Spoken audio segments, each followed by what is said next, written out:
So welcome everybody to the fourth and the last day of Nudgeathon. I'm first going to hand it over to Jess. She can have our opening words. Thank you. So good afternoon, everyone. For those of you who don't know me, I'm Jess. I'm president of the UCL Behavioural Innovation Society. So along with LSE PBS, the Psychological and Behavioural Sciences Society, we are completely student-led organisations. We're on a mission to bring behavioural science to make unique and impactful change on campus and obviously also beyond. So before I hand over to Ella, I just want to say a massive thank you to everyone who's made the last few days possible. So to Ella, Eva and Ariane, the wonderful organisers, as well as everyone who's applied and taken part. We really appreciate the amount of effort that you've put in, and it really shows in your submissions. Thank you.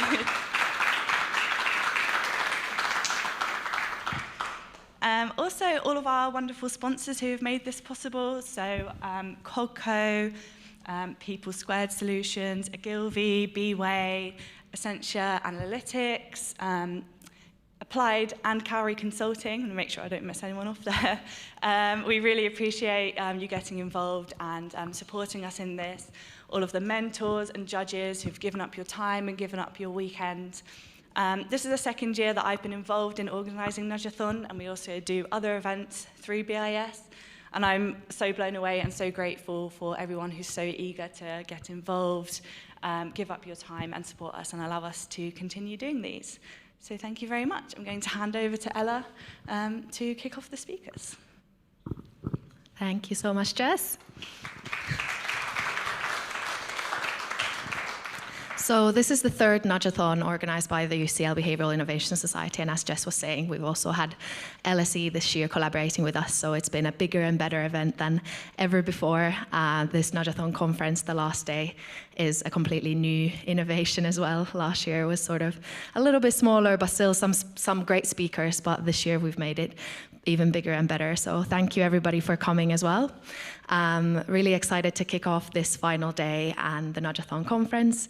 But I'd like to do some housekeeping first. So we've got some toilets on this side of the room, as well as downstairs. At the back, when you go through the whole kind of cafe area, at the very back, there's some more toilets as well.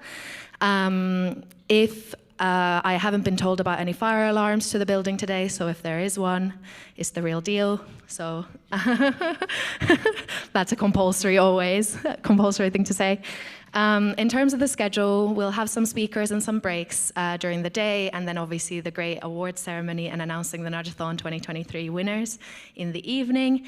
There will be a coffee break in the afternoon, as well as some food kind of towards the evening around 6 p.m. And during the food break, I will kind of run through obviously all these activities as we go along as well. But during the food break, all the pitches from the teams will also be displayed in this room on the screen. So if you want to come in and eat here, you're more than welcome to. You're more than welcome to also eat downstairs, but that's in the schedule as well. So they will be played in the chronological order, so from 1 to 10. So if there's a particular team that you're keen to see the presentation from, try and time it accordingly. Cool. I think that was everything in terms of any housekeeping. So without further ado, I would like to introduce our first speaker from our sponsors at BeWay. We're very grateful to have had some mentors as well as a speaker from BeWay come in. So we've got Daniel Naranjo. I'm Finnish, so I know how to roll the R's, but you know. He's a behavioural science lead at BeWay, and his talk will be about scientific thinking for better business decision making. Welcome, Daniel.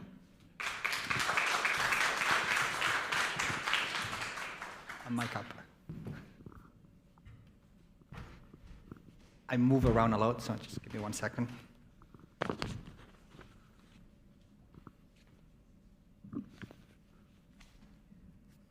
Look safe. Okay, so first of all, thank you very much for coming. My name, as they just said, is Daniel. I'm part of BeWay. I'm the behavioral science lead. And today I'm going to talk a tiny bit about why scientific thinking, it improves business decision making, right? So for us to understand a tiny bit more about this, we have to take it back a few years. So the year, in this case, is 2004. So there's a bunch of you that I don't think you were even born. But you have to take it from me that internet was a thing. So at that point, Microsoft was the company that has the biggest capitalization worldwide. However, Google started. And Google is a company that were trying to steal pretty much any engineer that was doing something interesting. And they had a massive battle. So even though Microsoft was the biggest company in the world at that point, they were not that interested in search. But once Google started working, they needed to get better. And they started pouring money and resources. However, that did not work out that well. So Bing, which is the one that we know nowadays, it is actually the search engine that they implemented by 2009. And they tried 2 other ones. They didn't really work. By 2010, the market share that Google had was 70%. Microsoft, it was around 10%. And by 2011, they lost $10 billion. So you can imagine that was not the best work environment. Things were not going that well. So they needed to do something fast. And what is it that you do when this is going on? You run a workshop. And that's exactly what happened. They ran a workshop with the... Okay. They ran a workshop with the best engineers that they had in town. And then they had a bunch of ideas. And obviously, we know that whenever we are working, it is impossible for us to implement everything that we can think of. So they had to prioritize. However, there was one specific engineer. We are going to name her Sarah. And Sarah had a really interesting idea because she took some psychology courses, and then she knows how we read. So obviously we read on an F shape, right? So you go from left to right and top to bottom. And then she was like, the way that Bing makes money is either through getting more customers or through getting people to click more on the ads that they have, right? So that's essentially how they monetize their efforts. And then she was like, you know what? What I have is this search. Let's imagine that I'm looking for flowers, and this is what I have, right? So as you see, there are 2 lines. The first one that says flowers, and then on the second line, they're going to give me a short description about what's going on. So whether I have a 24-hour delivery, whether delivery is free, so whatever it is. And then she was like, you know what? I don't think this is working that well because of how we read.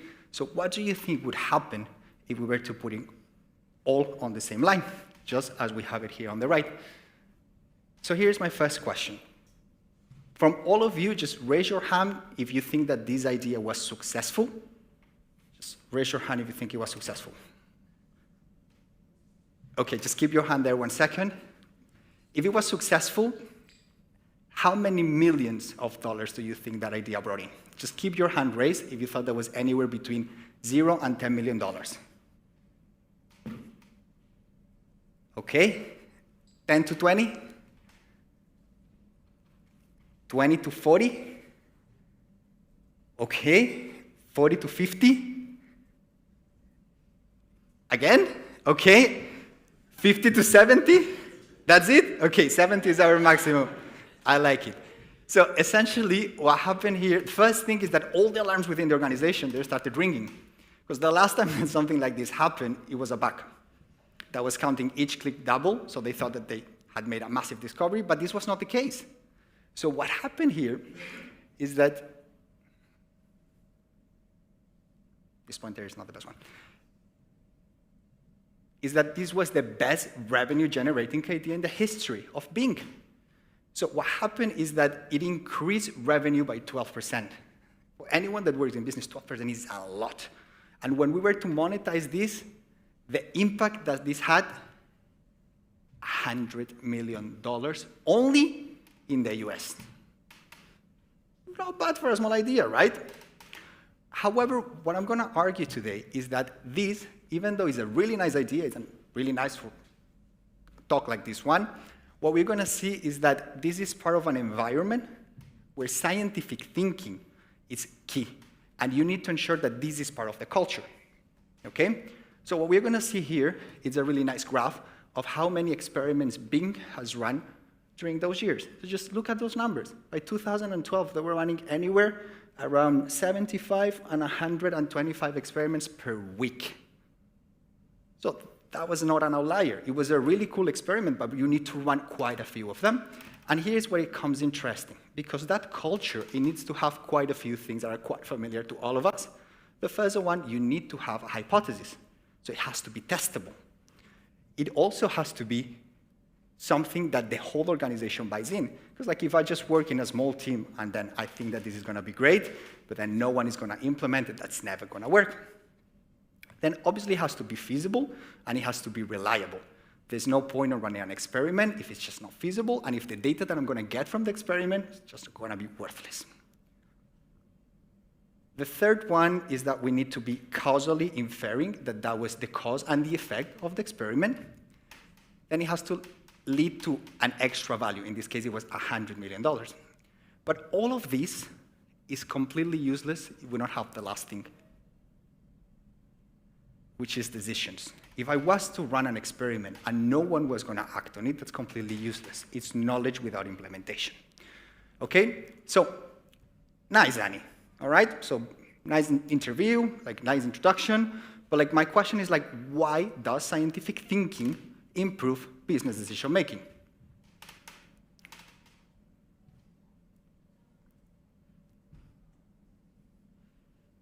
Okay. So there's 3 reasons. The first one is that optimization. The second one is that it leads to innovation. And the last one is that it increases our revenue, so it makes us more money.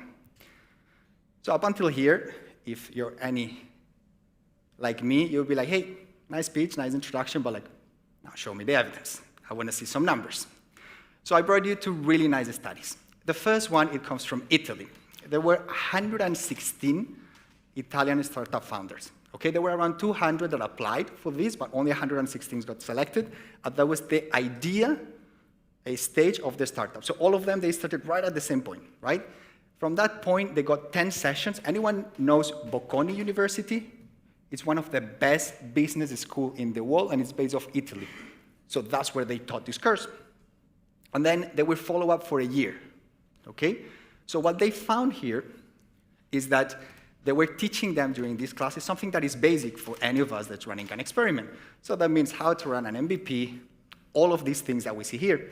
And that was one group, so around 65 startups. The other 65 startups, what they had, it was exactly the same thing, but a tiny bit of scientific thinking. So how to prepare a hypothesis, how to test, and how to run A/B testing.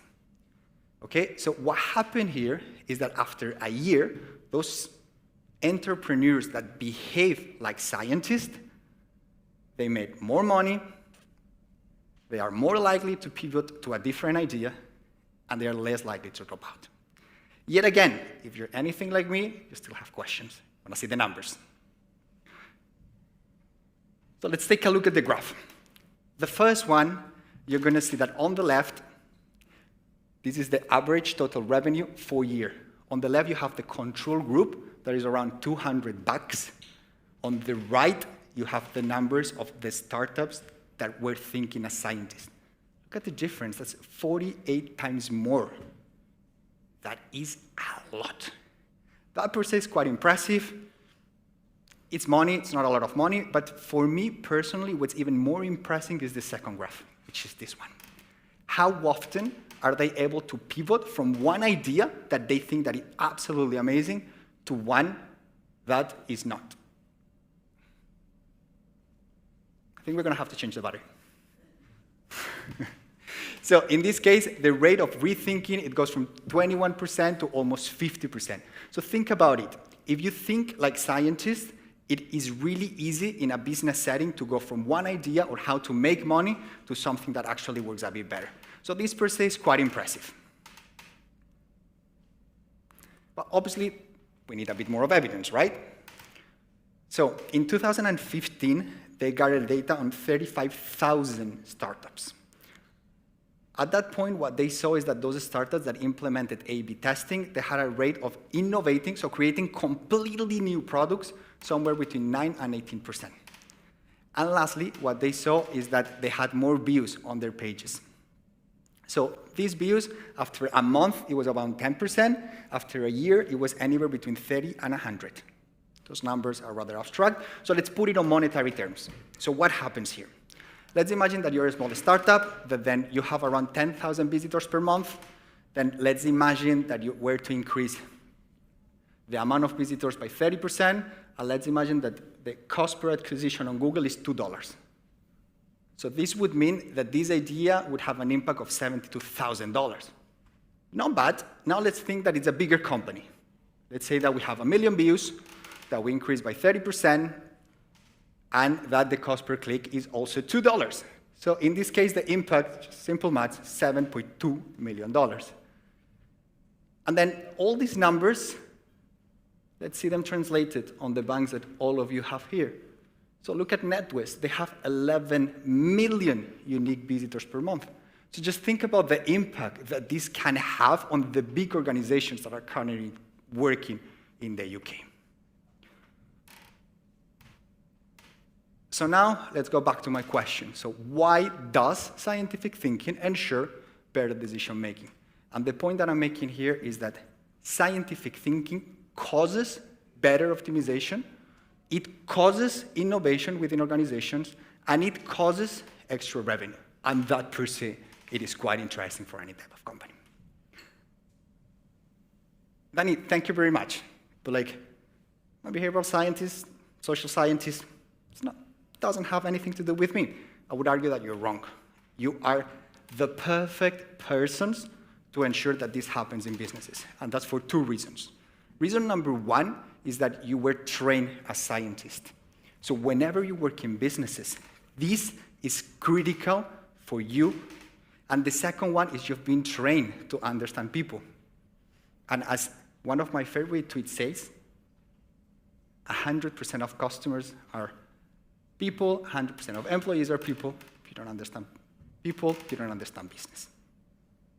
Okay? So up until here, we saw really nice case study. Then we saw that this has to be part of a culture. Then once we saw that this is part of a culture, we understood that everyone that's in this room, has a really important role in this transition. Then now comes the next question. How the heck do I do this? So the way we do it in our company, can you imagine that now I say that it's based on opinions? Kind of weird, right? So like there has to be science behind what we do. And then on the left, you're going to see some models. I think people here that have worked in business for a long time, you know the ADKAR model. Those are general models that they use for change within organizations. But then all of that is the practical evidence. So in 2018, some researchers got all these models, and then they matched it with the scientific evidence that we have within organizations. And then they came out with 10 steps of evidence-based change management with organizations. So not too bad. So here is my big disclaimer. The first one is like when we started working, that was not the model that we were following. That was just a model that we found afterwards. So that was more of an inductive process than another type of thing. There's several limitations in implementation. So what I'm going to tell you about has never been done. We've done bits and pieces with different organizations. And lastly, all models are wrong. So I already agree with you. The model is wrong, but it's useful. Okay? So let's see it on a step-by-step basis. On the first one, whenever we start working with an organization, we need to get the facts regarding the nature of the problem. And here, as we know, not all the organizations are going to be fit to implement scientific thinking. So the first realization is that there's some companies that this is just not going to work, and that's fine. That's not a big issue. So we need to take that for granted whenever we are working. Not all the companies are going to be willing to put in the time or put in the effort to do this type of thing, right? On the second one, let's imagine that this is a company that is actually interested in implementing scientific thinking to improve business decision-making. So one of the first things that we have to do is assess how ready they are to implement scientific thinking. So what we do is generally we have a really simple test to ensure that there's people that are capable, that they have the opportunity, and they have the motivation within the organization to ensure that this change happens. So there is this really nice graph that essentially it goes from awareness up until embeddedness. So awareness is pretty much where all the companies are, and if you want to go to embeddedness, that's essentially where Booking, Microsoft, LinkedIn, Netflix is, where pretty much all the decisions that are taken within the business, they are based on a previous experiment. Okay, step number 2, 8 to go. On step number 3, these changes that we are going to implement, they have to be based on data and on interventions, right? So one of the first things here is that this is a numbers game. So what do I mean by that? Generally speaking, the experiments that are successful are anywhere between 10 and 20%. So it's not a lot. For every 10 experiments that you run, only one is going to be successful.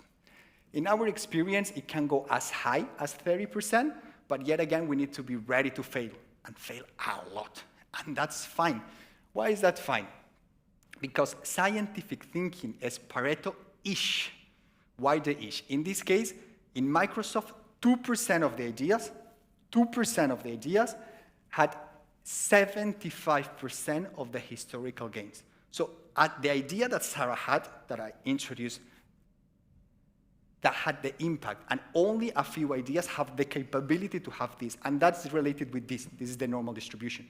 What we're going to be looking for are the fat tails. So in the normal distribution, we are going to be interested on this tail and on this tail. So we are going to be looking for things that are not normal. It's just not good enough for me to have $1,000 extra. I'm looking for that 5 million, 6 million, 10 millions. And overall, the ROI has to be quite good. In our case, from all the experiments that we ran last year, we ran 133 experiments. The ROI, it's 1 to 9. Well, 9 to 1.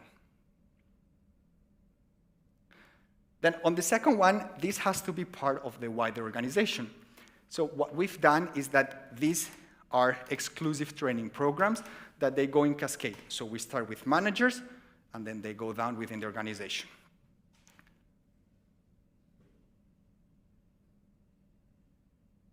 Okay.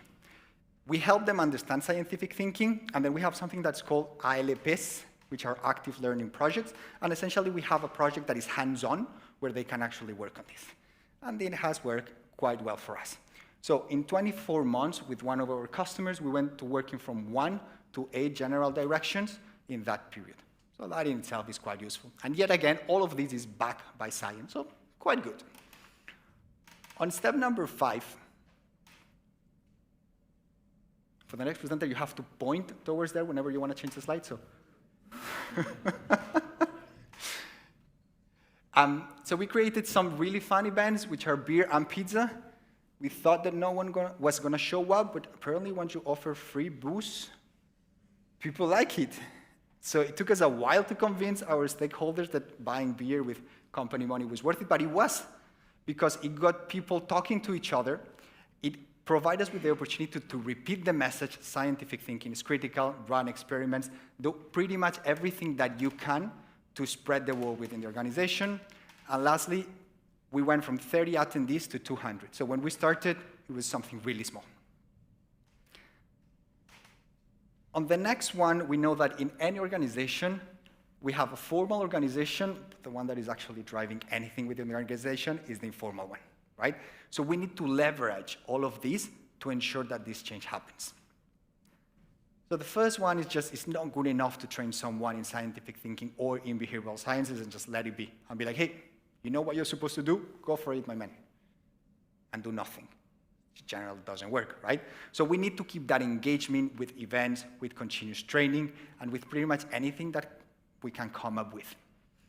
There's a lot of internal mobility, especially within big organizations. So someone that is currently working in a team within 6 months might be working somewhere else. So if we have that person as what we call someone that is religious about scientific thinking, he's going to take that knowledge to a new area, and that's going to help us. And overall, the idea here is that there is no better sell than one that is done for you. So if I don't have to convince you and you have a peer that's convincing you, that's absolutely outstanding. And that is great per se.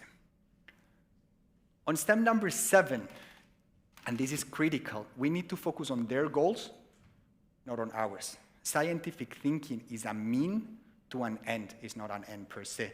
So it's a really nice tool, but for that, we need to ensure that everyone feels comfortable coming to me and coming to my team. So that's why we have desk hours. And overall, we were able to increase the amount of experiments that an organization runs for 300% in around 18 months. Not bad. This is an example of how beautiful this is. So just look at the number of experiments. These are the number of experiments that IBM ran. They went from 97 experiments to 1,300. So the number is quite impressive per se, but what's really cool is the amount of people that were involved on those experiments. It went from a team of 14 people to a team of over 2,000 people. So that organizational change, it works only if there's a lot of people involved. And that is what we are trying to achieve here, and that's what you should be doing in your new roles. On the 8th one, we need to promote microprocesses and experimentation. Yet again, we need to focus on their goals, not on mine. There's no point on me walking into a meeting telling you why scientific thinking is amazing, why behavioral sciences is cool. I need to listen to you. What are your goals? What are you trying to achieve? And from that point onwards, then we start talking. We need to show. It's just not good enough to come here and just tell you what you have to do. Like, we need to do it together. Otherwise, just a bit of bullshit. We need to be flexible, and we need really empathetic with our stakeholders because they have lives, they have a bunch of things going on, so it's just not going to be feasible for them to run an experiment on every decision that they have to make, right? So we need to get a bit better there. On the next one, we need to assess change, and especially we need to have a number on how well we're doing. So I don't know if you know, but when the BIT started, the Behavioral Insights team, in 2010, they had a 2-year grace period.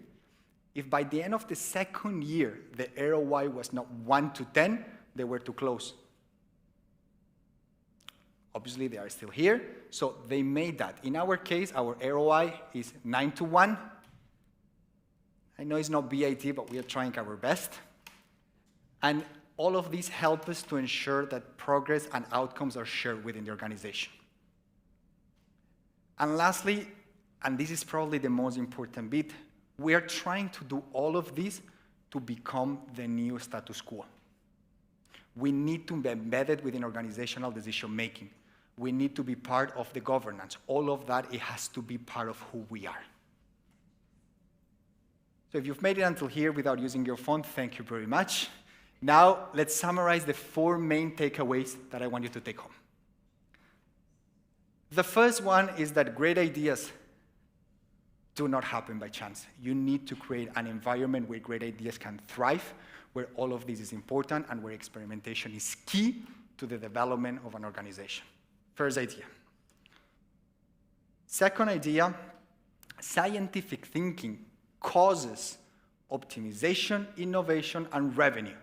It's not a correlation, it's a causation. So if we are able to implement scientific thinking within organizations, that is going to make a huge difference on the lives of our stakeholders and the way that businesses run. The third one is that everyone that's in this room, you have a critical role in this transition because you're scientists and you're trained to understand people. And last but not least, this is not easy. It takes a lot of effort. That's essentially what we are trying to do on a daily basis, but I can promise all of you that it's absolutely worth it. Thank you very much for your time.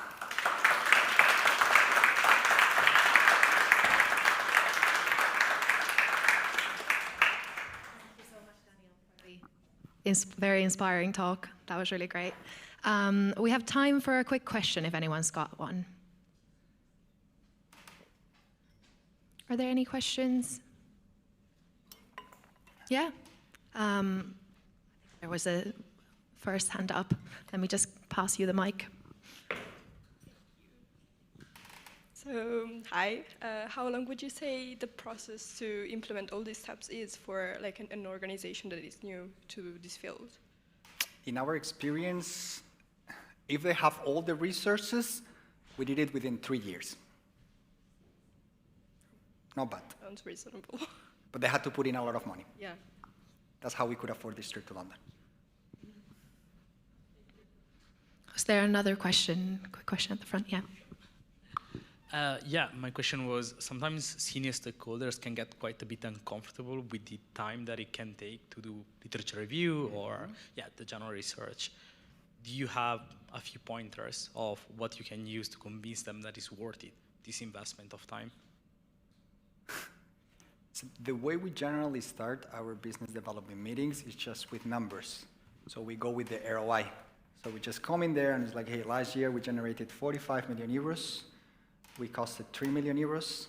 Do you want us to have a conversation? And that generally opens the door. So I would say that leading with numbers, it has worked wonders for us. Thank you so much, Daniel. That was brilliant. Let's give a round of applause. Thank you.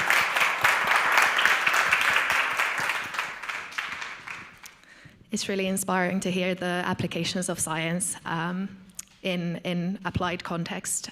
So thank you very much for sharing that with us, Daniel. Next up, we've got a talk from another representative from our sponsors at Essentia Analytics. We've got Chris Woodcock, who is coming to talk to us about, Chris is a head of product and research at Essentia, and he's coming to talk about lessons of nudging in real life.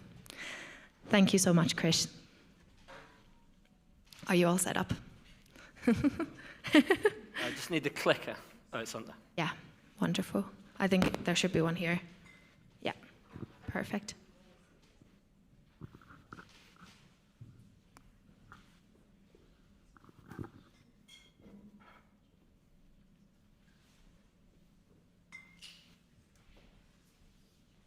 Great.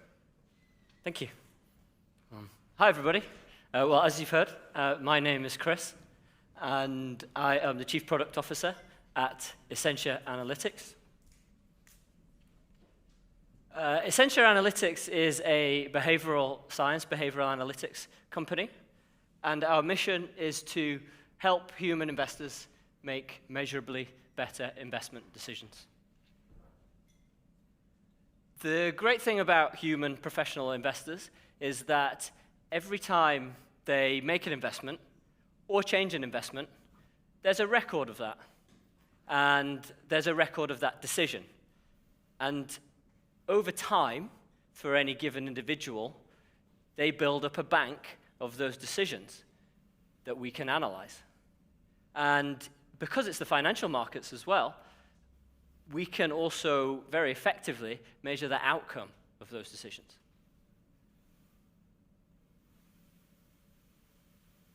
So this is what we do. Build this quite quickly.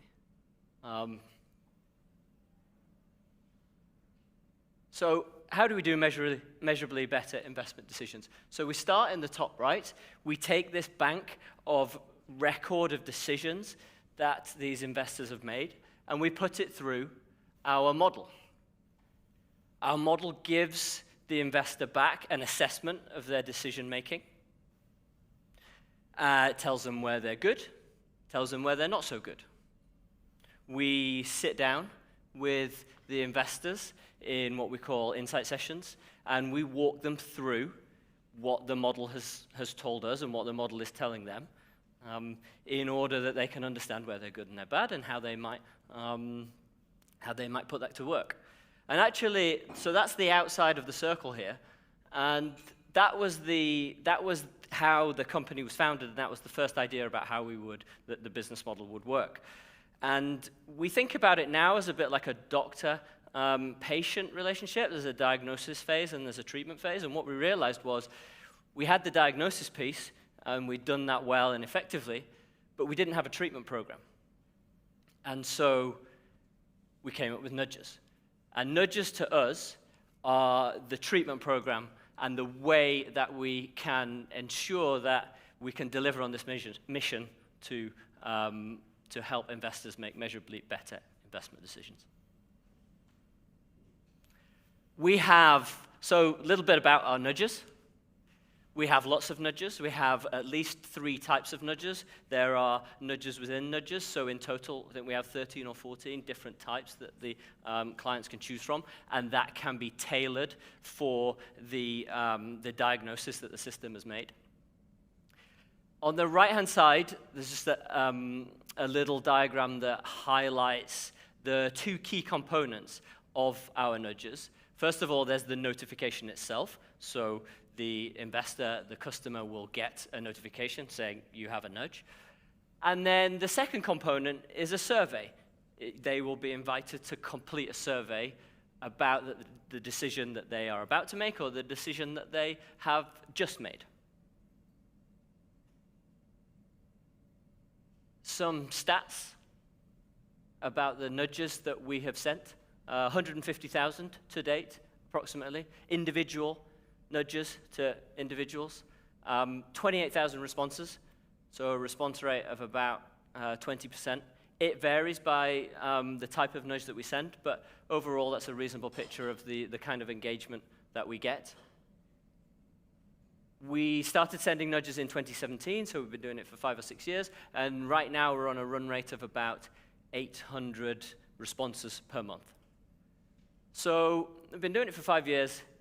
We have learned a lot along the way, and today I'm going to talk to you about some of the lessons that we've learned.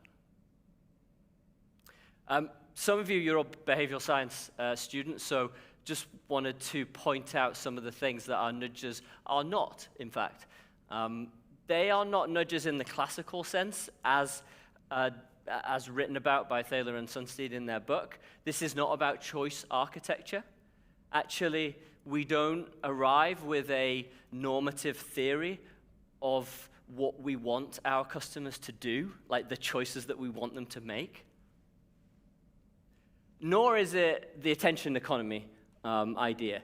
We don't have an ulterior motive for having our customers complete their nudges. We want them to, they are a tool for their bespoke alerts to prompt critical thinking at the moments that matter. And so we have, in order to help our investors make measurably better investment decisions, we have a strong opt-in policy for all of the nudges that we have and for all of our customers. Which leads me to the first lesson.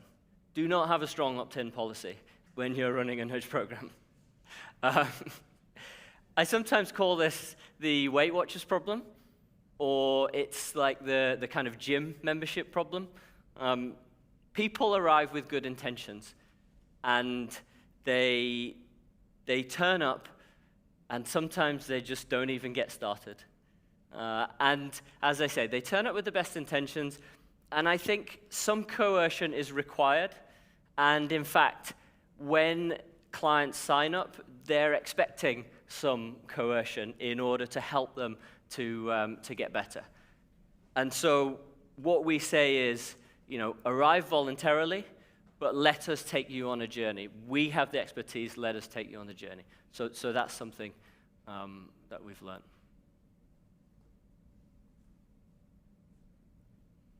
The second lesson is everybody is special. So when you give customers an assessment of their decisions and you propose a treatment program based around nudges, they always want to tailor their nudges very specifically for their own circumstances. And they have strong opinions about how they might want this program to play out. One very simple example, we had a customer who wanted to receive a daily nudge at 4 p.m. every day, and they wanted to construct a survey that had 74 questions. They actually completed the survey 55 times, so it lasted a couple of months, but I think we all knew going in that this was not a way to build good habits around doing these nudges and therefore to have sustainably better decisions around it. So we have great tools for creating these surveys. Some of you will have used Google Forms, I'm sure, and there are programs that are similar. They're very flexible. They can build very, very complex surveys with lots of logic. But if you want to get useful data out, and if you want to help your customers to help themselves, then you have to arrive with a set of strong and justified defaults. I've touched upon it already. Surveys are hard.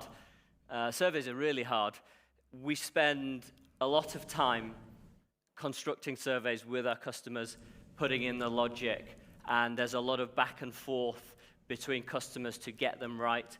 And a lot of times we will start out on a program, and within a few days or a few weeks, the customer will realize that the question that they've set themselves is not appropriate, or they want to change it, and that can have a cascade effect on what you're trying to achieve, what is the purpose of the nudge. It can also affect the logic of the survey that you've constructed.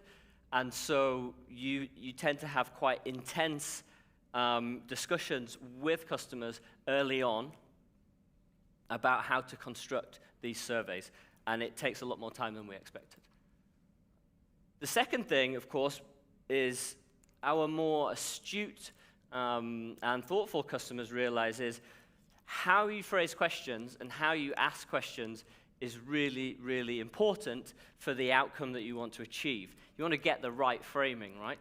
You don't want to get the wrong framing, and you don't want to have unintended consequences on how you're asking the questions and when you're asking the questions. So we have to be very careful when we're constructing these bespoke surveys to make sure that they are doing what we intend them to do.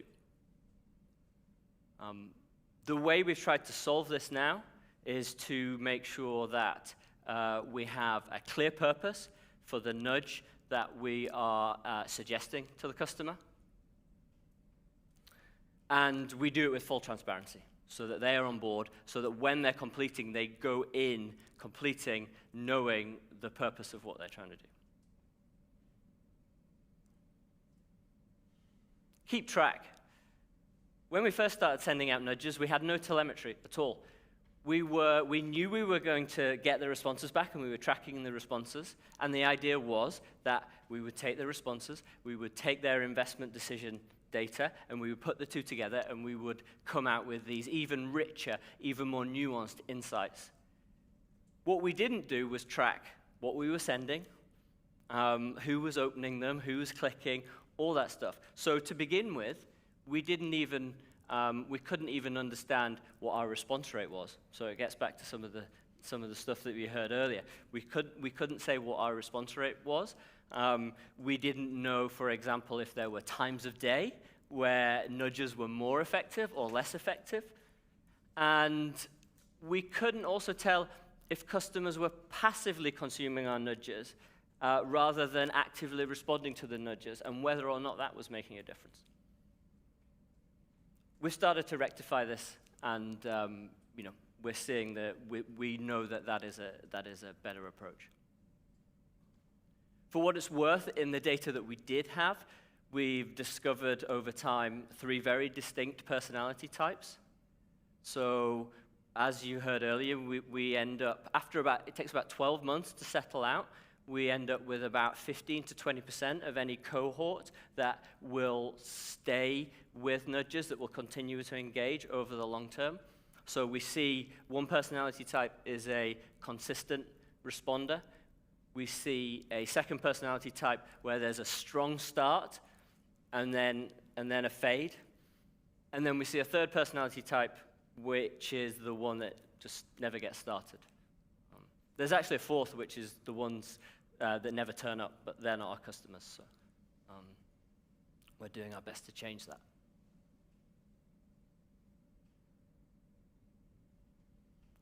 Give feedback early. There's some pictures here from the Peloton app. Peloton are the market leader in engagement, and if you've ever been on their application or done any of their programs, talk about gamification, badges. You get sent T-shirts if you do 100, rides or sessions. They're leveling up all over the place. They have a very, very rich set of feedback mechanisms, different time frames, daily, after every ride, weekly, monthly. And this is very important. Again, we knew that our end goal here was to understand the context of the decision-making and to combine that with the decision-making that we were seeing and come up with these even more nuanced and interesting insights. But if we need 100 responses from a customer to get good data on why they're making decisions, if you're not giving them feedback after they've done 5 or 10 or 15 or 20, you might never get to 100. And so we learned that giving feedback early was very important. Keep it simple. So when we first started out, there were some grand plans around what we would do with this nudge data. We were going to get these responses. We were going to combine it with fitness tracker data. So we had a plugin for Fitbit at the time, back in 2017. We were going to integrate it with weather data, depending on what was going on in the wider world. We were going to do sentiment analysis on some free text responses that we were seeing, or maybe investors were keeping their own personal diary. They could suck that in, merge all that together. The most effective question that we have seen over the 5 years that we've been nudging is, how confident are you in the decision that you just made? If you can get customers to answer that question, just that question, every time they make a decision, you can immediately, once they've responded enough, you can build them a confidence curve, and you can show them where they're underconfident and when they're underconfident, when they're overconfident, how well their confidence is calibrated, and then you can see whether that changes over time. Simple, if disproportionately effective. Just a couple more. Data is messy and sometimes fun. This is a screen grab from one of our dashboards. We sometimes ask a customer what they intend to do next. We often find that what they actually do versus what they intended to do just a few days earlier is at odds. So it comes back to the previous slide. We now have an analysis that simply shows customers, do you do what you say you're going to do? And that has its own rich theme to explore, which turns out better. You see other fun stuff like customers that respond to the same survey about the same decision twice give you different answers. But the punchline here is that nudges do work. Slightly better decisions, slightly more often, lead to better outcomes. We've seen amongst our cohort of clients that come to us for nudging, there is a meaningful difference at the global level between those that never engage and those that find a way to do the smallest level of consistent engagement. We see it at the individual level. Those decisions that are made on the back of receiving a nudge versus those that are made on the back of not receiving a nudge or ignoring a nudge are better, turn out better. We see that time and time again. And some of the individual questions that we ask show really, really rich insight. One of the most popular questions we have is, what was the team consensus around this decision? And it's often very clear that when decisions are contentious, that leads to better outcomes. When decisions are highly consensual, it doesn't so much. That's it. Thank you very much.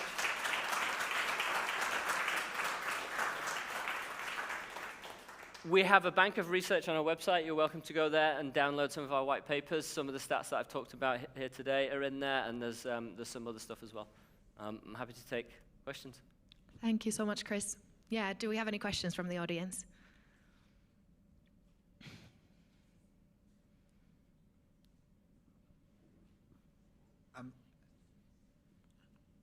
Wait, I actually wrote it down while you were talking, because otherwise I was going to forget, and I did. When it comes to the personality types that you were describing, that you found mainly 3 of them, one that they actually follow up with the nudges, do you think kind of like the persons that do follow up, it is because of the baseline, they were already better? So like what you're trying to do is just like helping them to get there? Or like, do you think that the nudges are actually changing the behavior? Yeah, I think our working hypothesis is that it's hard to change personality types. Like, you come with a type, and we don't see a lot of you see, if I went back to the diagram, the circular diagram of like when we have the insight sessions, when we give and it comes back to the feedback, when we give customers a feedback session, so when they've built up enough responses that we can do that data integration and give them some rich insight, you see that stimulates a level of engagement subsequently in the subsequent 2 months. So we show that at that point they will up their level of engagement having had the feedback, and that's why we have this strong hypothesis about like giving feedback early could lead to higher levels of engagement across the board. But if you are the personality type that has that kind of like that fading, then that will fade away, So there's a half-life to these to this feedback as well. So I think that you've got these cross currents, but I think the personality types are somewhat fixed, and then there are ways that you can try and just lift, raise the tide, which is by giving feedback and getting into some of the gamification. Thank you. Do we have any other questions? There was a question. Yeah, lovely. Hi, thank you for your talk. So there are certain assumptions about human behavior, human dispositions, such that humans are loss-averse, risk-averse, that their rationality is bounded. And when you nudge people in such a way by saying, for instance, correct me if I'm wrong, saying something, how confident are you about the decision you just made? Do you think that primes them or even potentially puts them in a position of self-doubt or makes them potentially more risk-averse or loss-averse? Do you find any irrational reactions to that nudge, or maybe do you prime them in these insight meetings, or do you prepare them more in such a way in these insight meetings to say when you receive these nudges, it's not about inducing self-doubt, it's rather reflecting on other things? Does that question make sense? Yeah, absolutely. So we have, so there's a few different aspects to it. So it comes back to that bit about being transparent up front about the purpose of the nudge and then being clear about it. So I think that's to your point. We try and prime them just with the whole program about what it's trying to achieve. So that's one thing we do, and that's something that our behavioral, over the years, like our behavioral science team has sort of recommended that we do. The second thing is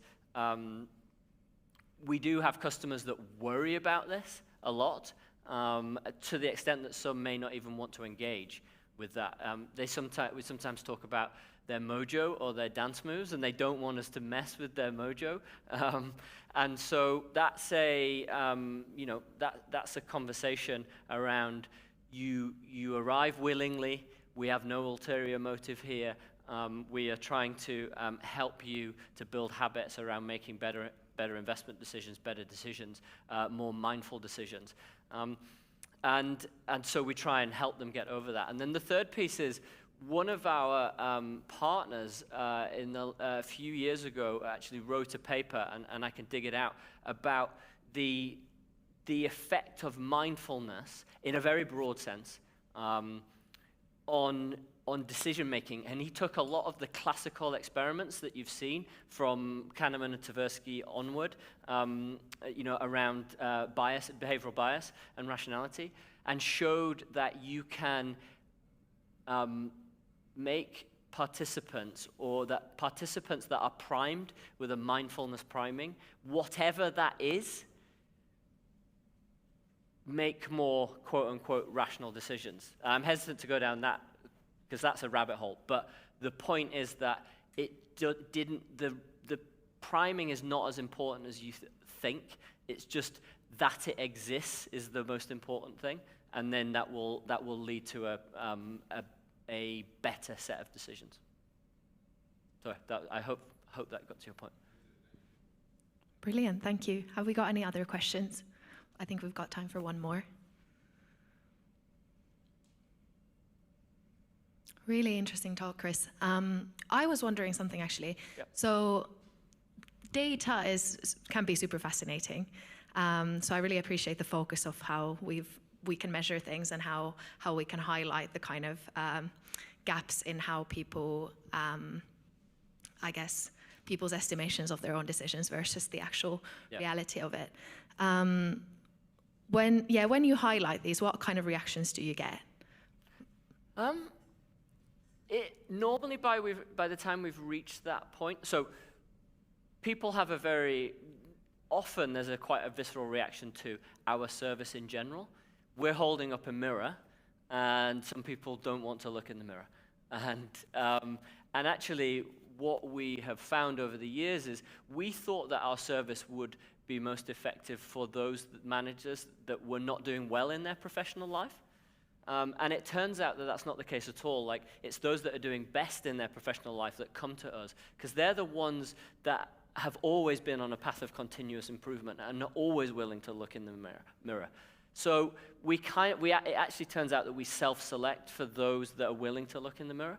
So by the time we get to the point where we're giving feedback and we're talking about some of these deeper insights, for the most part, generally speaking, they're quite receptive, and that's just because they've self-selected to be receptive by that point. But there's a whole hidden cohort, a very, very large hidden cohort of people that don't even want to take the first step. So I'm sure they would. I'm sure they would balk at some of the stuff that we do.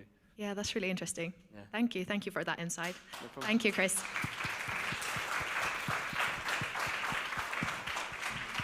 And we've had a range of mentors from Essentia as well, so thank you very much for Essentia's contribution to this year's Nudgeathon as well. It's been great to be working with you, so thank you so much. So thank you. This is the first half of the Nudgeathon Conference today done. So we've got a little coffee and tea break at this stage. You can make your way to downstairs to the cafe area, and tea and coffee and some biscuits will be served there. And we will resume in half an hour at 3 o'clock. No, sorry, 4 o'clock. Thank you very much. We're starting the second session of this afternoon. Hope everyone had a good, nice cup of coffee or tea and a little biscuit. Yeah, I forgot to say at the beginning, if you haven't found the waters on the side, there will be some more drinks for the food dinner session as well. So yeah, without further ado, our next speaker, Yohan Bibay, who's already with me on the stage. He's from People Squared Solutions. He's the managing director of People Squared Solutions, and People Squared Solutions have partnered up with us this year to provide the main prize of this year, so the trip to Paris. So some of you might be setting off to Paris to see Yohan and the rest of the team here. To work on research and development with them in Paris on an all-expenses-paid trip there. So very exciting stuff. Yohan will be talking to us today about changing behavior at scale. So over to you, Yohan. Thanks. Is this on? Yeah? Hi, everyone. Okay.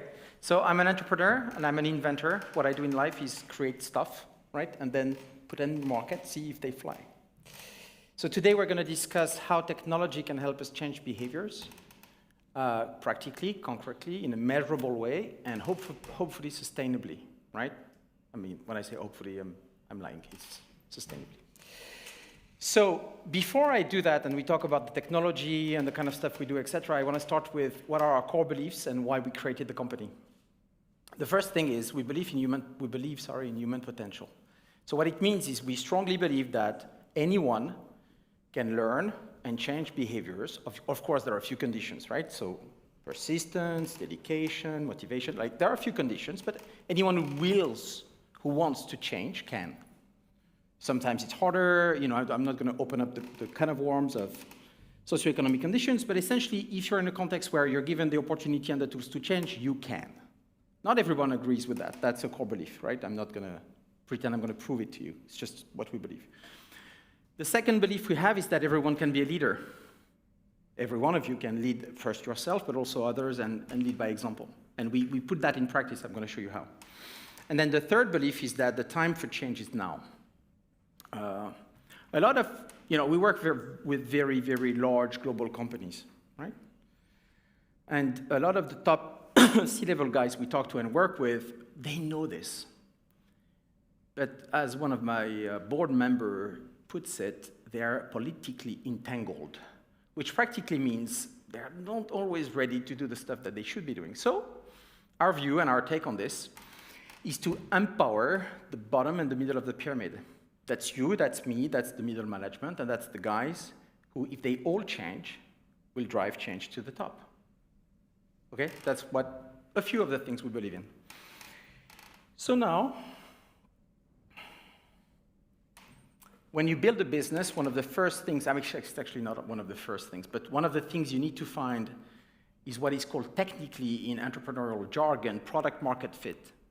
In simple layman terms, it's a sweet spot, a place where people are willing to pay for your vision and your results, okay? For us, that sweet spot is large-scale transformations. So let me talk to you about large-scale transformations. What's cool about large-scale transformations is that 70% of them fail.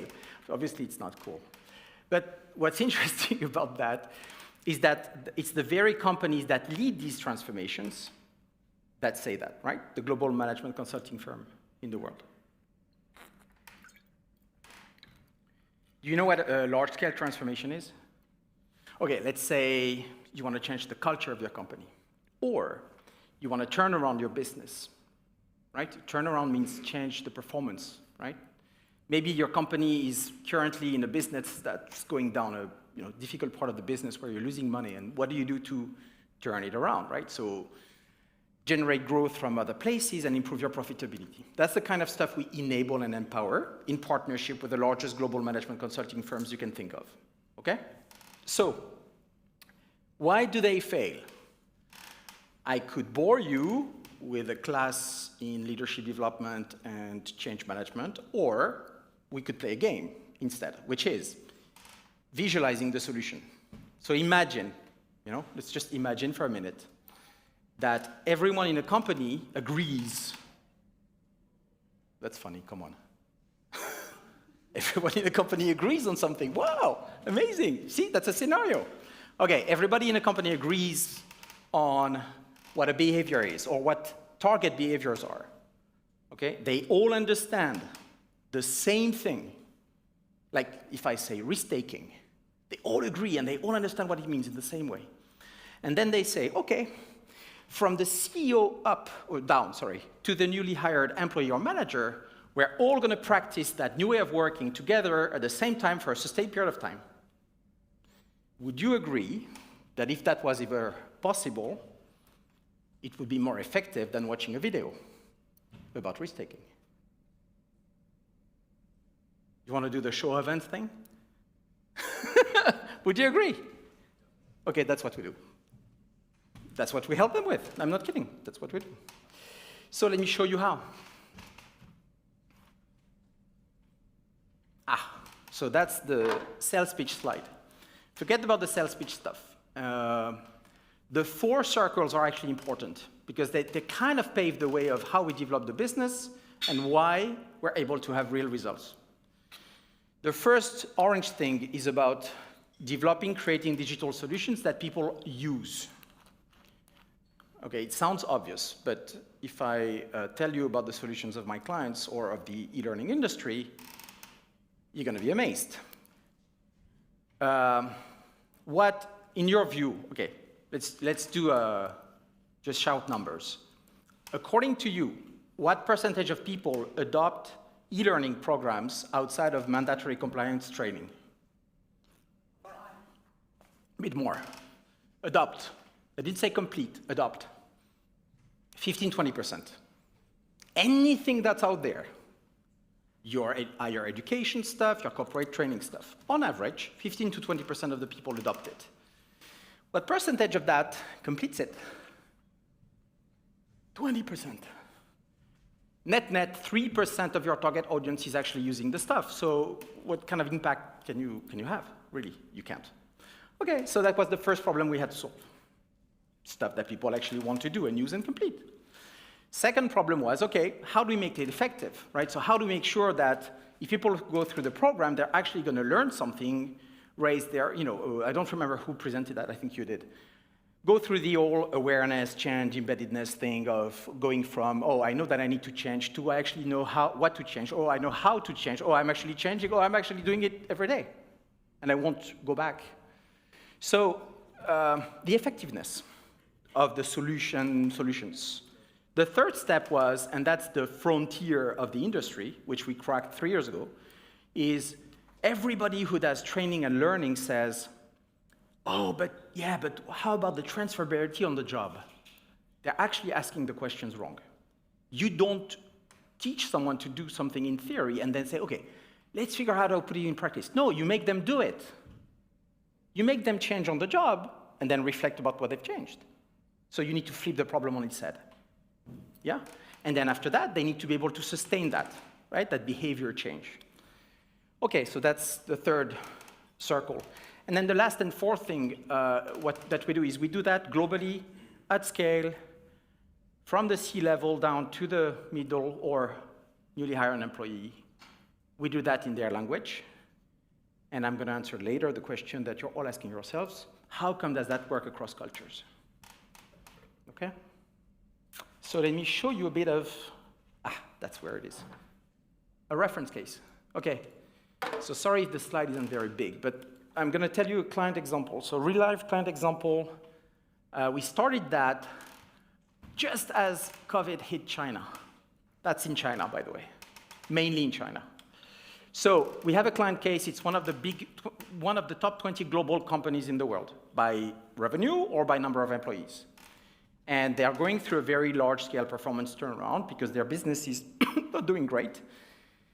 And they've hired a global management consulting firm who is helping them design, do all kinds of stuff that the management consulting firms do. And what they need from us is capability building so that their teams can make better, faster decisions, so that they can delegate and empower their teams to do more work, so that they learn how to give feedback to each other, so that they can collaborate better across functions and silos, right? So that's the kind of stuff we do, okay? So we embark all of them, first 2,000, then 3,000 people. Some of them are in Mexico, some of them are in Czech Republic, some of them are in the USA, but the core is in China. And we deploy our program, and we have them do what I'll show you soon right after this, which is experiential learning. So essentially, you're practicing with lifelike scenarios in a sandbox, and then action learning, which is close to one of the things you said, which is we give them actually coaching and nudging to implement missions on the job in real life. And so the 3,000 guys, with a bit of churn over the 3 years of the program, implemented 76,000 missions in real life, okay? So on the top row, what you have is our internal KPIs, right? What we measure and track, which is the effectiveness of the solution and the program. 99% adoption, 92% proficiency, which means that when activities are completed, they are completed at 92 out of 100 in terms of score. Certification is you have completed the whole program and above a 90% bar. And then time spent is just, it's actually a setting point, but you couldn't do that physically. You could never find enough trainers, enough coaches to do that in that period of time. You can imagine how many workshops you need to do 3,000 people. So because of that, what we do is we just keep track of the time they spend learning. You know, we say playing, but they are learning. And in practice, they spend on average about 30 minutes a week, okay? All right, and the bottom are impact KPIs. So behavior change KPIs, which I'm going to go back to, as well as financial KPIs. So the financial bit, I don't want to dwell too long on this, but if you ever want to study how to measure the impact of capability building or behavior change programs, there is a model. It's called Kirkpatrick model. I invite you all to look it up. But that's how you measure the impact of these things. And very few companies do that, but we do, because we have to, because my clients don't pay otherwise, right? So that's how we do it. And so the financial side is confidential. I can't tell you numbers. I can say that it's hundreds of millions. I can say that it's a 60% improvement on their bottom line. That's all I can say. By the way, we don't only do leadership development, we also do function-specific type of solutions, right? So sometimes some of our more forward-thinking clients say, hey, your approach seems pretty cool. Could you do that for, let's say, sales training, or supply chain, procurement, or manufacturing? So we did a manufacturing one. And it's a pretty cool thing that I will mention later, which is essentially helping people learn lean manufacturing and apply it on the line. right? Okay. That's what this World Economic Forum recognition is about. I don't know if you've heard of Industry 4.0, but the World Economic Forum recognizes leading firms in that space, and they got an award for that. One of the factors of that award was the work we did on capability building. Okay, so that's a reference case. No. Wall of words, okay. Sorry, wall of data. Okay, you can sink into the data. I will say two things about this.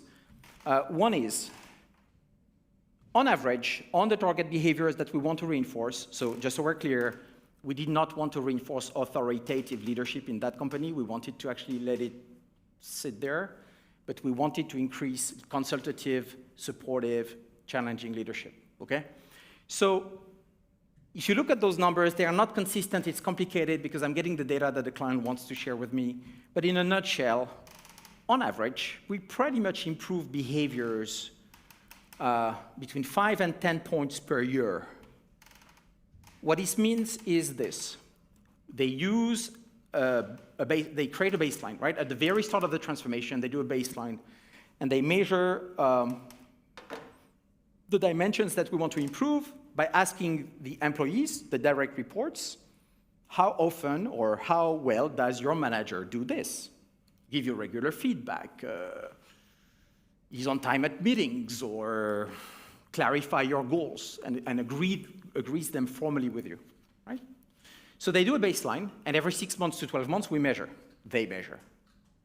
And we get the data and we analyze the data. So the challenge is that in the last year, at the end of the program, they only gave me the data on all employees, whereas in midway through the program, they gave me the data for the leaders. But the bottom line is this. On average, we improve the percentage of people who say, strongly agree or agree that their managers do these things well by 10 points a year. In practice, let me explain what this means.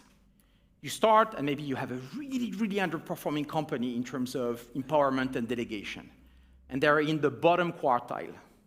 25% of the people agree or strongly agree. 3 years later, 10 points per year or more, they're at 55%. They've moved to the second quartile, right? So the second best performance in 3 years. Okay, when you do a normal transformation like that, a cultural change program, it takes 10 years. So we do it in 3. The solution, plus other things that I'm not presenting today, but which is the change management side of this, right? And we all have different methodologies and models. Cotter was my teacher.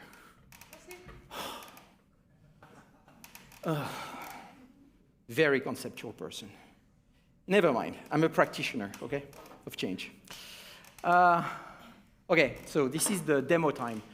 We're going to set up the demo before I do. So what I'm going to do is I'm going to show you a bit of the experience just to tease you. I'm going to give access to the app to all of the Nudgeathon participants so you can all play and enjoy lifetime access to the app anyway.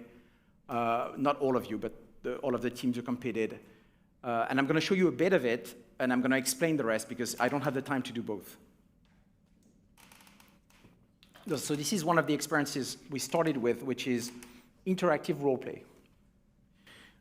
What's fun about interactive role plays, or what they do, the benefit from a learning and behavior change standpoint, is that they raise your awareness, self-awareness about strengths and weaknesses.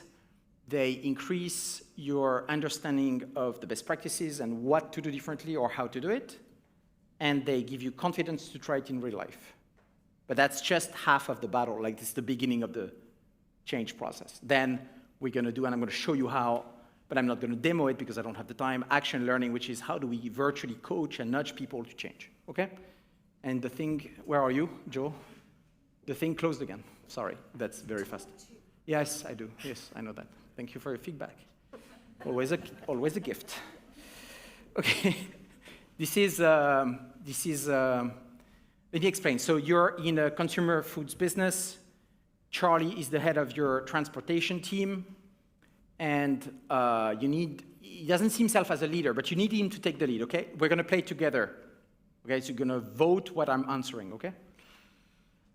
So you're the boss of that company.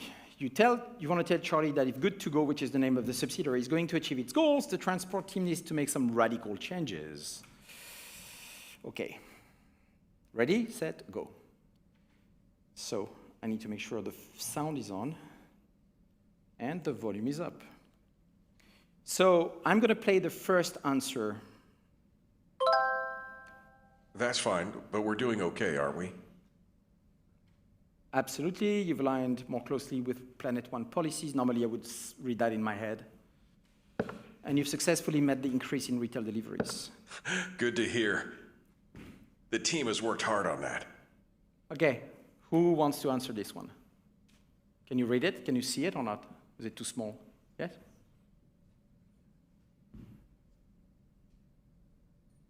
Answer A, show of hands. Okay, you're all being very, very, very timid.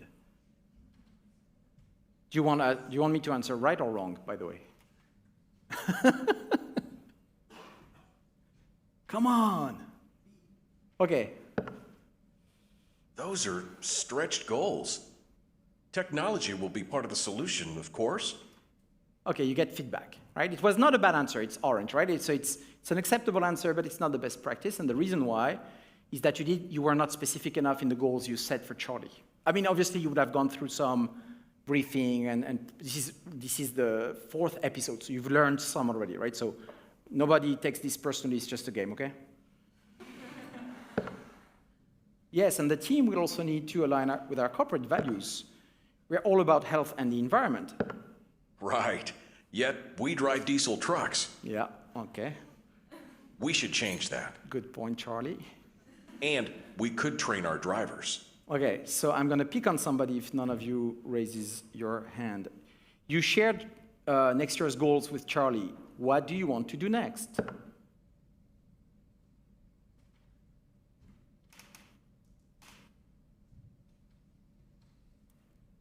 You have an idea? Go ahead. Good answer. Okay, right. Train them to do what? They meet store managers and consumers daily. They could better represent our brand values. You didn't pick the wrong answer. It's too bad, because it was fun.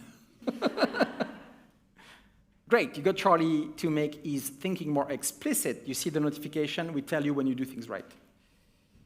Okay, that's the thinking we need. Okay, which you're going to give me an answer now. What's the answer? Can you pick the wrong one, please?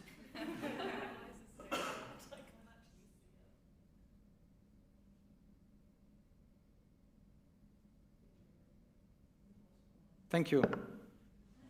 I'm not sure I follow. It was not the worst one, though. I'm not the right kind of person. And I couldn't fire anyone. I'm going to this side of the room. You guys are ready? I can't. Okay, so I'm staying here, but I'm looking at you.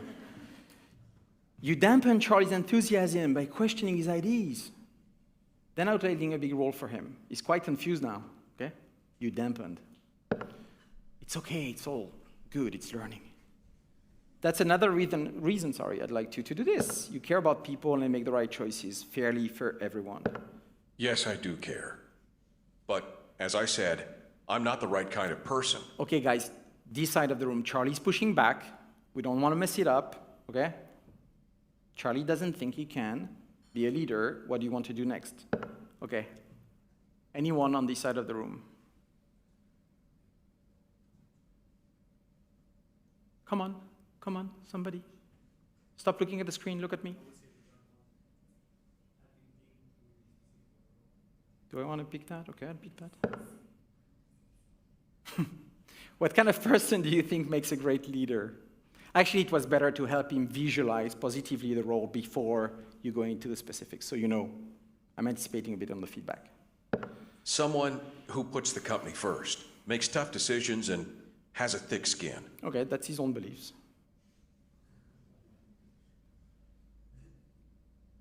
So to help him let go of his doubts, you help him visualize positively the situation first. And by the way, this is not like they are learning by doing, or they're learning because they were briefed beforehand on these type of things, right?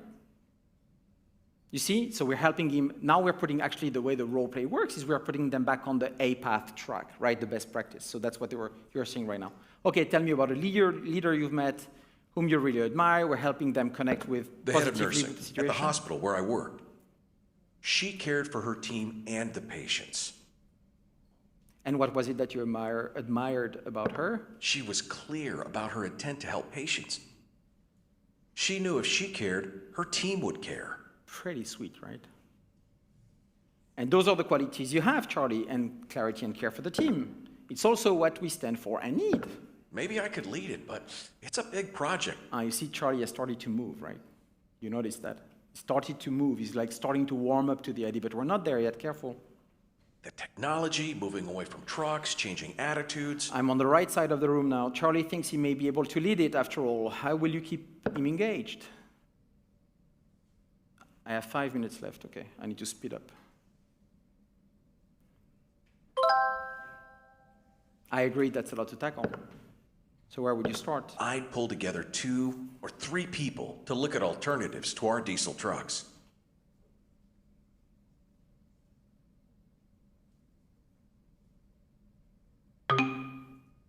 I'll look at it. But isn't that the whole point of the transformation anyway?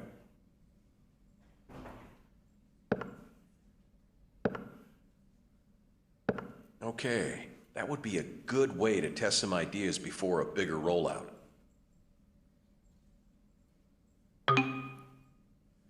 Actually, I was going to ask for some time to talk it over with my wife first. I'm picking the wrong answers because nobody will in the room, so I have to be the brave one, okay? A little time. I'd like to talk to my wife. So you do guys realize this is not ending well, right? I'll let you know tomorrow if that's okay. Yes, and you might like to know that she's more ambitious than I am. Okay. Thanks, Charlie. Unfortunately, we landed at 56%, so we're going to have to replay this a couple of times to get to 100 or 90. And I have to try again, I mean, as the app says. Okay, so I'm sorry, I have to stop the thingy because I need to tell you more about how we do things and how it works in the background. So we're switching back. I'm going to have to speed it up a bit.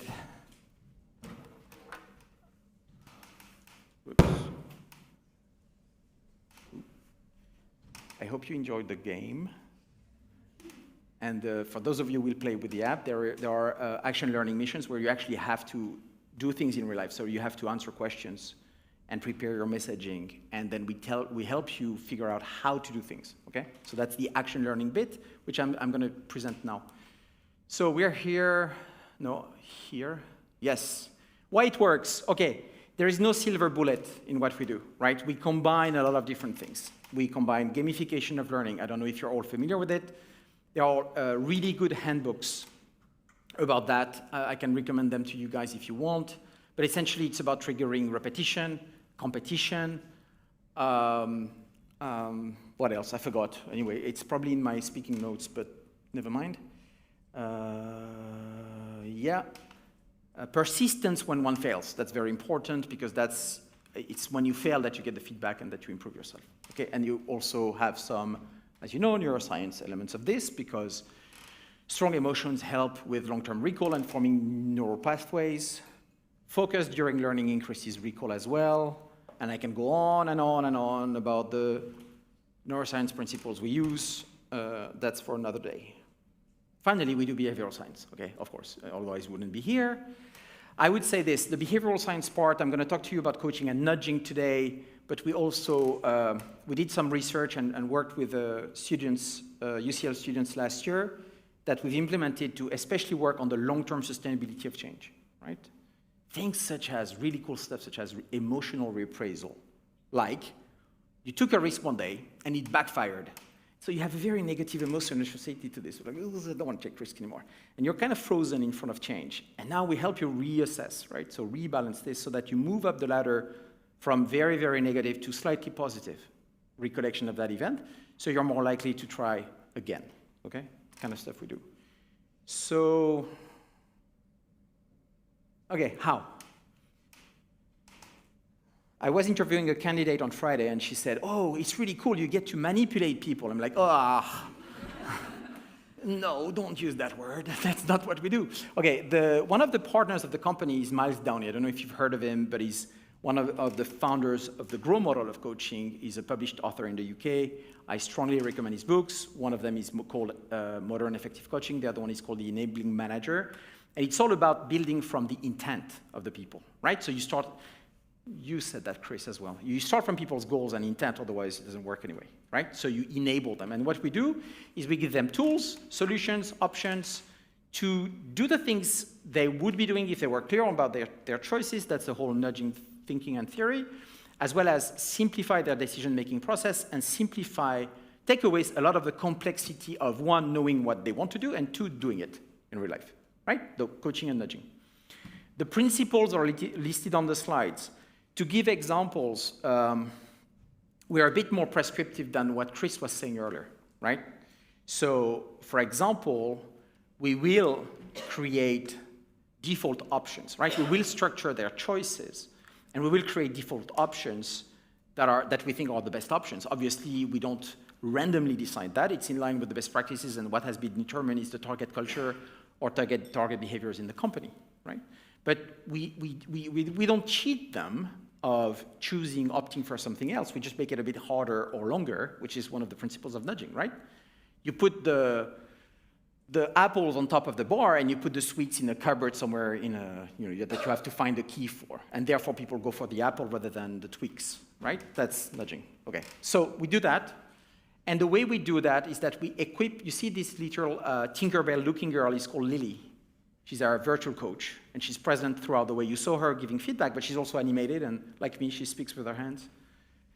She's better looking, obviously. But she will ask you questions to help prepare. So first, reflect on your own objectives.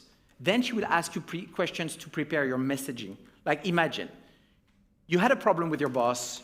You need to give him constructive feedback, but you're really scared about this because you don't know what to say. We will give you a prepared coaching and nudging session so that you prepare the feedback message. We guide you according to the OIL's model of feedback, for example.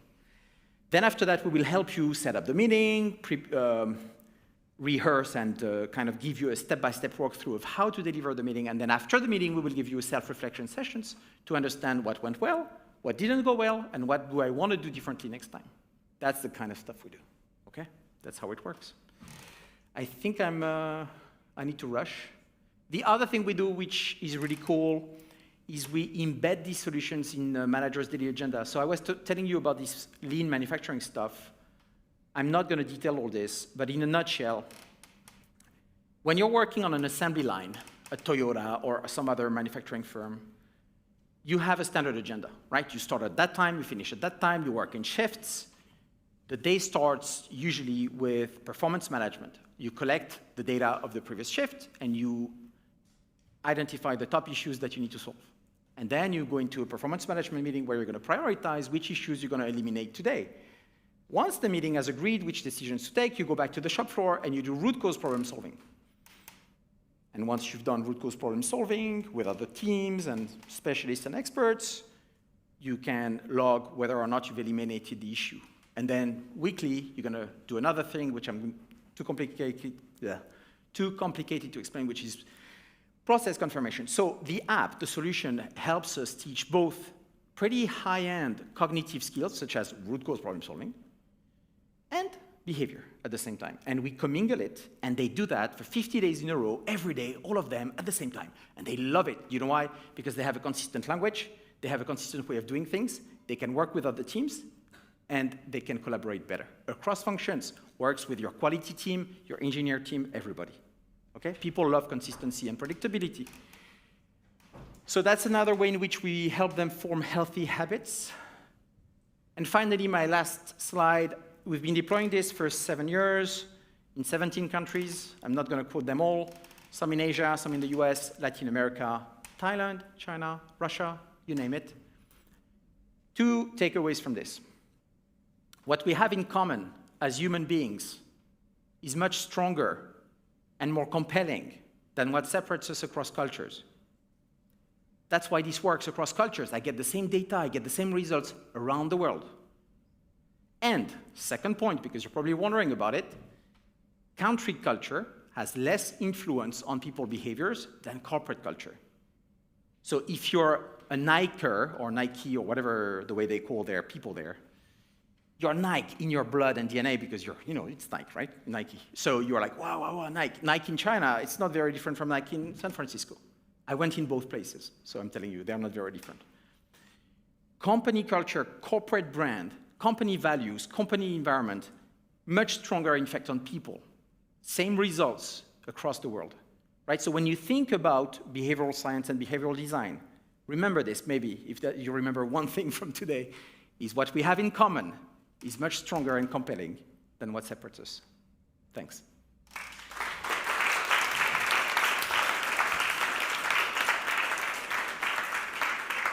Thank you so much, Yohan. We've got time for one quick question, if there's one from the audience.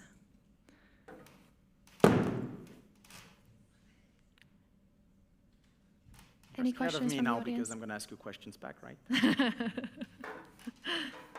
Is there a question there? Yep. Oh. It's a really small question. Was there a reason why you chose green for the app as a color? Very good question. So it's a design question. So most of the corporate world is in boring colors, right? And I needed to choose something that would stand out on the phone itself when you thought about it. So we looked at the most used apps, and the icon is white. At that time, very few people were using white for the icon. Green is part of our portfolio because it generally associates with a positive sentiment, and I have to take into account the fact that I'm working around the world. So that's one of the things that's different, right? The meaning of red in China is very different from the meaning of red in Europe, okay? Red is red light, stop, traffic, blah, blah, blah. China is great. Red envelope, money, success. So I couldn't use red. Blue is boring, it's corporate. It's like, oh, my banker, my insurance company, so I need something more fresh. And green felt like, positive. At least usually it's, either a green, how do you call it, clove in Ireland, like, luck or hope. Positive mindset, that's why. We good? Okay, I need to Thank you so much, Thank you so Yohan. much. Let's give one more round of applause.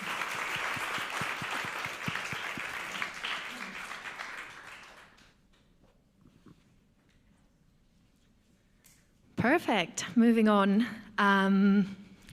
Thank you so much. That was great to see also. We've chatted loads about the Boost app, but it was great to see actually the app in use as well. So thank you for that, Yohan. Next up, we've got Umar Taj from Cogco, who is our main sponsor this year. Umar has been a great help in organizing the Nudgeathon this year. He's the founder of the Nudgeathon concept as well. Umar helped us come up with this year's briefs as well, so we are very thankful for all his help and support with Nudgeathon this year. Umar is the director at Cogco, and he is here today to talk to us about the story behind Nudgeathon and why it matters.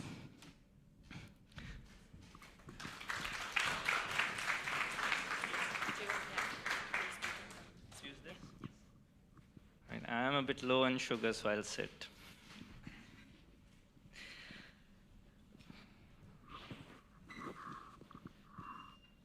So this is it's more of a chart than a presentation. So let me first ask this question: how many behavioral or aspiring behavioral scientists do we have in the room? Almost everyone, or related field. That was a silly question to ask.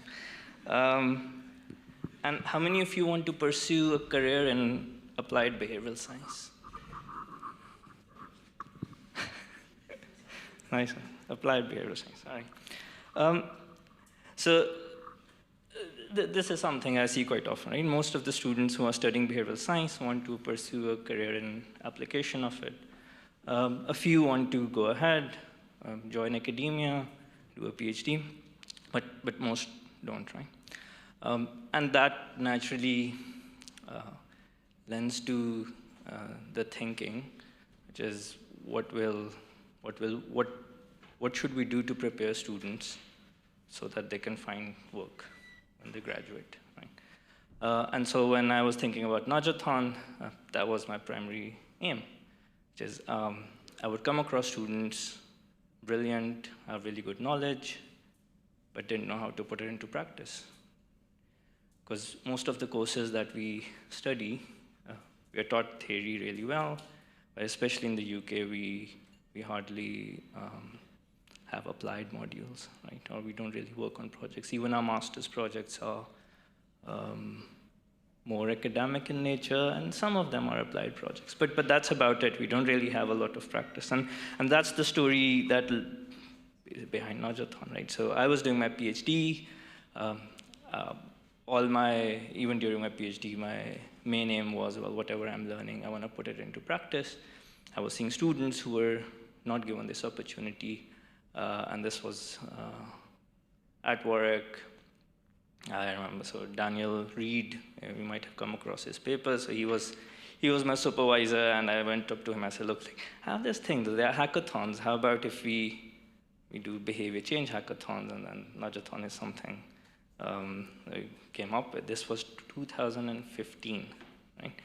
And I was like, okay, yeah, let's do it. We had our first student Nudgeathon in 2015.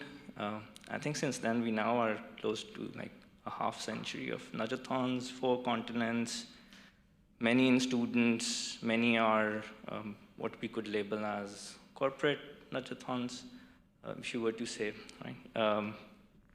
And I mean, every time when now we have this regular UCL annual, there's one recently in US, there's Australia has a similar one, right?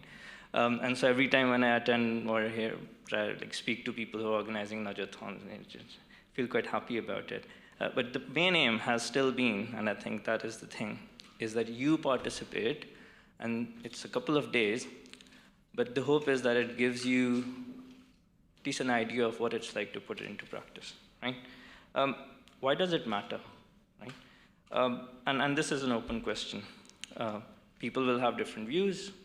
I have my views, which I will share, but what do you think makes a good behavioral scientist, an applied behavioral scientist?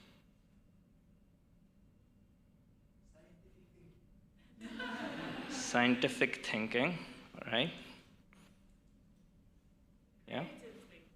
Creative thinking. I think if you're able to deal with the context in which people are really making decisions, and you're able to kind of put together what that would look like, so that when someone is in that context, how would they react?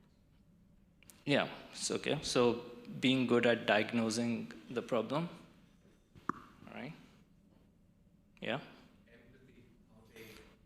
So being able to empathize, yes. So trying to put yourself in the best position to understand the problem, yeah? Sales, all right. Interesting, right? No, but this is more in line with what I think, right?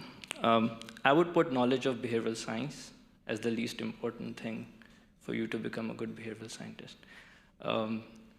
Why?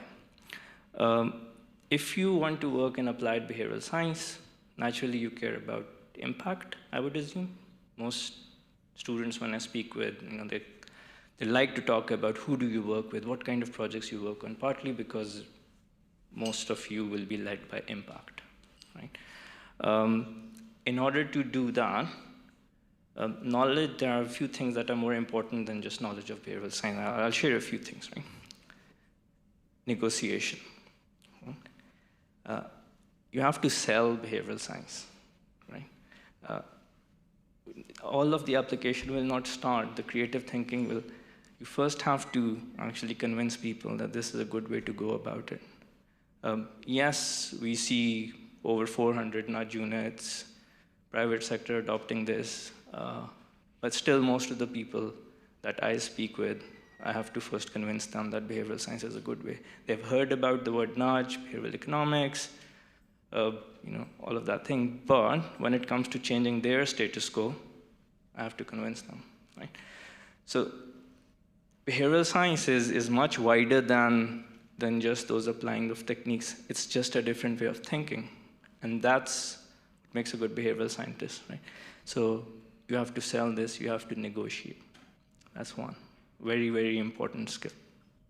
Next is most projects that you will work on, most projects that I worked on, I'm not the one who can make the changes. I have to ask others to do something, right? My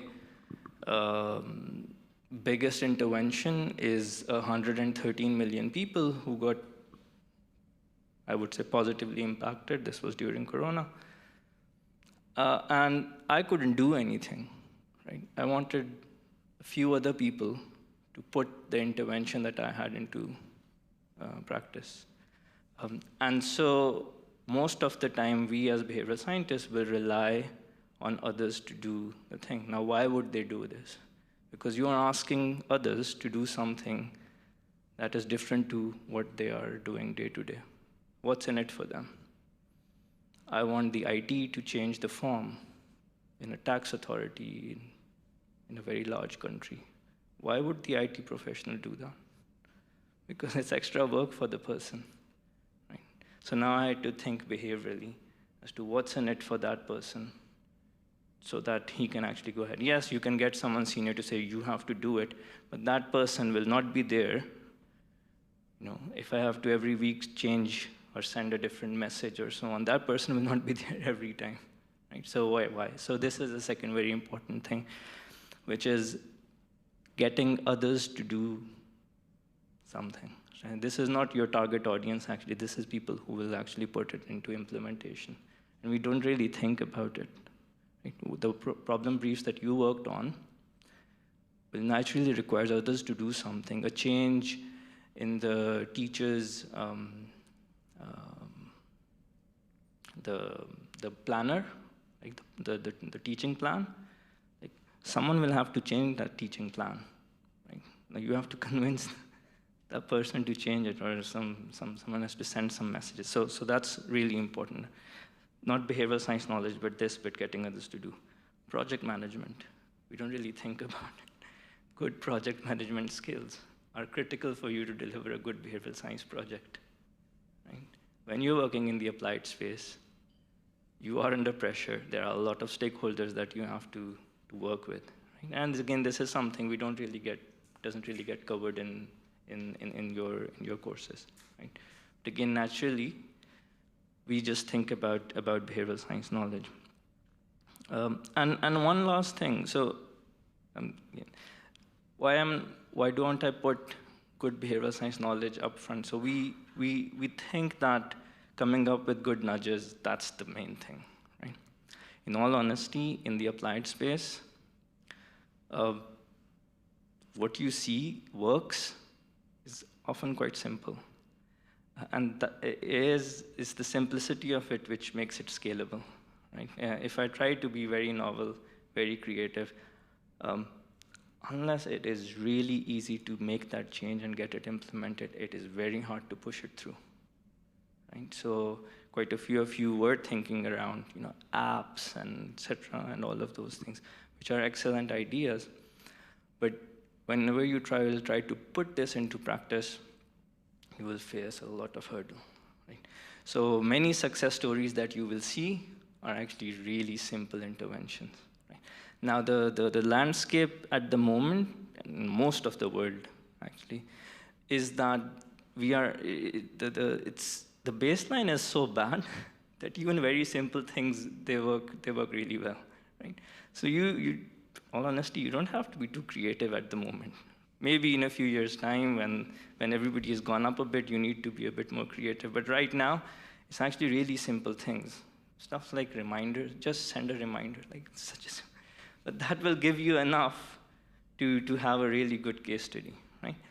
So this is one reason. So at the moment, we don't have to be very creative. It's those other things that we have to think about more. The other reason right now, of course, I'm not proposing that you do that, but actually ChatGPT is pretty good at coming up with ideas now as well. Like I've tried this in my recent project.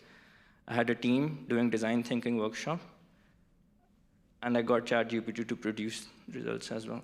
And they weren't actually that different. Again, I'm not saying that you do that, but the point here is that this skill, you're already having this good learning, good foundation, a systematic way. I loved that in your presentations. You were all going through a very systematic way to approach the problem, diagnose first, and only then ideate. That's excellent. You're doing that. Don't think that that is sufficient. Okay? If you want to work in applied behavioral science, it's these other bits that you should really think about. And the final bit that I'll come to is, how do you do this? How do you develop this while you are studying? Okay? And this is, I do feel sorry about students on this, right? Which is that you spend, for those of you doing a master's in the UK here, you spend a year, you're part-time, a couple of years, undergrad, fair enough. Opportunity to put it into practice isn't really there. You go out, you apply, you get in an interview, and you're asked for examples on how you have put this into practice. Right? And then you don't really have any. Right? And so this is something, this one thing is really important for you that I tell every student to do while they are studying. You have enough time to do something else. This is my advice to PhD students as well. Don't only do PhD. Do something else along with PhD. There's enough time. It actually increases efficiency. Right? There's more than enough time to do something else, even for full-time PhDs. And so my thing for you is seek projects yourself. You can do that. I remember doing that, and I loved it, right? This curiosity has to be there if you want to be a good behavioral scientist. How do you seek your own projects? You're at uni. You will certainly come across behavioral challenges. This is your chance to try and hone on to these skills. You have to sell it. Library, maybe a cafeteria, a cafe, you're not seeing something happen. Your course lecturers, they don't respond to you on time, et cetera, whatever it might be. Try to find projects that are not part of your course, get them approved, because those are the skills that honestly you need, right? Selling it, right? Negotiation, getting others to do something. Like maybe it's getting people who come to the cafe, or is getting students or staff to bring their own teacups, or whatever it is, try to find your own projects. Do this while you are studying. Trust me, the insights that you will gain from this, just doing your own projects, will be way, way more than just reading about it. Right? Behavioral science, this is an applied space.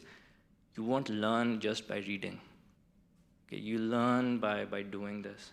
Don't wait until you find your first job to then start doing, like you're already behind in that way, right? So this is my honest advice if you want to pursue a career in applied behavioral science, create your own projects while you're studying. It could be anything, but try to find those. You can work in groups, however it is. This student groups, they are brilliant in helping this, but you can just do this on your own as well. And there is more than enough time, even for 1-year masters. Like there's plenty of time for you to do this. And these are a few things for me. Nudgeathon, I mean, you are what makes Nudgeathon happen. Right? So thanks a lot for participating. And I did hear about people participating from a lot of different countries as well. Right? So that's excellent. And again, my hope is that this is something which becomes more formalized. So we have country competitions and then hopefully global competitions as well. And I just wanted to share a few thoughts on what you should work on. I'll stop here, and I am curious to hear your questions and your thoughts.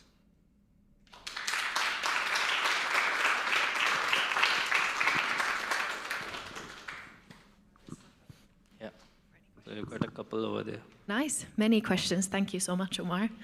Okay. I just wanted to ask, before we go into any questions, you can keep your hands up, but how would you rate Nudgeathon, as you're talking about the importance of getting experience?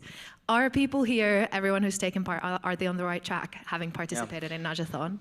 So I think one thing this year, the quality of the output is better than last year, so well done on that. And I think it's something which you know, we are like you in terms of what to do, how best, like you keep on improving. What I really liked was a few of you actually went out to collect primary data yourself. You spoke to people, you interviewed people, you looked at beyond just the problem brief. I think that's the kind of curiosity that should be there, right? So, and if we are embedding this, the structure is getting embedded in Nudgeathon as well. And so Nudgeathon certainly is one of those things. It's just 2 days, right? And when this will get shared back with the partners who pitched this, I'm pretty sure that one of their feedback will be, what, they produced this in just 2 days, right? And they've been working on this for months, right? So Nudgeathon is that, but create your own mini Nudgeathons, if I were to say. That's what I mean by your own projects, right? You could just do it yourself. That has to happen. You need to learn how to sell, how to win projects, how to complete them in time. Like those are very, very critical if you're working on applied work. Nice, thank you. Okay, over to your questions. First of all, thank you very much for speaking. I really enjoyed the event and everything, so I'm happy this exists. My question is, a lot of people have preconceptions about behavioral science, and they think, oh, I know what behavioral science is. I read Kahneman too, you know? Yeah. So how do you get people to understand that behavioral science is more than that, and that we have our place within the workforce? Yeah. So I'm okay with people who would consider themselves as behavioral scientists by reading a few books, and that's fine, right? I mean, there's more than enough work to be done in behavioral science. There's no room, no need for competition. Like coordination and cooperation is what you need. What distinguishes, and this is the thing, more often than not, you will find we naturally do this. We jump to ideas, right? And you have to stop yourself. And that's one important thing that we have to, like for a good behavioral scientist, right? You have to diagnose first. You need to know what you're trying to solve. I spend a lot of time on figuring out the target population, the target behavior, why they're not doing, which many of you were doing as well, right? So I think that's one really important thing that is usually missed by people who are just reading up, because what you're reading up and what you get excited about are the ideas, right? That's just excuses. You read something, oh, that's really cool intervention, etc. Right? You're naturally thinking about that.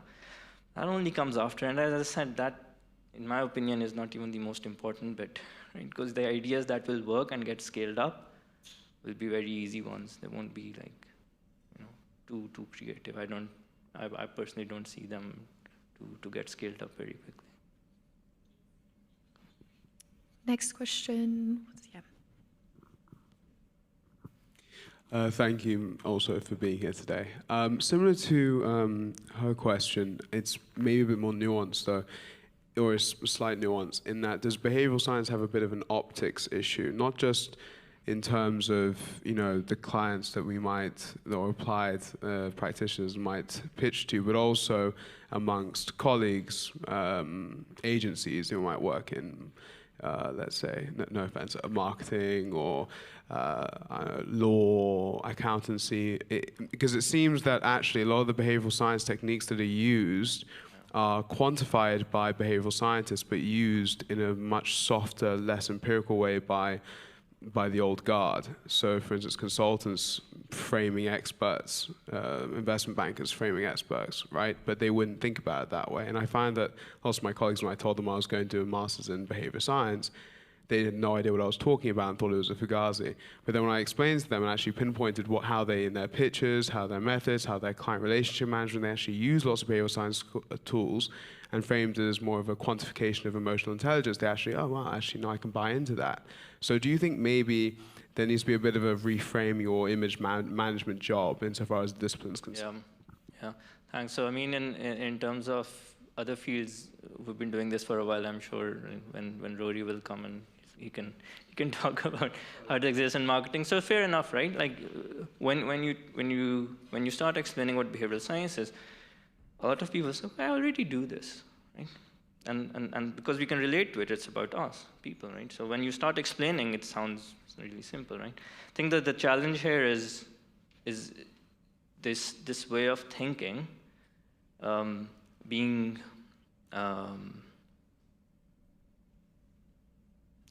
more comprehensive, if I were to say, in this. But here's my thing on this.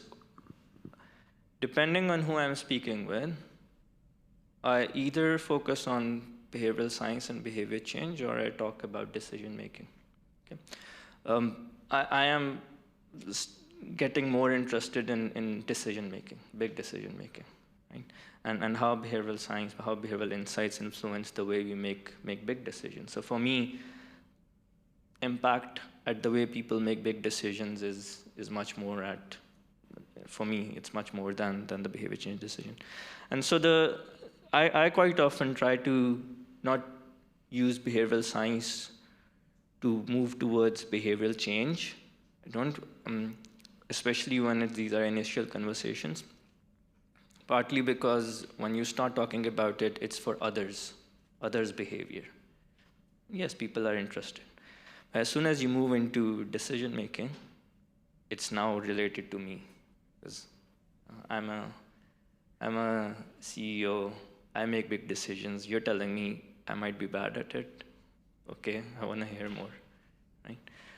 And so a lot of times, the way that I would then start a conversation is, it's behavioral science, but no, this is related to how you work internally, how you make decisions, right? So there's been a lot of work on nudge others, right? But actually not a lot on nudging inwards. Right? We are seeing, I mean, we are seeing, but still the popular examples are all about nudging others. So for me personally, the framing now is more put it into decision-making space, right? And that, interestingly, you don't find a lot of behavioral scientists who are working in the strategic decision-making space, right? A lot is in the behavioral change space. I would strongly, like, my master's was decision science. There's a whole science on making decisions, which has the behavioral element, but it also has decision theory, decision science going into it as well. So that's my approach to this. The one interesting thing, not interesting actually, the one important thing that as behavioral scientists, I think we are fairly humble about what kind of impact we could see. I think the stories that people who we are speaking to, the stories that they read, they're usually expecting massive jumps, massive improvements. Quite often I get asked this question, like, quantify the effect, put it in money terms or, percentage terms. So, an adoption rate going up by 40%, no, I mean, those are like probably lucky cases, but most of the behavioral science interventions are giving you marginal effects. And that's important.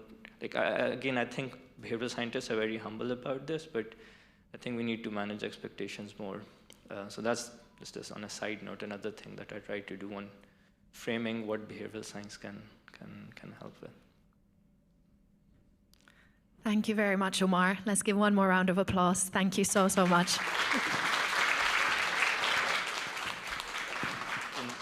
And a huge thank you for all your support with Nudgeathon. This year it's been amazing. Thank you. Okay, we're getting to the end of our speaker section of this Nudgeathon Conference Day, the last day of Nudgeathon 2023. We're coming to our keynote speaker. He doesn't need all too many introductions, but I'm going to introduce him anyway. He's the vice chairman of Ogilvy. He's also co-founded the behavioral science practice within the firm. He's an author of several books, such as Alchemy, The Power of Ideas That Don't Make Sense. And it is with great pleasure that I present to you Rory Sutherland from Ogilvy. And he's here to talk to us about let's stop pretending that real life is symmetrical. It's an aid to thinking, but a curse to doing. And we have a great pleasure of having worked with Ogilvy for a couple of years now with the UCL Nudgeathon. And we've got mentors from them. We've also got some tickets up for grabs for the winners this year to Nudgestock, which Rory also is hosting. And without further ado, I'm going to give the stage to you, Rory. 7th of July.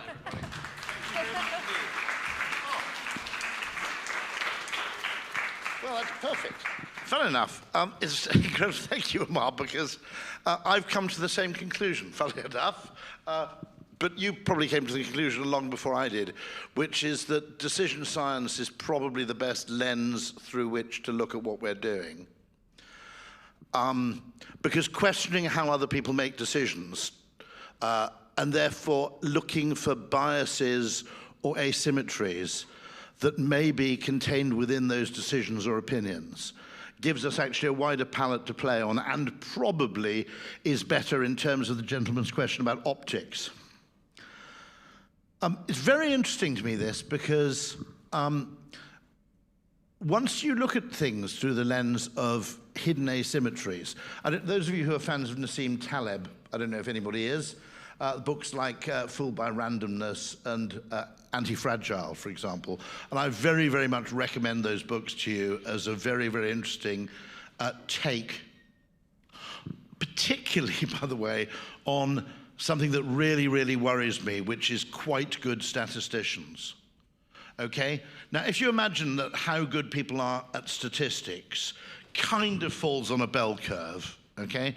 Not that worried about the people left of the average, because they probably know they're shit at statistics and they don't try that much, okay?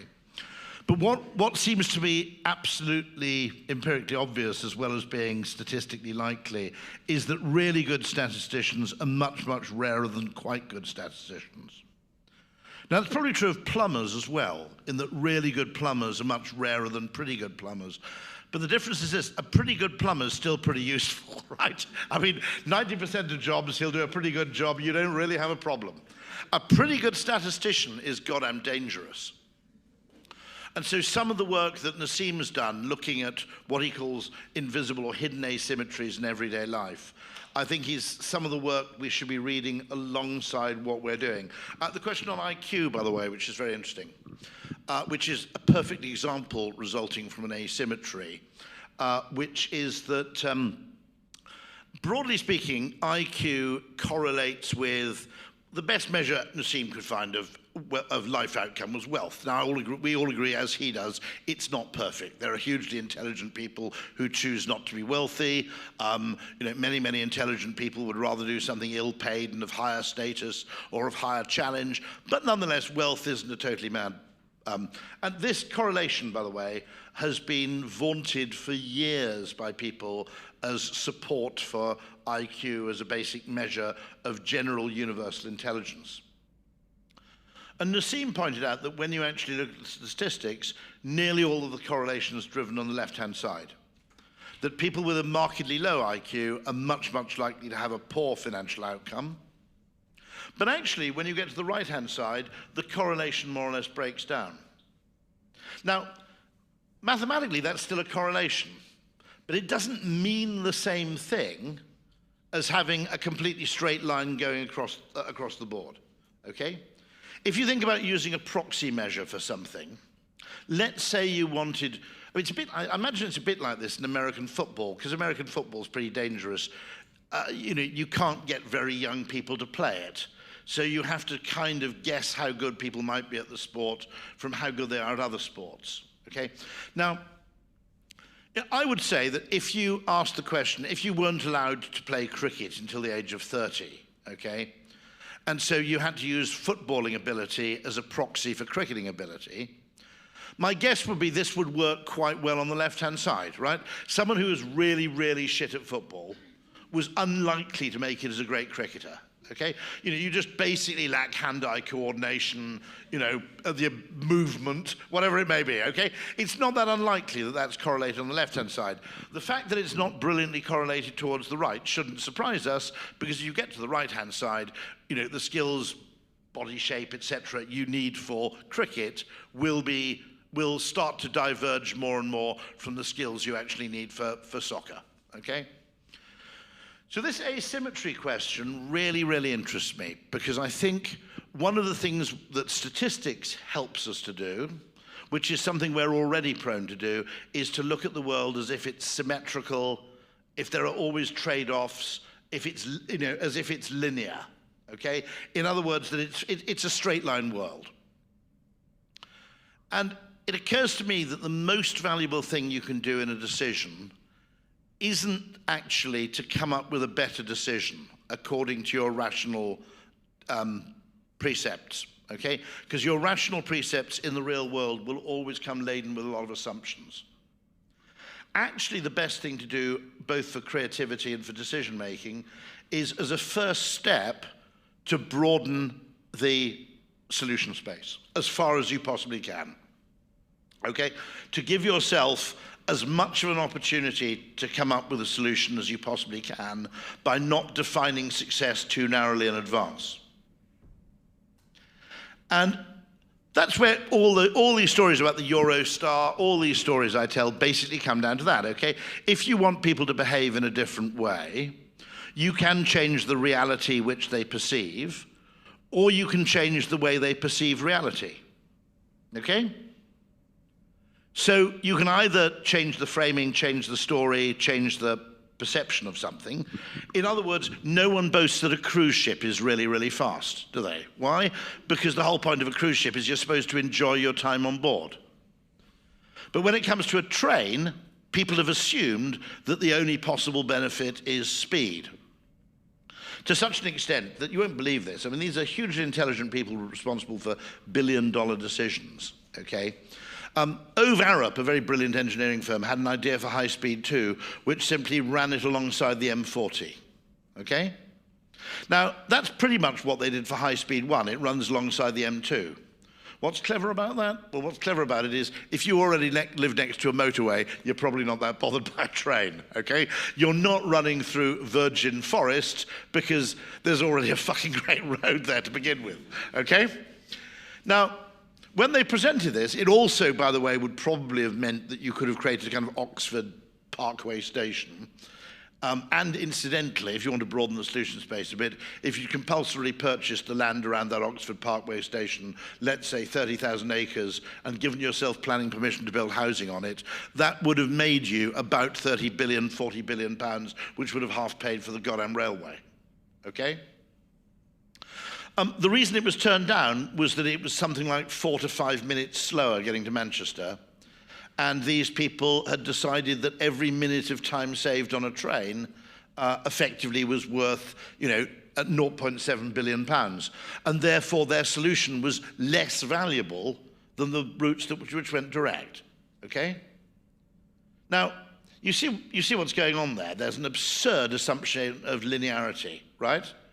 Which is that, don't get me wrong, okay? Yeah, I mean, I think High Speed 1's a great idea, by the way, for lots of reasons. I came on this morning from Ebbsfleet, this afternoon. It seems very, very successful. But has anybody seriously, I mean, okay, this is this assumption of linearity. Has anybody seriously ever got up in the morning and go, I'll go to Manchester today, but it takes 4 minutes too long? Okay? You can't, the brain can't even tell the difference between, you know, 52 minutes and 48 minutes on a train. Now, weirdly, by the way, there probably is a lot of data to suggest that we really do care about speed, because when you go on the LNER, the Avanti West Coast website, currently to book trains to Manchester, they put a big flash next to the one that's cheapest and a big flash next to the one that's fastest.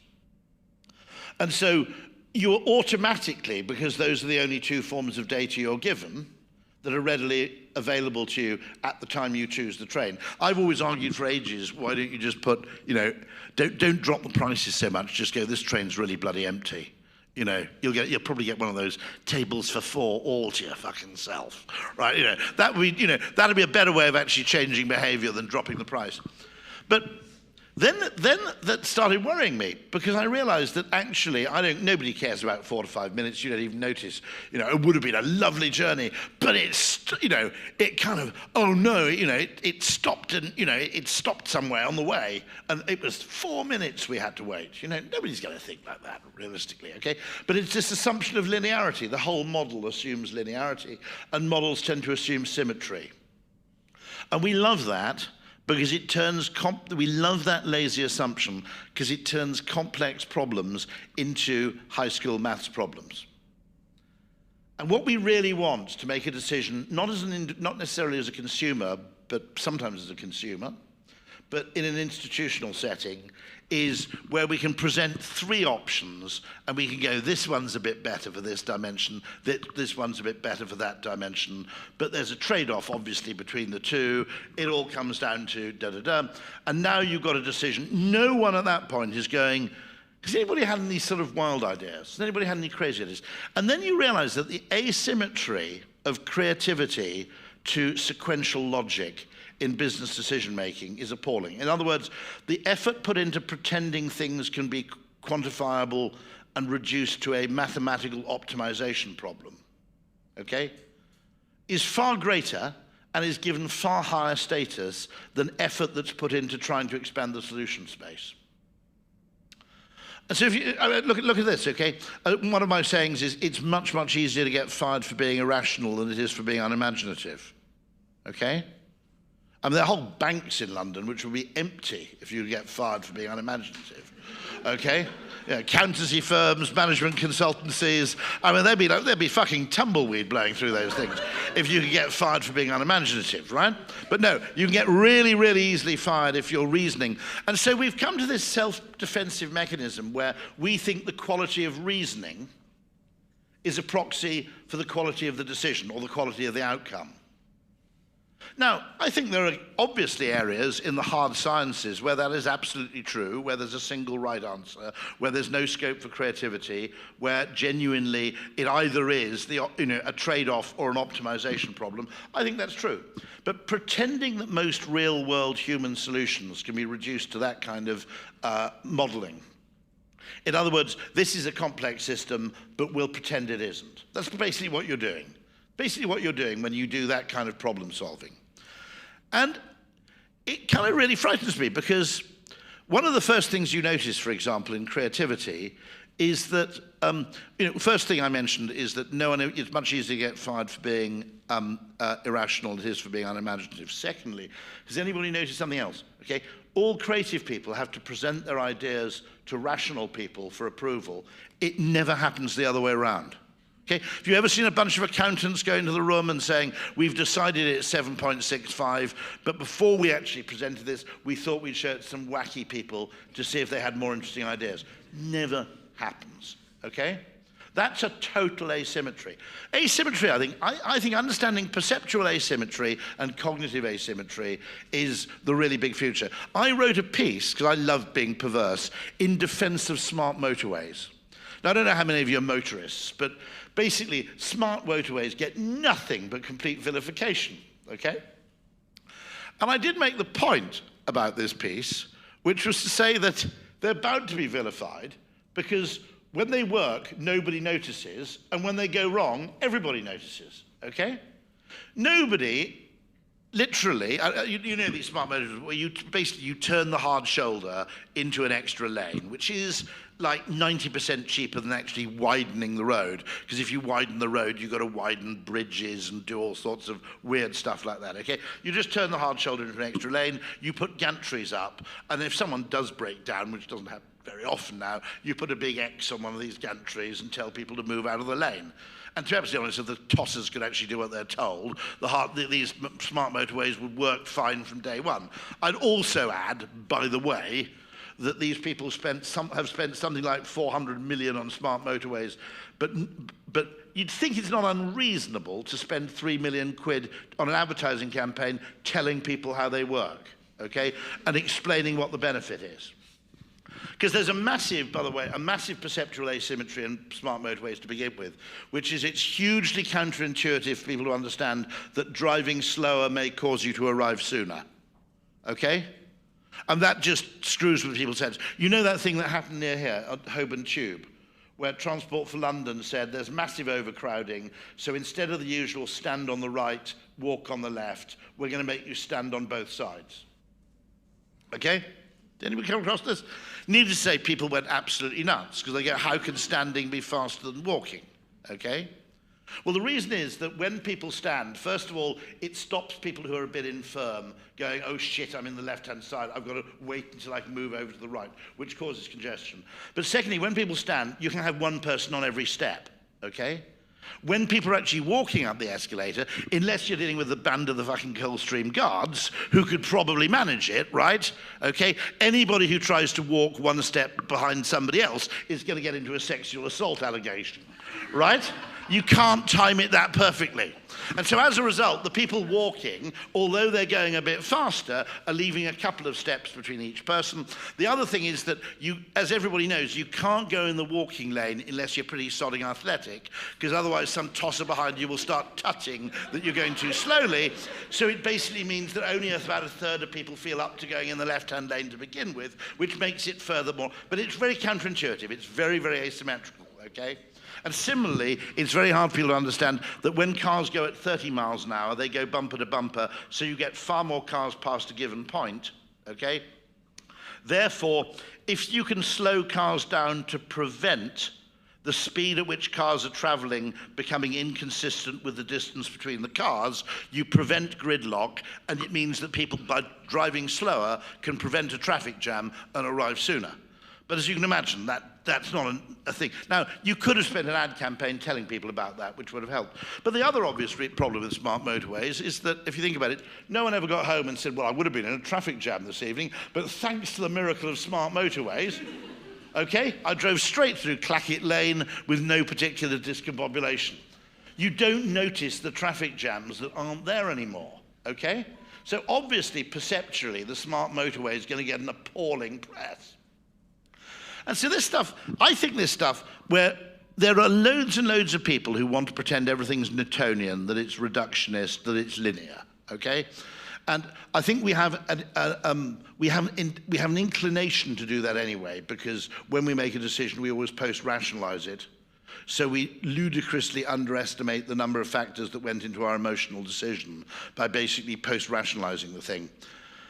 Okay, and therefore, because we're very good at post-rationalizing, we think that pre-rationalization works. Well, here's my creative question here, okay? Very simple creative point. And if this is true, right? If I'm right in this, then we have to do decision-making different. And this is all I'm saying. I think there are far more good ideas out there that we can post-rationalize than there are good ideas out there we can pre-rationalize.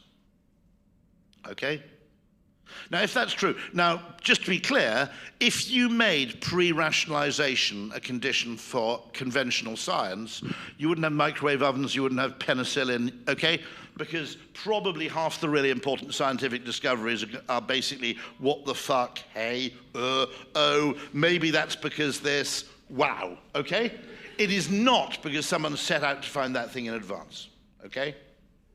But secondly, I think in terms of complex solutions to complex problems, the extent to which there are far more good ideas we can post-rationalize than there are good ideas we can pre-rationalize, and that it's possible vastly to expand the solution space. Let me give you two examples of creativity, okay, where simply by thinking differently, okay, the first one is totally trivial, but the first rule, by the way, of being a good behavioral scientist is to get really interested in totally trivial shit, okay? I discovered this morning that if you put a Star bar in the fridge, it's like a completely different chocolate bar. It's really interesting, okay? Well, okay, look, it's not a fucking Nobel Prize contender, but I mean, it's quite useful, right? Now, I have a real grudge against the person who named the Star bar, because as anybody else, I think it's one of the greatest of all chocolate bars with a totally shit name. You know, anyway, but the interesting thing there is that trivia, why you should get interested in trivia, is that really, really trivial things, okay, behavioral science, human behavior, what we learn, this science isn't a linear science, it's not a reductionist science, it's kind of fractal, okay? And things recur at small levels and big levels. Now, let me tell you about the Boots Advantage card, okay? How many people have one? If you're Brits, okay, yeah. It does lean female, which, you get, I think it's now 3 points, isn't it? Not 4, back for every pound you spend. And the points are worth 1 penny each, okay? Now, one interesting story is what apparently quite often happens with the Boots Advantage card, okay, at Boots, okay, is that wife typically, or female partner in a relationship, gets ill, sends partner out, to buy Strepsils and paracetamol, okay? And just as, let's say, he is leaving to go to Boots, she says, oh, by the way, take my Advantage card so you can get the points. Bloke turns up at the counter with the Strepsils and the bloody paracetamol, and the person behind the till says, oh, actually, you can afford to buy these with your points.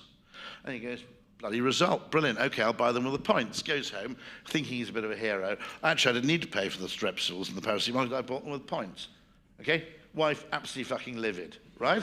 Now, economically, this is completely irrational, okay? Because the points have a value of 1 penny, and logically, money stored in coin, in real fungible money, should be more valuable than Boots Advantage points, because if push comes to shove, you can spend it at places other than Boots, okay? Which, you know, from time to time may be necessary, right? But the point is there's something weird going on there, which is kind of cookie jar accounting, which is the great thing about points, okay? They can be better than money. Why? Because they're guilt-free indulgence. Okay, if you go and buy a bottle of Chanel number 19 on the points, feels totally different, okay, than if you buy the thing with cash. Because with the cash, you're thinking, oh, I'm taking the food out of my children's mouths, right? Whereas when you buy it with points, you go, well, I just got it in points. It's free, basically. Starbucks, the Starbucks prepay card, okay? This is what I mean when I say, okay, consumer capitalism is the Galapagos Islands of behavioral science, okay? It's by looking at a place with loads of trivial differences and absurdities, you learn a lot really fast. And but anyway, there's something else that's really interesting, which is something occurred to me, that here you have someone getting really, really upset about like £5.70 worth of Boots Advantage points, right? So if you think about it, okay, if Boots, when they introduced the Advantage card, which was about 1998, 97, because I remember because I was vaguely involved with it, if they said, let's not bother with this Advantage card, we'll just cut our prices by 3%, okay? No one would have noticed, would they? I mean, no one would have remembered. A month later, people would have forgotten all about it. No one would even have got excited at the time, would they? Yeah, okay, yeah, 3% off, whatever, okay? The same goes for a thing called, you're all too young, a thing called Friends and Family, which was a telephone promotion brought in by MCI, okay? Where you nominated the 10 numbers you called the most, and you got 15% off those numbers, okay? People got unbelievably excited. There were pub conversations, comedians did whole sketches about Friends and Family, etc. Okay? Now, here's the weird thing, right? Okay? Boots Advantage card, which is basically, it's a bonus, is hugely valued. A 3% reduction in price is basically forgotten, just creates a new norm, gets set as the new anchor point. A year and a half later, there is absolutely no gratitude, okay? Well, how do you deal with that fractally? Well, I've said this repeatedly to every political party in government that'll listen. Never cut taxes. Give people a rebate, okay? Because people notice a rebate and repeatedly, year on year, get excited about it, talk about it, in a way they never get excited about a tax cut after, month 3. But the other thing is, it actually gives you the freedom to raise, if you have an exceptional year where a large country invades another neighboring country or something like that, and oil prices go up, and there's a whole load of shit, you can just say, instead of saying we're raising taxes, you just say, you're not going to get a rebate this year. And people are going to go, oh yeah, fair enough. Right? Now, to an economist, there is absolutely no difference between Boots Advantage points and 3% off, okay? To the human brain, for whatever reason, they're totally different things. So no one has actually considered, when they talk about the tax rate, no one's actually considered. Weirdly, in America, the majority of people, I think, choose to overpay their tax so they do get some money back in May or whatever, because they prefer it that way around. It's also probably very good for people who are less wealthy for them to have a lump sum once a year. Because, generally having a degree of variance in terms of what you're paid allows you to solve more problems than merely having a consistent income, which a totally consistent income tends to turn your life into a cash flow problem. So there are loads and loads of things, but because to economists, they pretend those two things are exactly the same, okay? No one actually looks at this. Here's another one, weird one, okay? Once you start looking at behavioral science through the lens of asymmetric perception. And by the way, you can talk about, is this immoral, okay? Surely it's immoral to make a train journey feel faster rather than making it actually faster. Well, that's fine, but in that case, your TV is totally immoral, okay? Because your TV is totally optimized around human perception, not around fidelity to reality. There's no yellow coming out of your TV at all. It's just red and green pixels, okay? Which your brain interprets as yellow. TV's fucking lying to you all the time, right? You're going, oh, look at that nice yellow. It's not yellow, right? But do you care? No, because if it looks like yellow, you know, quacks like yellow, it's kind of yellow, right? Okay, so making things feel different seems to me to be the obvious place to start rather than making things objectively different. Because after all, if you make things objectively different and they don't feel different, nobody will do anything differently. So what was the bloody point in the beginning, okay? So starting with what people perceive and feel, and then moving back to the objective change, the changes you have to make to objective reality to obtain that feeling, seems the right way to go. But here's the third thing, which is how do we frame decision-making and create a world where people really, really get credit for thinking outside the box? First of all, one of the strange things everybody tries to create when they create a decision that they want to, nobody in business wants to create a good decision. They want to create a decision that's easy to justify, so that if things go wrong, it's easy to defend. Okay? When individuals, I think when consumers make a decision, they're principally motivated by fear of regret. And when business people or politicians make a decision, they're principally motivated by fear of blame. Okay? There's a very, very significant issue with, I think, a lot of political movements at the moment, okay? Which is a lot of politics takes a course of action which is not designed to solve the problem. It's designed to show you care. Okay? Now, the problem with any action which is designed to show your commitment to a problem is that once you want to show how much you care about a problem, you won't consider any oblique solutions. Because the solution that looks the most well-intentioned is the one that costs you the most, that actually that notionally tackles the problem head-on, okay? The solution that actually works may be surprisingly oblique or tangential. And that's because in the real world, the opposite of a good idea is another good idea. Okay? Now, that's not true of your high school maths. Okay? High school maths questions, they were designed to be easy to mark. They weren't designed to show how clever you were. They were designed to be easy to mark. Okay? And that's led everybody to think, okay, there's probably a right way of doing this. There isn't. Okay? But there is definitely a way you can approach a problem which makes the odds of solving it interestingly and effectively more likely. And the first thing you want to do is actually stop assuming that the opposite of a good idea is wrong. I have a very weird story about this, okay? I'm going to tell you this just before I finish, which is speaker's worst nightmare, okay, if you're doing public speaking, which is, for some reason, most of the time when you give a talk in public, you feel you have to go and have a pee about 5 minutes beforehand. No idea why this is, but I've spoken to loads of other people on the speaker circuit, same thing, okay? Go in, go to the loo, go to wash my hands, insane water pressure, which disgorges a whole load of water over the front of the wash basin into my groin, okay? And I'm there 5 minutes before you go on stage. What the hell do I do? So you immediately head over to the Dyson to see if it's going to be any use. Absolutely hopeless. If it had half an hour, it might have worked. Absolutely useless, okay? And so you're going, there's no point in giving this talk because it doesn't matter what I say. I could be announcing a cancer cure. And they'd just be going, he's pissed himself. Okay, now, I went out in a state of despair and I looked out of the door and a miracle happened, right? It started raining really heavily. So I just went out into the street and stood in the rain for the 7 minutes available until I was completely soaked all over, right? Now, admittedly on stage, there are a lot of people going, why does this guy just come out of a swimming pool? But it was better than the alternative, okay? And that's what I mean, that actually we have to create this world where the unexpected answer, the counterintuitive answer, the answer that understands the asymmetry, okay, is really well rewarded. That's the first one. And I'll give you a lovely example of this. I met somebody 4 days ago who was, I think, interested in behavioral science, but was also interested in creativity. She was the head of partnerships for UNESCO. And UNESCO had just been given a huge delivery of Crocs as a donation by the people who make Crocs.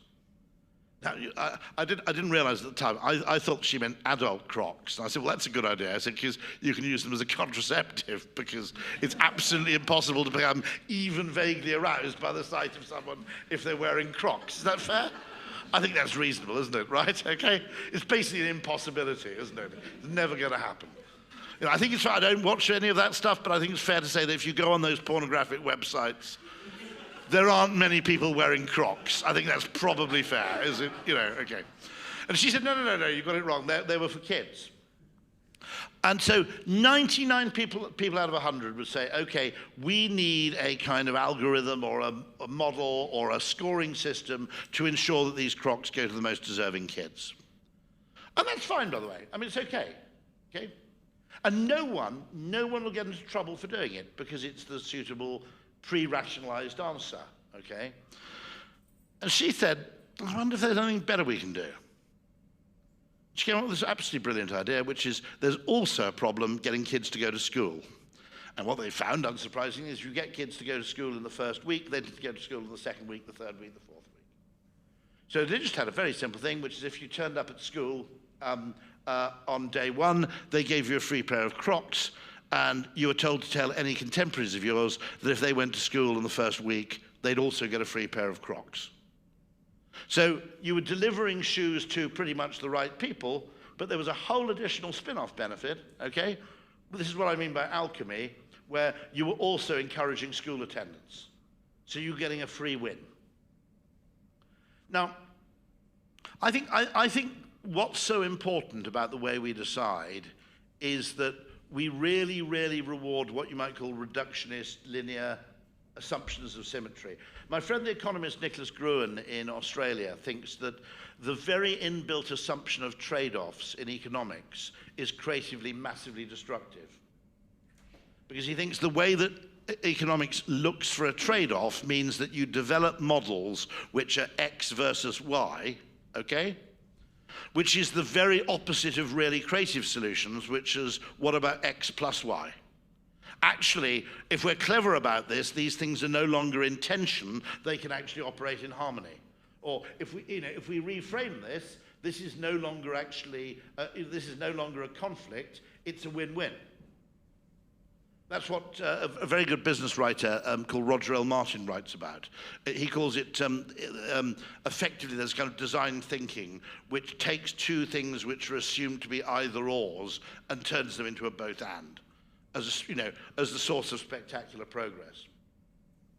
And so that's the first thing we've got to do. We've got to reward people for just thinking different. Because, as you made the point brilliantly, Umar, why should the person change the tax form? Okay? It's work, it's hassle, and they're not going to get rich doing it.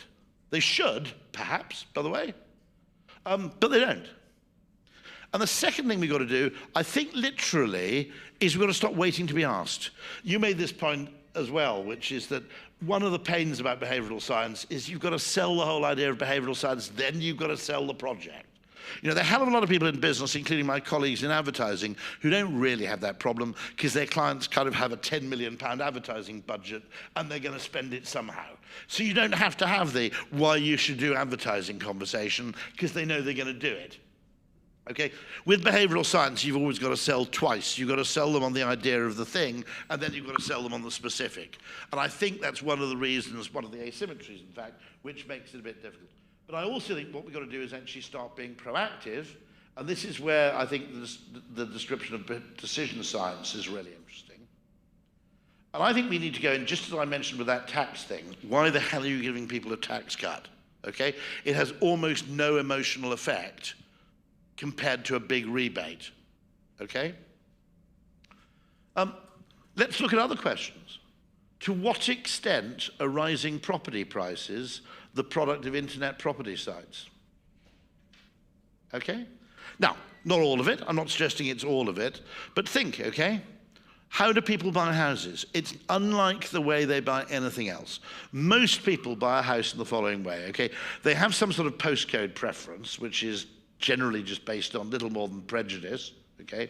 By the way, for those of you looking, massive asymmetry there in London, because all people who lived in North London think the tube is the only way of getting about in London, so they think that South London doesn't exist, okay? Whereas in fact there are things called trains, okay, which are faster than the tube and above ground so you can breathe, but most people basically, I want to be near the tube, okay? Well, they're just written off, you know, a quarter of, well, you know, half of London south of the Thames with that, oh, I want to be near the tube, okay? But anyway, they choose based on some totally irrational prejudice. Then they go and find out what they can save as a deposit. Then they go and find out what they can borrow. They go and add those two amounts of money together, and that's where they start searching. Now, this must be having an effect, because I hear in the property world that it's impossible now to sell a house for £850,000. And the reason is that when you go onto Rightmove, okay, and you search, at that level of property, okay, the bands, the thresholds at which you search by price are at £100,000 intervals. So the only people who will find an £850,000 house are people searching £800,000 and up or £900,000 and down. Now, first of all, if your house is at £850,000, they're less likely to find it at all, right? Because you'll probably be on page 19 or whatever, okay? But secondly, by dint of being a long way from their initial starting point, you're now a less desirable house, either because you're a lot too expensive, you're actually too cheap. So you don't actually have a price-demand curve in property, you have a price-demand ziggurat. Now, when you think about this way we buy property, right, okay, if we bought cars that way, we said, okay, how much money can I scrape together? How much can I borrow? Because I want to spend all of that, okay? We'd all be driving around in Bugatti Veyrons, right? Okay, but we don't. In most things we buy. When we bought housing traditionally, we'd probably go, I want a house that's a bit more expensive than my current house, not really knowing what it was actually, what your current house was worth. But quite often you go and find a house and you go, I really like that house, and it was cheaper than you expected. And you thought, that's brilliant, okay? Now I think, because of the way we search price first, nobody searched price first before, okay? Because we're now searching price first, that's bound to have an inflationary effect, okay? Now, the second thing that's a problem to me about, you know, all kinds of decision science is that the internet and buying anything online is very, very good at giving you what you think you want. If you talk to an estate agent, okay, they say that nearly everybody comes to us with a list of criteria for the house or flat they want to buy or rent, okay? After we've shown them a few properties, they almost always end up choosing a place which meets none of the criteria they set to begin with. And that's because actually a salesperson is performing what doesn't feel like a valuable role, but is. You're asking the question, what do I want? They're actually partly asking the question, what do they really want, okay? And showing you things, but they're also asking a secondary question, which is, what can I sell to this person that I couldn't sell to anybody else? Now, at no point, if you choose a property online, at no point does that question get asked, okay? Which is, okay, I'm a bit of a weirdo, right? So probably if I turned up at a human estate agent, they go, finally I can offload that fucking windmill. Right, okay, right, okay, right? You know, finally I found the sucker where I can get rid of that boat shed or whatever it is, or converted water tank, right? Now, when you don't have that second direction of travel in choosing, what's interesting is a whole load of information is getting lost, which obviously makes the market less efficient, and yet nobody's noticed because everybody's defined a decision as giving the person what they say they want. Because economics assumes, what is it, constant known preferences, blah, blah, blah, you know, a constant utility function. What's the other thing? They've got to be, there's something else about them, isn't there? They're in order. What is it, what is it about your so a complete, perfect trust, perfect information with transitivity, yeah, you've got to have that as well. Now, actually, I don't think anybody has transitivity in property, genuinely. Because you'll go and show them a load of stuff and they'll be going, no, no. And then you show them something with, like, you know, an interesting rose garden and all the other shit becomes totally irrelevant, right? I mean, there's no real way in which you can't really describe human decision-making as in that way. That's purely done for reasons of effectively artificial mathematical neatness. And here's the big problem. I'm going to end on this, okay? When, basically, if behavioral science and decision science ends up with an acknowledgement that things are much messier than we pretend they are, it's good in itself. Because the problem of pretended neatness, okay, is that when you ignore a whole load of things, either because they make things complicated or because they're not numerically expressible, and you optimize for everything else, right? The things you ignore come back to bite you, time and time again. Economics ignored the banking sector. It just pretended it didn't exist, because as far as it was concerned, it just dealt with time preferences and therefore didn't have to be factored into any economic model. That sounds wacko, but it's true, okay? The inflation rate never included the cost of property in the UK, okay? Now, okay, that's how weird it is. So what I'm saying is that if all we do is actually say that good decision-making should not be based on the pretense of rationality, and that the first requirement of it, which I genuinely believe, the first requirement is to say, okay, let's expand the solution space. And the second requirement should probably be actually what people perceive is what matters, not what is, okay? Then, to be honest, if you just get, first of all, if consumers know that a bit better, I think they can make better decisions themselves personally in all kinds of ways. I genuinely think there's probably a film to be made or a Netflix series which would just improve consumer decision-making quite a bit.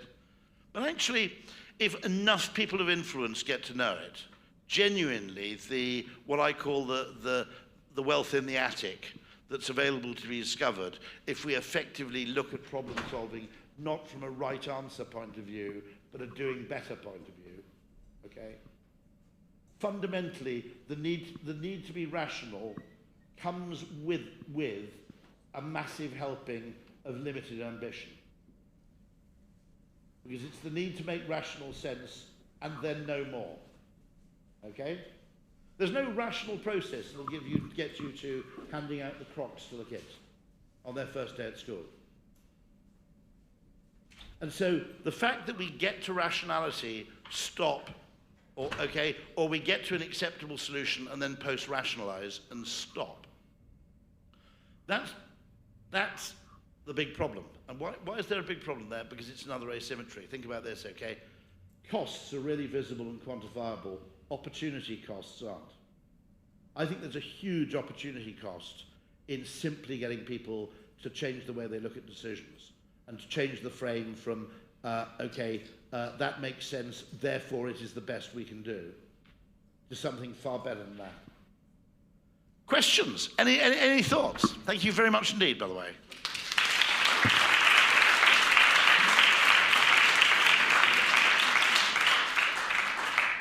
I really love how that brought together so many different themes from today, but also Nudgeathon more broadly, us having worked with UNESCO, for instance, on one of our problem briefs. So it was, on education. So it was interesting about the Crocs and school children example. Questions from the audience. Yeah, let me come to you. Just so we can get it on the live stream as well, I think it's better, yeah. Hi, Rory.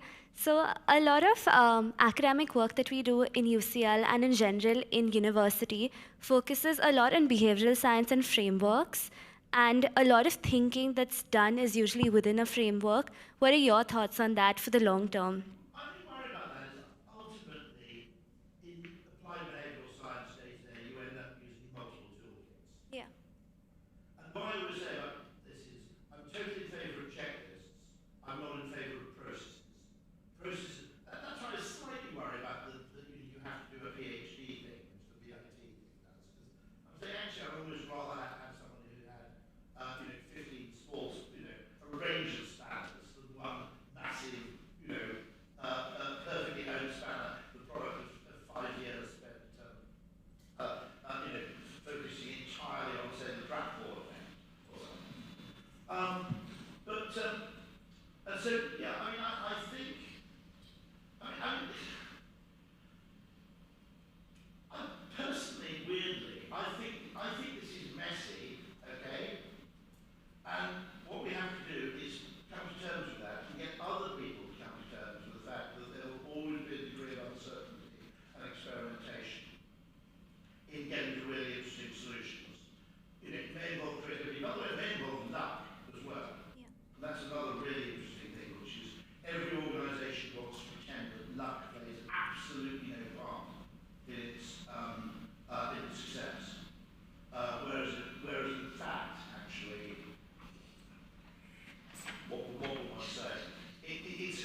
magnificent scroll work, and someone said, we can flog this, okay?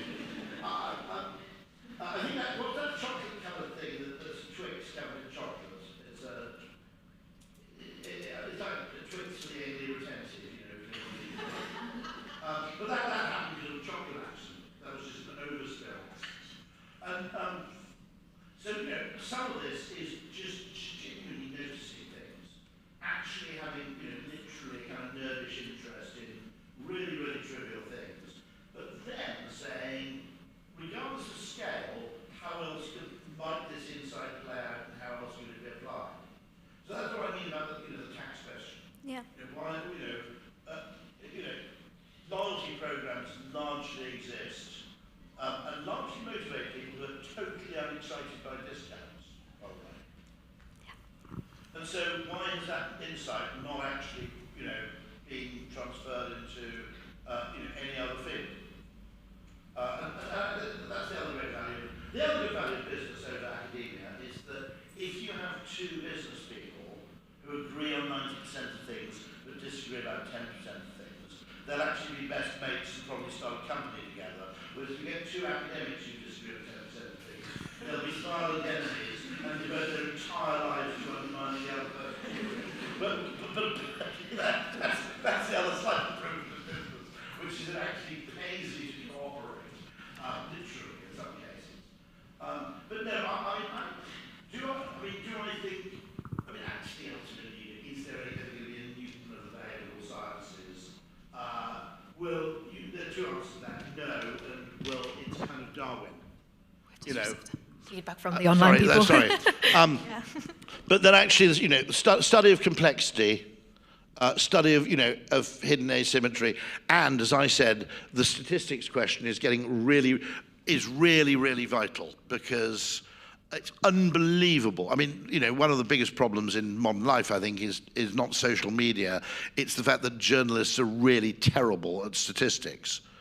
And you see things all the time which are essentially a completely unsafe inference or extrapolation from some fairly crude data. And the extent to which that then spreads is, you know, it's kind of terrifying. And so that's the other thing I would eagerly sort of, if you have a side hustle, make it kind of, you know, statistical anomalies. Because it worries me about things like AI. Do we want AI to be looking for what you might call averages or aggregates, or do you want AI to almost be artificial inquisitiveness, where it actually just disproportionately looks for things you wouldn't expect? Don't know the answer to that, but you know there is that fundamental question, I think, where having a kind of side interest in actually probably in a way reading books on how statistics can mislead you. You know, I mean, you know, the OJ trial or you know the prosecutor's fallacy and so forth might be a really, really valuable thing to do. Because, again, we seem to have this kind of, once something makes sense, okay, our brains shut down. And if we can stop that, and actually say, okay, we have this automatic thing which is, okay, I've now managed to make sense of it, move along now, nothing to see here. Whereas actually asking, well, is that right? Is it more complicated than that? Is there more than one factor at work here, for example? We're unbelievably lazy at that, just as we're unbelievably energetic when it comes to post-rationalization. Brilliant. Any other questions? Do we have anything from the live stream? Okay, let's just stick in the room. Yep, I'll come to you. Or actually, I'll get you first. Sorry, Josh. Hello, hi. Yeah, exactly. So I was thinking that there might be a problem of optics with creativity as well. Yes, brilliant, yeah. Yeah, in the sense that we are kind of used to think about creativity in terms of the apple that falls from the tree and a random Newton walking by and realizing that, oh yeah, right, law of gravitation, right? While in fact creativity is a lifelong process, extremely painful, extremely effortful, extremely long, and which requires a lot of discipline.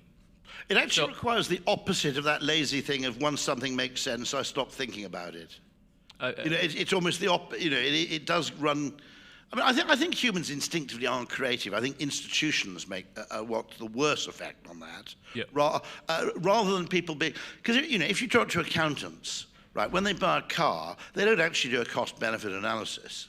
Okay, right? The reason they do a cost-benefit analysis at work, they would say it's because the sums of money are so much greater. No, it's because they've got to defend themselves. They've got to be able to explain their decision to somebody else. And so I think people can be actually pretty creative given encouragement. I think the problem is, genuinely the problem with institutions is that, as I said, no one ever got fired for being rational. And actually there are cases where, an absolutely narrow kind of adherence to rationality is lazy, actually. So there is that fundamental thing. But no, you're absolutely right about creativity. And also we've sold it. I've just started a weird exercise, what I'm doing at the moment, is kind of giving a talk, which I'm starting to think, which is called The Extraordinary Power of Uncreativity, which asks the questions, why is it actually in many cases so advantageous to pretend there isn't a creative solution? What is it about institutions now that have become either so fearful or whatever it is? And you have the problem also, which is creativity of necessity is going to have a degree of uncertainty about it. That might require experimentation. So one of the things I think you notice in business is because of the shareholder value movement and the idea that basically, businesses are expected to deliver quarterly reports, okay? All the senior people, when you go to them and say, look, advertising works, which it does, by the way, basically it's a generalization, but you don't have advertising for something, and if you're not a complete idiot, it'll well more than pay for itself. But you can't say in advance whether it's going to be 3% or 6%. And you literally, I think, have a world now where people would rather have a definite 2% than a probable 5%, which could be anywhere between 1 and 10. I genuinely think that people have become so obsessed with kind of incremental, measurable, quantifiable, which is why the focus on cost cutting is always there. Because you can, as I said, a cost can always be quantified, an opportunity cost can't be, exactly. And that does what, that's not just a sort of government politics problem, I think it's a business problem as well. Yeah, no, exactly, because I was about to ask whether you have some sort of idea of about how to kind of tweak in a yeah, I've wondered about that. I have wondered about attacking uncreativity rather than actually praising creativity. The other thing that's got an optics problem is probably the word design, okay? Where, Herbert Simon, probably would have considered himself a designer in that when you seek to solve a problem, essentially where the purpose is to make things other than how they were. This is the great, Aristotle makes this, this is okay, this is Roger L. Martin speaking, but he says Aristotle makes this point that the scientific method works fantastically provided you are dealing with things that cannot be other than how they are, like gravity, okay? Right? Okay? So, you can pretty much perform some engineering calculations for a bridge on the reasonable assumption that the gravitational force tomorrow is going to be the same as it was yesterday, right? Okay.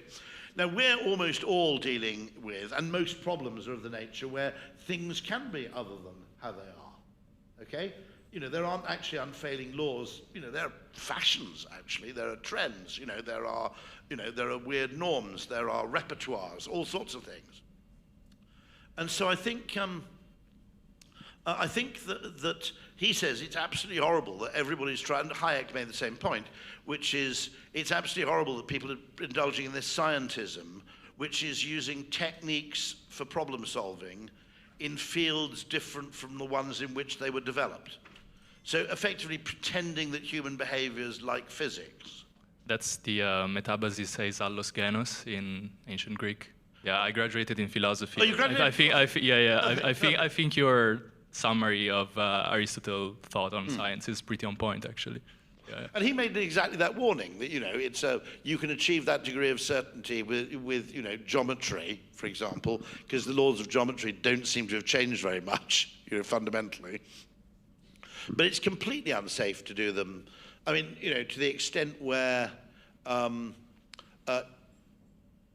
know, something that was optimal 10 years ago can be catastrophic now. By the way, I mean, some of the stuff I talk about is optimistic. So in terms of perceptual asymmetries, I always say to people in the environmental movement that they're more successful than they think they are, because what they don't know, it's a bit like smart motorways, is the hundreds of things that didn't get done because they'd be an environmental disaster, right? I mean, in 1970, if someone came up with some plane that was unbelievably uneconomical but went really fast, okay? You know, in 1973, they would have been well on for it. Now people would probably go, we'll never get that through. You know, and so, you know, but the fact that actually what we're doing is we're taking mathematical or engineering techniques from fields where you know everything you have to know, where everything of importance can be numerically expressed in a way that's commensurable with everything else, and where immutable laws govern the relationship between those things. Now, you know, that just can't, you know, that can't be true in individual psychology, let alone mass psychology, which is more complex still. So no, I think that's, I can't see someone's doing philosophy, so excellent. I mean, I think this is actually of, you know, of philosophical importance. And your point about creativity, that well, just as design, probably 90% of people, if you said, you know, design, they'd assume graphic design. Creativity, they'd assume something to do with paint. You know, I mean, genuinely, yeah.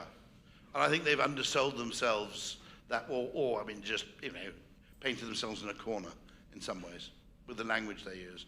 But actually, anybody who ever comes up with a better word for this, a better framing for this, share it, because it's in all our interests to describe what we do better. And behavioral economics was, of course, brilliant as a branding exercise. It was psychology, it always was, right? Okay, but the brilliant thing about behavioral economics is if you put economics in something, then a whole bunch of people felt they had to take it seriously. Whereas, as someone said, you can't, the President of the United States can have a Council of Economic Advisors, but for whatever weird reason, you can't really have a Council of Psychological Advisors. Okay? Don't know why that is. You'd think they'd be equally valid, but once you put economics in front of something, you automatically elevate it in some way. I don't think that's deserved necessarily, but in some ways it was a rebranding exercise that gave behavioral science a bit of a breakthrough moment. Brilliant. Thank you very much. We have time for one quick question, and I promise to come to you, Josh. Is that? Yeah.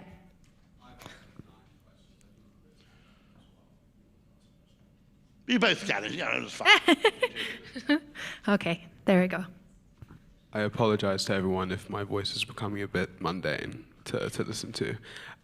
Rory, I have a question about, you've talked a bit about, you know, critical, or you could call it creative thinking, and you've also touched upon maybe people's eagerness to take the first piece of information that validates their pre-existing thoughts or opinions about things. Or just helps them make sense of something in a very, very simple way, yeah. Right. Yeah. So in terms of bite-sized content, social media, TikTok, Instagram Reels, and the ways that people consume media, and especially information about people, their actions, the wider world. Yeah. How because younger siblings, younger cousins, and I'm trying to figure out a way to effectively help them think more critically about the information they consume. God. Yeah, I mean the whole bias. First of all, there's a massive bias in the news towards negativity. And I was talking to a Dutch anthropologist about this, particularly in the English-speaking world, where basically the entire media since Woodward and Bernstein has a gotcha mentality. Now, whichever government's in power, simply by the law of averages, okay, they're going to do some useful things, okay?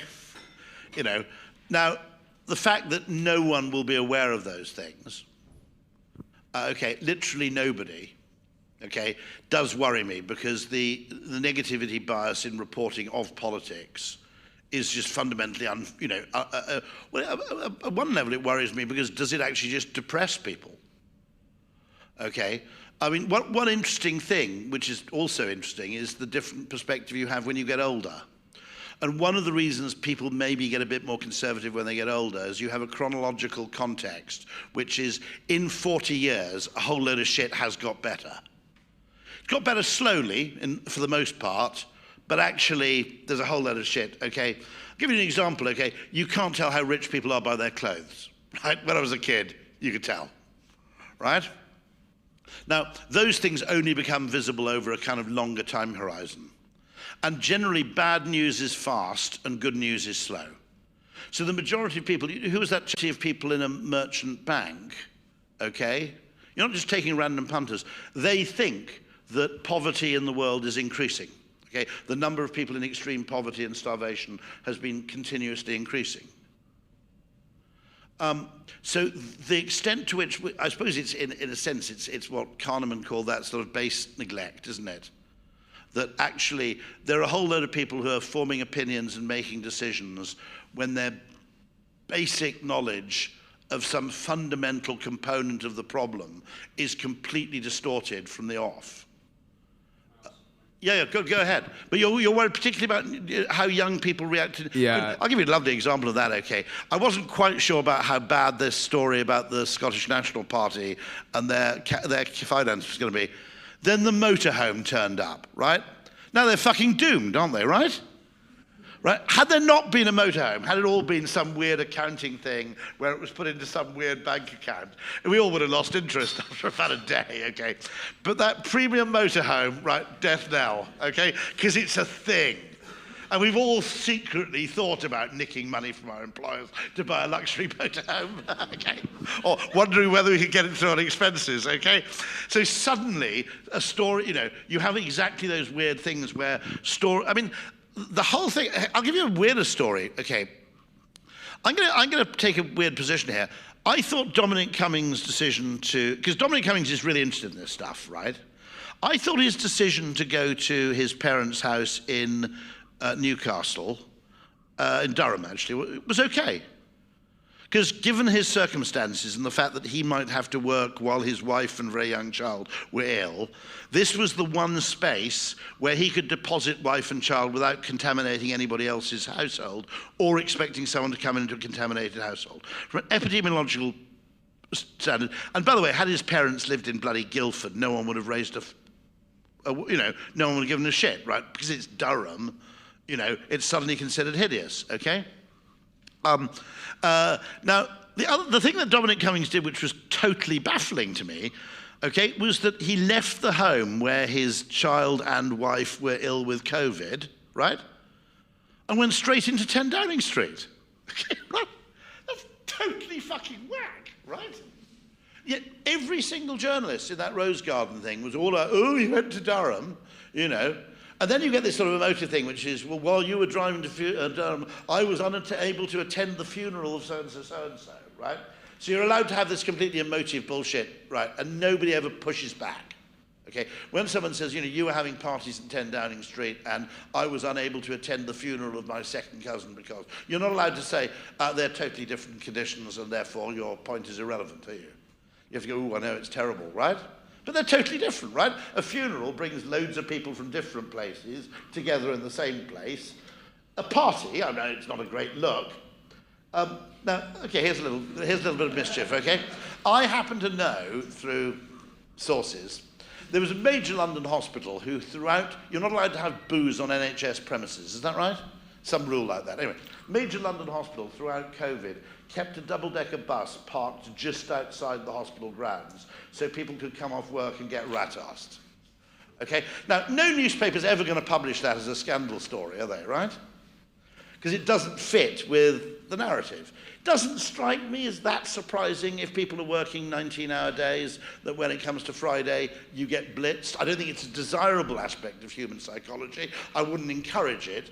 Equally, it doesn't surprise me, right? I mean, you look at, I live just down the road from the pub where all the Biggin Hill Spitfire pilots drank. And they often had to fly at 6 o'clock in the morning. They were pissed out of their heads the night before, right? It doesn't surprise me under those circumstances that people do that. And so I find news reporting so weirdly selective now, and that it's very much predicated on what will cause emotional selective outrage rather than what's relevant. So I'm not letting Cummings off the hook here.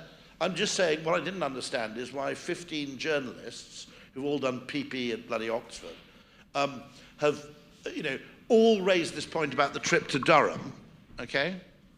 And nobody raised the point about going into Downing Street straight from a flat. And that seems to me it's just ridiculous, right?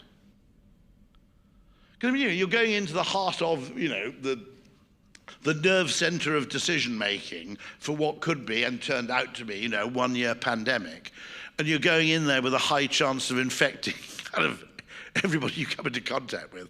That strikes me as the weird one, not going to Durham and paying for petrol, somewhere on the A1. It also bothers me because my own children are about 21, and I worry that they're basically being overfed bad news. Is it good for your mental health not to have, a reasonable helping of optimism and cheer? Actually, what the UK is doing in terms of renewable energy isn't perfect. It's not bad, actually. If you look at the extent to which wind power now constitutes, what you're consuming on the grid. By the way, interesting story about that. Total digression, but you'll forgive me. So I'm at this weird Oxford high table dinner because the chap who used to run Ogilvy is now the warden of New College, Oxford. And I'm sitting next to a guy who's like a total expert on efficiency of electricity transmission in terms of, particularly in terms of renewables and climate change. It's about four or 5 years ago. And I just said, surely there's quite a lot that actually you can just get people to do. Because if you put your tumble dryer on, okay, at midnight, right, it's basically nuclear and wind powered, whereas if you put it on at 5 o'clock in the afternoon, it might be coal powered.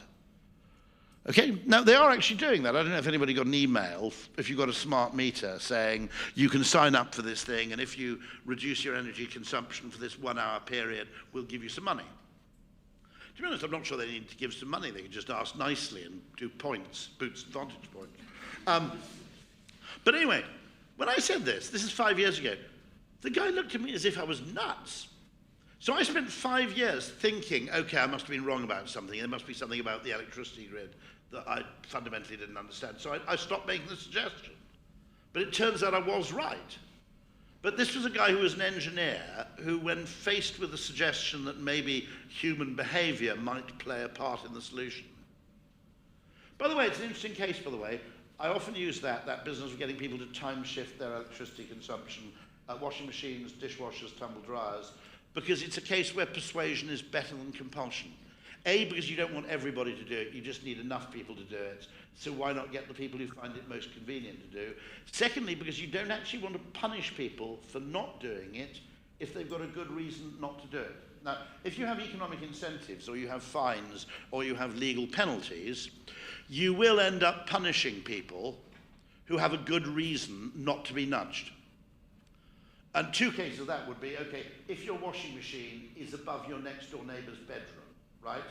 Don't put your washing machine on at midnight, because it'll hit the spin cycle at 1 o'clock in the morning, and they'll get pretty pissed off. Similarly, if you did suggest we're going to incentivize people to put their tumble dryers on at 2 o'clock in the morning, the first people to phone you up will be the London Fire Brigade, who go, don't do that, because people who work nights will do it, and they'll leave their house with the tumble dryer on, and it's a major fire risk putting the tumble dryer on when you're not at home. Okay? So there are lots of cases where actually persuasion is, first of all, much more in keeping with how groups of people change their behavior in any case, in that it starts with people who find it easy and desirable and gradually spreads. But secondly, the great thing about persuasion is if you've got a good reason not to be persuaded, you don't have to go along with it. And so that degree of nuance, I think, is really valuable. Thank you very much. There was one other question, wasn't there? There was, but we're unfortunately gonna have to stop here because we've got pizzas in the other room that are waiting to be eaten, and we don't wanna have cold pizza. But I'll speak questions. exactly, yeah, that would be brilliant. Thank you so much once again, Rory. This has been super insightful.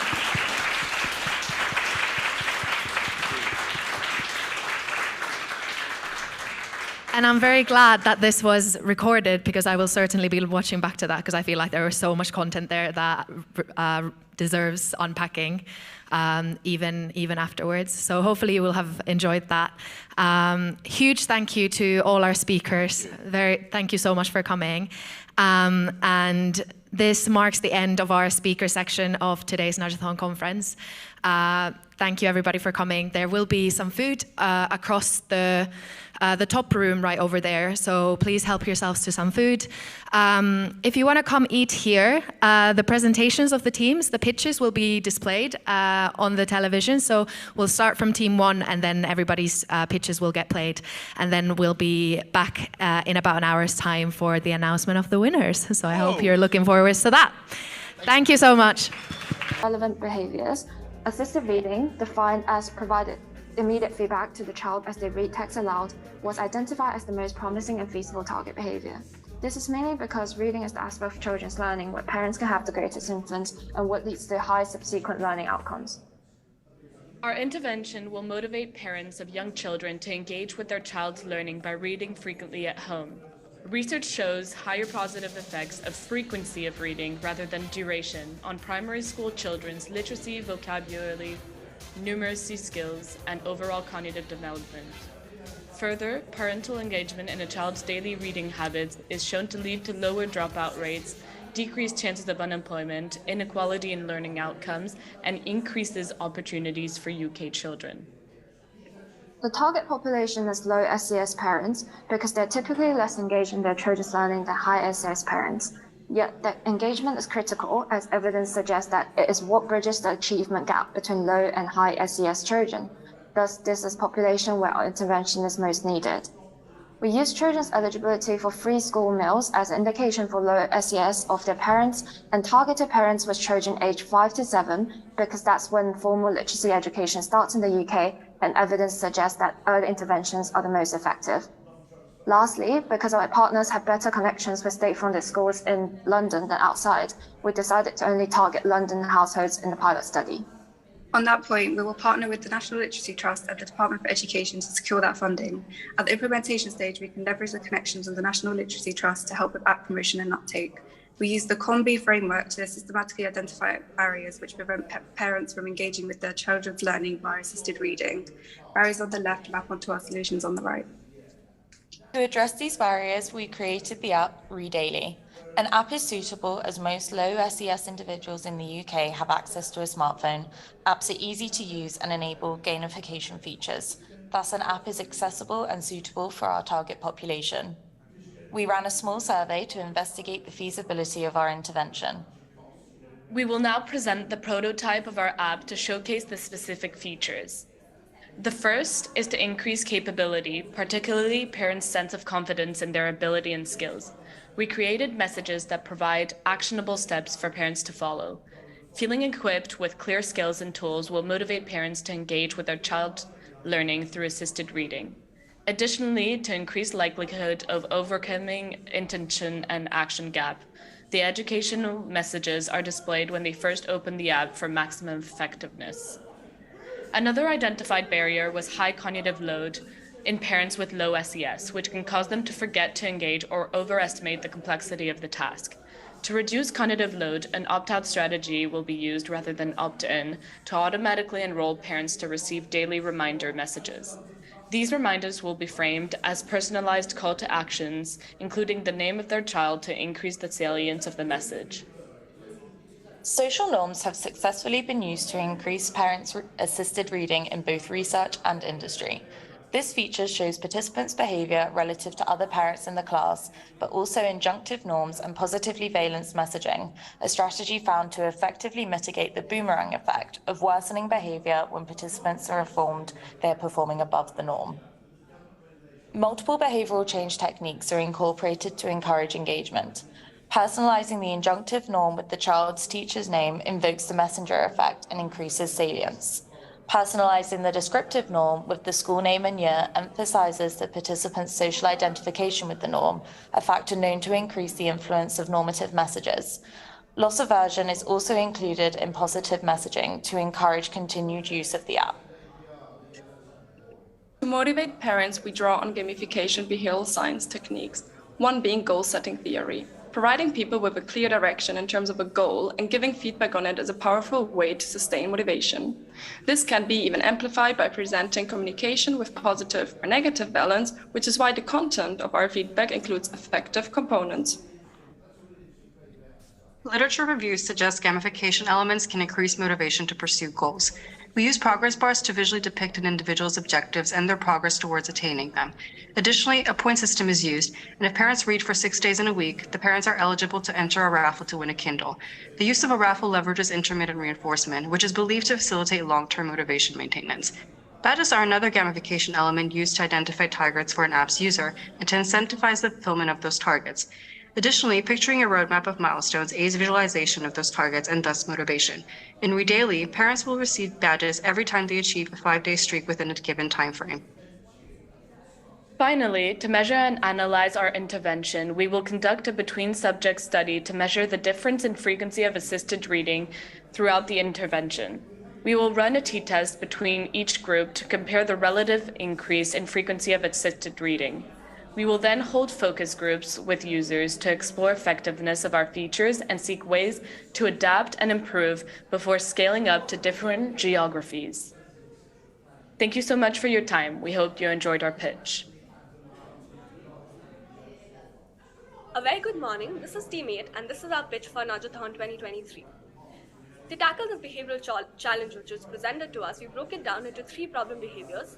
Parents forget to spend time on children's learning due to time constraints and work constraints.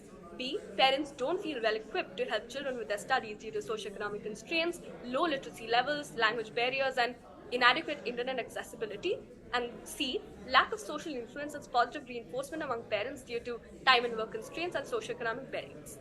In our population of target, which we took to be parents of young children of 3 to 8 years undergoing foundational learning in developing countries, we identified several additional barriers such as low parental engagement, low parent education, and underdevelopment in children.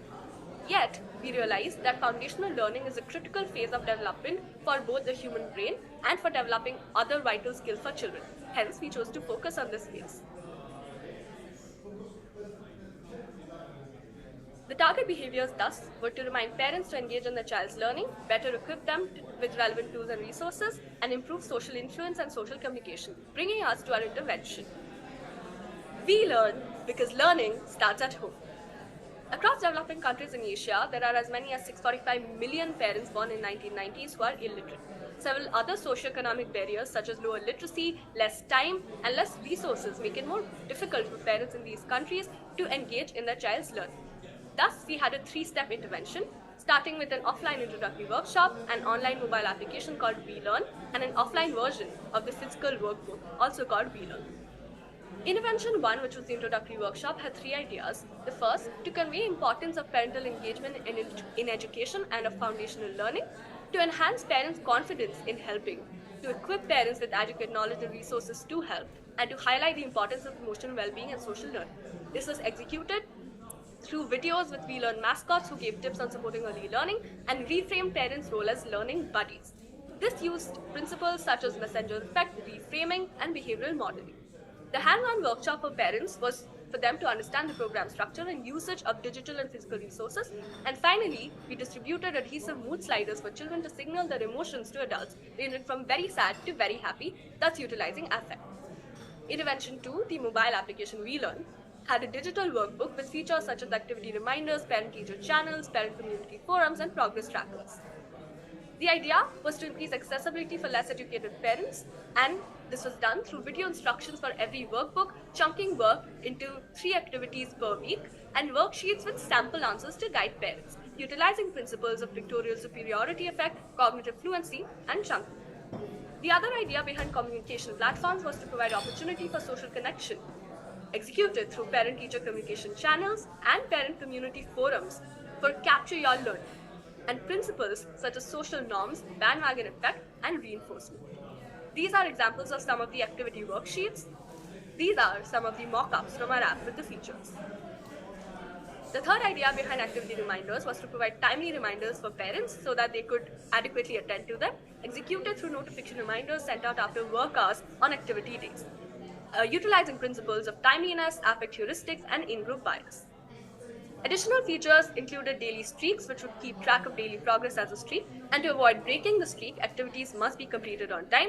Second, a points and reward system, such that one could accumulate over 1,000 points and redeem them as discounts on school supplies. And finally, a progress tracker, which would be a progress bar on the homepage, which fills up as more activities are completed. This utilized principles such as loss aversion, incentivization, and goal gradient effect. Additional features were the official mascot, who would be culturally representative, involving principles of messenger effect, affect, and recall and recognition value. The app would also be available in multiple regional languages. These are some more mock-ups from our homepage. Our offline alternative was necessary because in developing countries there is low internet access rates. Thus, the offline intervention would be a physical workbook which could be easily accessed without internet. It would have a lot of the same features as the online app, except for a few additions, such as a personalization opportunity. The first activity would be for the parents and child to design a unique cover for the workbook together. Other features would include SMS and phone call reminders, telephone services for activity instructions, which would be audio-visual in nature to help illiterate parents, physical progress tracking for accountability and monitoring progress, and achievement titles or stickers presented at the end of the workbook to feed into the ego and identity of both the parents and the children. The pilot plan would be carried out in Islamabad, and the target population would be age group of 6-year-olds, and this would be done over 2 academic terms involving a total of 6 months. The pilot location has been decided based on considerations of these socioeconomic factors. The pilot period has been shown here. The measurement of effectiveness would be done through randomized controlled trials and a feedback survey at the end of the experiment. These are the dependent and independent variables used in the study. The measurement of effectiveness would be through assessment tests, testing these different disciplines. And finally, we would have focus groups to compare experiences, consider differences in user experiences, and have qualitative interviews to generate qualitative data.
Project to increase the use of social emotional learning techniques, also known as SEL, by teachers.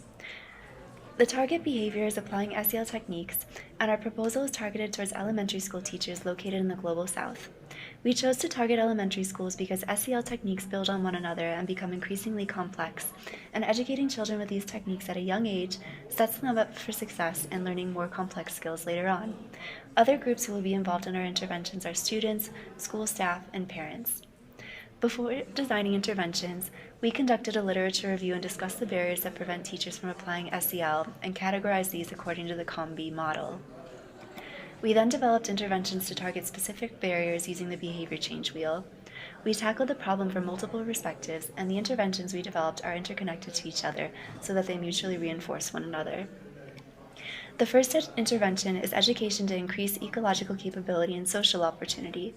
We propose holding an International SEL Awareness Week, during which teachers and school administrators will receive information about personal mental health skills, as well as how to apply techniques to children with special needs in different cultures, and how to integrate SEL into their existing classes without having to deprioritize other subjects, such as by providing teachers with children's books that teach SEL skills, modifying physical education classes to promote collaborative social skills, and incorporating mindfulness exercises for higher stress subjects such as math. We will also provide standardized materials to teachers that will be available on an online platform. This would only serve as a secondary source of material so as to not exclude teachers who do not have access to affordable internet. Another barrier to SEL adoption by teachers and to behavior change interventions more generally that we identified was habit strength. And according to SEL program evaluations, including SEL tools and techniques in teachers' daily activities and routines is an element of successfully implemented SEL programs. To help facilitate the process of teachers' habit change towards greater use of SEL tools and techniques in their daily activities, we propose that SEL visual cues be incorporated into classrooms and school common spaces, given that SEL evaluation literature suggests that these programs are most successful when they are implemented using a school-wide approach. Here we've shared 3 examples of SEL visual cues: the peace path, the feelings wheel, and the calming corner. While we believe that these environmental modifications will serve as helpful visual cues of SEL techniques to help develop habits, we also realize that providing information is often not enough to change behavior. Therefore, we also have developed a program called the Self Tracker to further motivate teachers to utilize SEL techniques with their students, to be discussed next. Another critical barrier that we encountered in the literature was teachers' lack of motivation owing to additional time commitments and workload that accompanies the incorporation of SEL into current teaching methods. To overcome this barrier, we borrow the idea of a surgeon's checklist from medical literature. Educators can use a checklist that includes core SEL components that they can integrate into their teaching. We propose what we call the Self Tracker. The idea is that every time an educator ticks off their SEL checklist located on their desks, they drop a colored token into a tube, which will be located in the teacher's lounge to track their individual progress over the month. The progress of teachers for a particular grade, for example grade 1, is tracked by adding up the tokens for all of the teachers at the end of the month. This behavioral solution motivates teachers by tapping into social norms. They might feel more keen to implement SEL if they see the visual progress of their colleagues. Also, utilizing the goal gradient effect both in the checklist and the tube will help elicit more motivation to implement SEL methods in the curricula the closer they are to achieving their monthly goals. Lastly, we propose individual incentives such as publicly recognizing the teachers in school assemblies to which parents are also invited, which will help change school culture around SEL and promote awareness of its importance. Teachers will be given a Teacher of the Month badge at the assemblies and will be exempt from mundane administrative tasks, which will be carried out by the lowest performing teachers, acting as coercion to motivate them. Based on the consistency of SEL implementation over a period of a few months, the teachers in the winning grade will receive a special invitation to an event that will be discussed next. We propose a public endorsement event designed to intrinsically incentivize parents, teachers, and students to engage with SEL. This will be publicized as an event commemorating teachers for striving for excellence in SEL. The event will occur on International SEL Day and will include a wide range of behavioral scientists, students, teachers who win the self-tracking competition, as well as UN ambassadors, including Priyanka Chopra. Holding a high-profile event aims to target the barriers of motivation and social opportunity that might be preventing teachers from implementing SEL. An award ceremony and a public SEL pledge will be conducted at the event to further motivate them to incorporate SEL into their teaching. We've also created a website with a potential itinerary for this type of day, which you can see right here.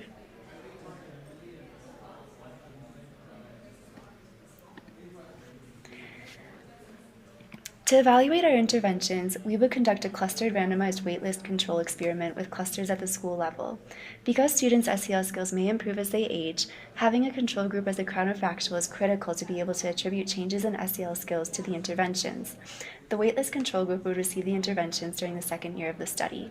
We use randomization to prevent selection bias and ensure that the schools are similar across key characteristics such as SEL skill levels before the start of the intervention. We would measure students' social and emotional skills and teachers' use of SEL techniques across 2 years and will collect data on these variables at the beginning, middle, and end of each school year. We hypothesize that we will see an increase in both of these variables in the treatment schools. Here's our bibliography, and that's the end of our presentation. Thank you very much for your time and attention.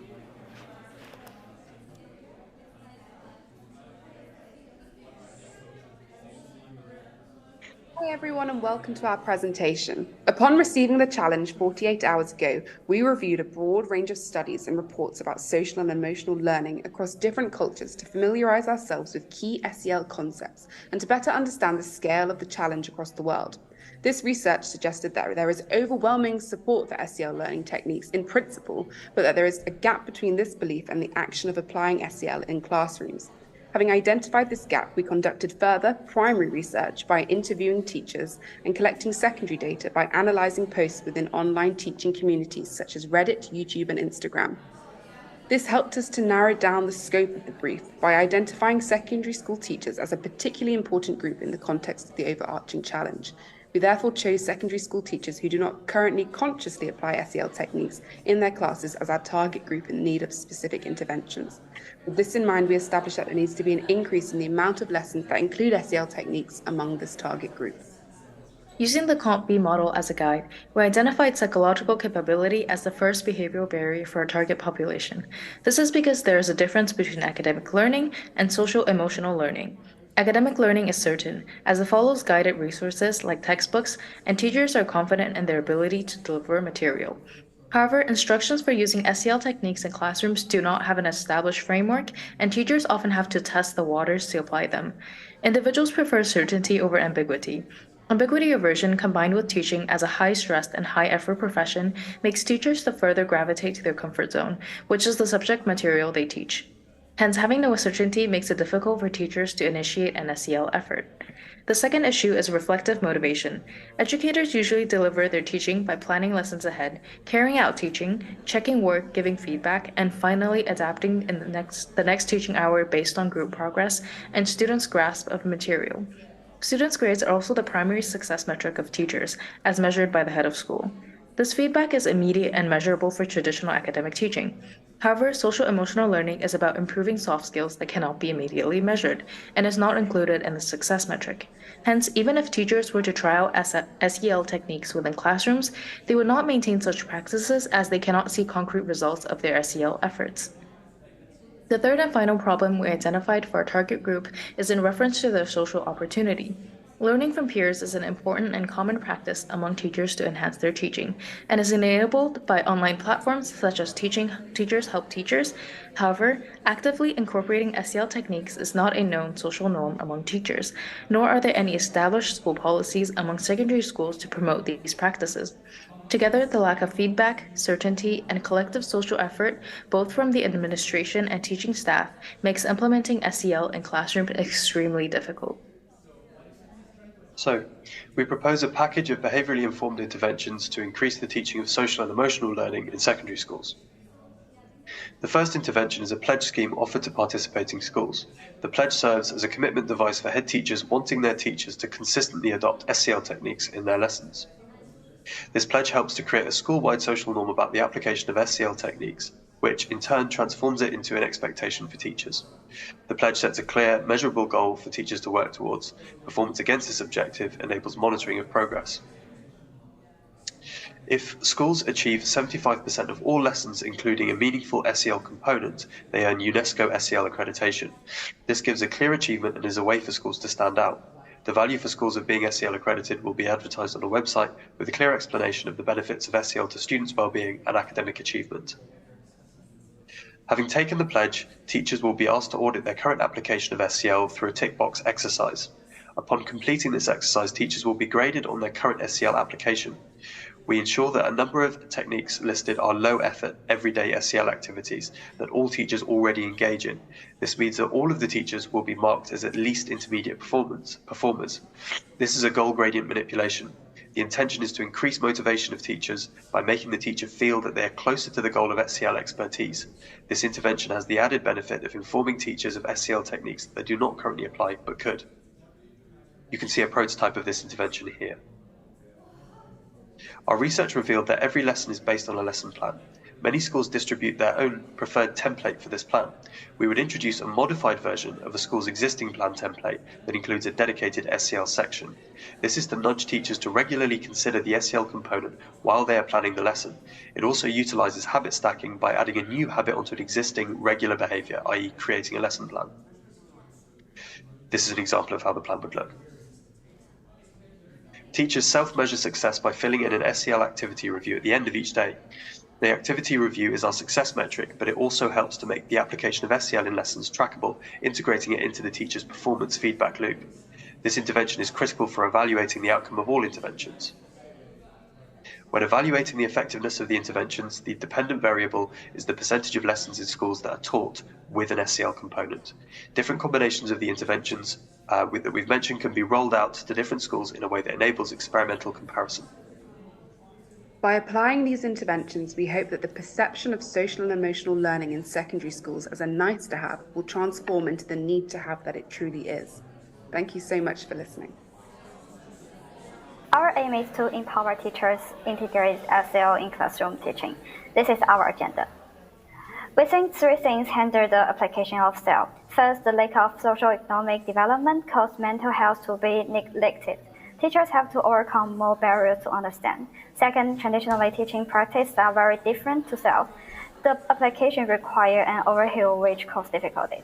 Lastly, limited funding also makes it challenging to sustain. Therefore, to implement SEL, we need to establish a process that matches the developmental stage and that is based on the current understanding of mental health.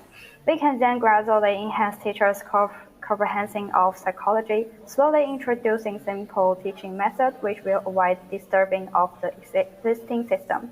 Moreover, the transformation is a long-term process. Only by building on a stable foundation of understanding, practicing, learning, and incorporating positive feedback can SEL technique be applied successfully.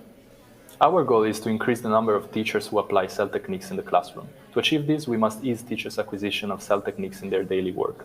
We must also foster teachers' confidence as social and emotional educators. To make the intervention self-sustaining, we want to transform SEL techniques into habits, which in turn would become norm within the teachers' community. To attain this, we individuated two target behaviors: planning and preparation, and repetition. These are based on cognitive load theory and repeated learning theory, according to which breaking down and repeating complex information aids long-term learning. This would also foster teachers' professional development with useful planning skills, increasing their confidence in being impactful SEL educators. Using the CAMBI framework, we identified a lack of explicit attention to teachers' well-being in schools, a lack of motivating factors for the adoption of new teaching techniques, as well as a lack of social proofing and validation of SEL-related techniques. This diagnosis led us to leverage the 5 intervention functions from the behavioral change wheel listed here. These are the behavioral change techniques based on how frequently they are used. We implement action planning through our activity planner, which also requires the teachers to report their implementation intentions, acting as a commitment device. Prompts and cues will be provided to enable adoption. Generating arguments in favor of SEL practice during self-reflection can persuade the teachers to change their attitudes towards SEL techniques. On a weekly level, practical social support is provided through our SEL Buddy program, and the gamification of repeated learning process helps in the consolidation of SEL knowledge. Monthly meetings with the wider teacher network will provide social proof of SEL adoption and gradually establish it as a social norm within the teacher community. Further, role-playing will help in skill building and naturalization of the SEL practice. As you can see in this concentric model, our whole intervention starts from individual daily tasks and works its way up to collective monthly tasks. In this sense, it is a gradual process of community building. The outcome of the daily task could be discussed in the weekly buddy meetup, and the progress of the weekly buddy meetup will be discussed in the monthly teacher network meeting. This illustrates the roadmap of our intervention. The idea is that teachers will begin their day by going onto our learning portal and clicking on My Daily Planner. On there, they can note down a 10-minute SEL activity that they will practice in one or more of their classes that day. One day a week, instead of planning an activity, they will complete a serious game. Once a week, they will also be instructed to touch base with their assigned buddy. Guidance on how to do this will be outlined in our portal. The monthly teacher network meeting will be 60 to 90 minutes, and guidance on what this could entail will also be outlined in our portal. This slide illustrates the landing page of the portal. This will be made available pre-programmed. STICK is the name of the program and an acronym that encapsulates all of the elements of our intervention, and Make SEL Stick is our slogan. This is a prototype of what the My Daily Planner could look like. Once the teacher arrives at a day, they will click on it and they will be taken on prompts that can give them suggestions of what they can do that day, and then they will then note down what they can do on that day. Here's the mechanism of change. Activities are the interventions that target two target behaviors based on the previous diagnosis. For every intervention, there's a corresponding output for it. Outcomes are further broken down into three. Short-term ones directly linked to the individual output, which is intuitive. The mid-term ones are the most important ones we are going to measure. Long-term outcomes are measuring the potential spillover effects from the teacher and students' 2 point of views. For example, students' SEL-related skills. To assess our intervention, we'll employ randomized control trials with a factorial design. Specifically, we'll isolate each component of the intervention to measure the effectiveness of them separately. The primary outcome will be self-reported confidence and accuracy of serious games measured before and after the intervention. Process evaluations will be conducted to enable further revision. Then, for the actual intervention, we'll undertake time series analysis and measure all desired outcomes and spillover effect we included in logic model. Also, we'll conduct a cost-effective analysis to justify the large-scale application. According to API's criteria, our intervention seems adequate. One important point that worth comment is that though this intervention seems to be an extra burden to teachers, we aim to help them automate the whole process, increasing the acceptability. This intervention can easily adapt to different cultures by altering information provision. Several examples have been provided. Materials will be translated to achieve language adaptation. According to installation theory, our intervention as an installation satisfies the three layers for channeling behavior, making it effective and self-sustaining. The intervention is scalable since it is a standardized concept, is low cost, and also digitally adaptable to learning management systems of schools. We acknowledge some limitations of our studies, and that is our wrap-up. Thank you.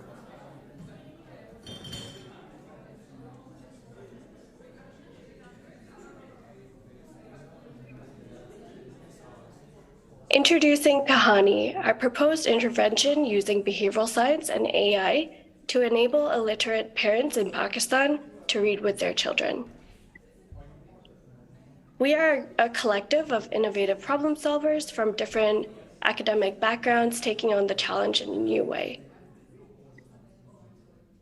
In this presentation, we will be taking you through the brief, our approach, our evaluation of it, and future opportunities.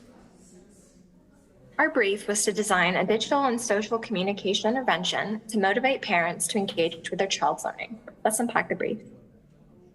Parental engagement enhances child's learning. One key skill important for development is literacy. It improves speaking and critical skills, which has the most long-term impacts. We will specifically measure the reading, comprehension, and speaking aspects of literacy. We found that South Asia has the lowest literacy rates. The World Bank has stated that Pakistan has a 58% literacy rate, one of the lower ranking estimates of the world. It's clear that Pakistan is in need of improving these rates to enhance social development skills, which will in turn foster economic growth. Following the COVID pandemic, digitization of education in the country has been emphasized. More and more governments have been implementing EdTech in urban and rural schools. As of 2020, 3/4 of Pakistani households have mobile phones, while 14% have computers, with these numbers expected to increase. Despite this, though, these methods are yet to be adopted in common native languages. Now let us take you through our approach to this brief. It shows how we identify the behavior, barriers, and created the intervention. And we have defined our target behavior as parents reading to and encouraging reading conversation with their children at home. We picked native Urdu-speaking Pakistani parents with children aged 5 to 8 as our target audience, specifying that they already have access to electronic devices and internet. The impact is to improve children's literacy in Urdu and strengthen parent-child relationships at the same time. We tried to specify the behavior by considering the following questions. So what the parents need to be doing differently is that they should spend more time engaging with their children's schoolwork. Schools and digital platforms, they act as facilitators to encourage this behavior. And we've decided for this behavior to take place during second term in school and make it happen 2 to 3 times a week. To identify the main barriers, we followed the COMBI model and created a model as such. From there, we found 3 main barriers that need addressing the most for the target behavior to occur, including lack of resources for overcoming language barriers, low perceived confidence of parents in helping their child learn, and their inflated perception of child's ability. After identifying these main barriers, we use the behavior change wheel to systematically overcome them. What you can see on the left is a table helping us identify these intervention functions, and we found that lack of resources could be addressed by enablement, which means our platform bridges the language barrier. The low perceived confidence is overcome by training, as this platform encourages them to engage with their child's learning. The inflated perception is tackled by incentivization, including goal setting, personalization, and gamification. Education can also overcome the same barrier by educating parents on their child's actual literacy and actually increasing the child's literacy skills. Eventually, that leads to the creation of our intervention, Kahani. This is an AI-assisted digital platform that contains all the intervention functions we've just mentioned. And here are the potential collaborators that could provide the book database, expert knowledge, and AI software.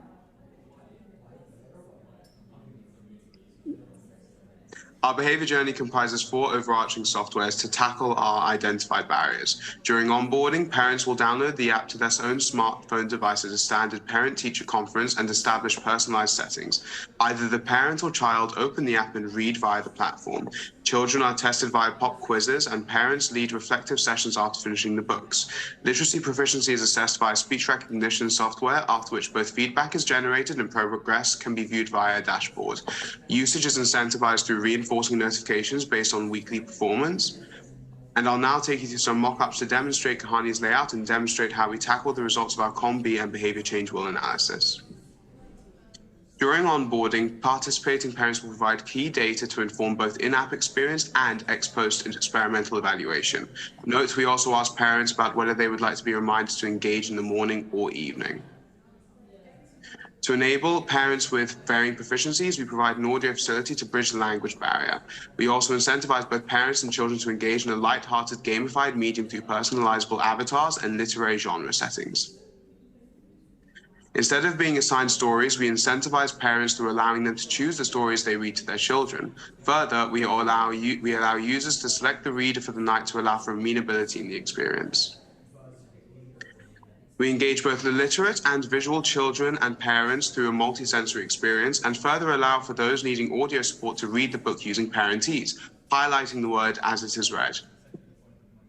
We ensure children are engaged through pop quizzes throughout the story, inducing recall, testing the children on basic facts throughout. After, we prompt the parents to discuss life experience in the context of the story.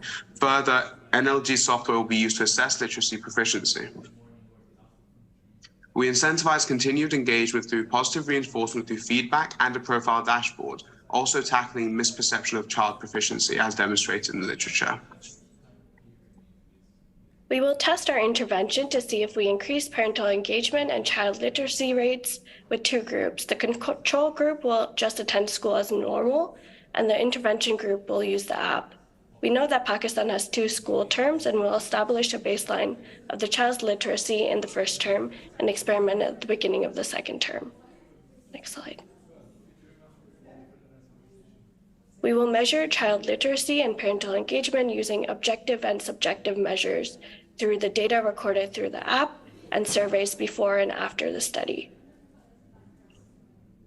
We thoroughly evaluated our intervention using the PEAS method, and the combination of all the interventions we selected increases parental confidence in their ability to help the child's learning process, and also provides digital access for both groups.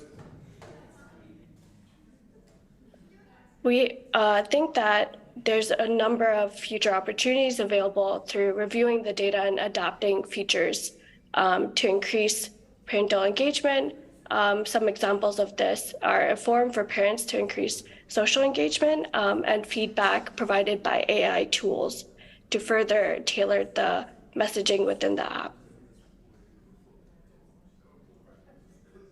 Next slide. Thank you. We are Kahani.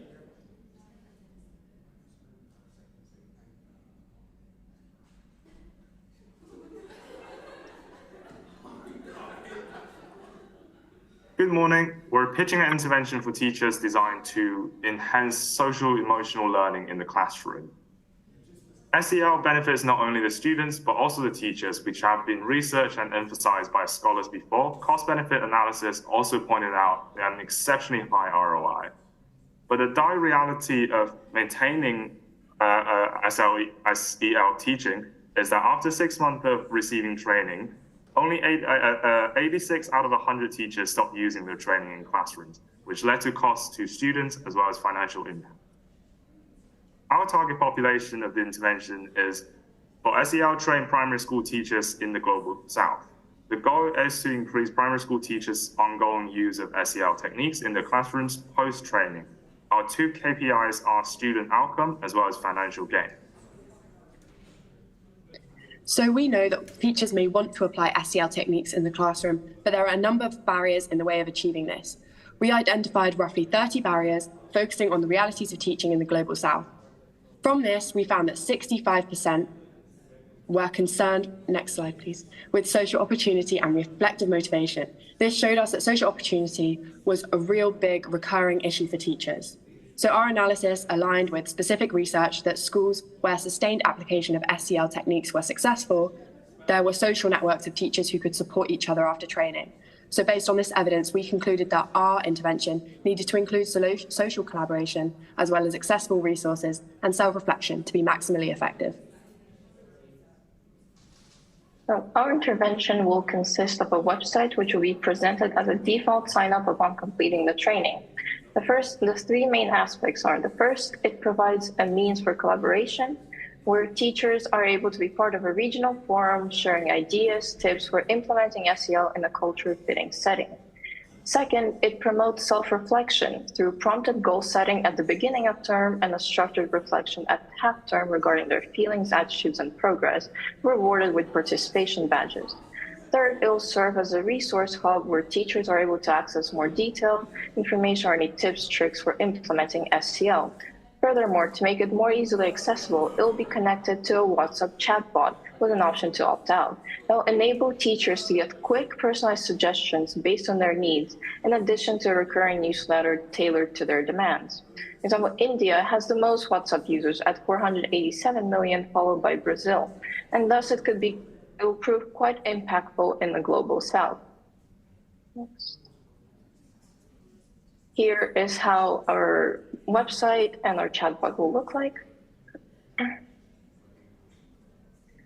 So the default function will serve for us to initially get a large uptake of the program with potential for them to keep using it due to their already prior commitment.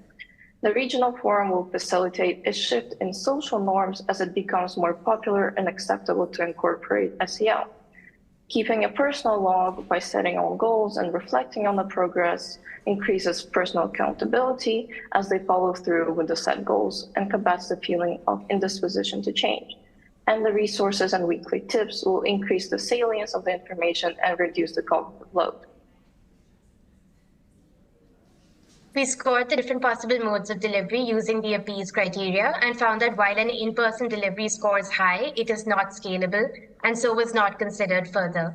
A combination of a website and WhatsApp emerged as optimal as they made up for each other's shortcomings.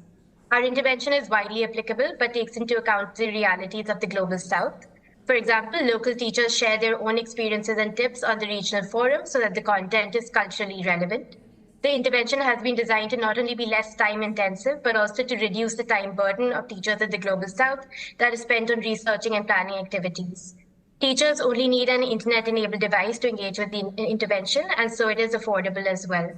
This is a low-cost intervention costing only £0.2 per teacher per year and is highly scalable with the potential to reach approximately 8 million teachers globally. We ran a risk assessment to identify the potential risks of the intervention as well as mitigation strategies to combat these.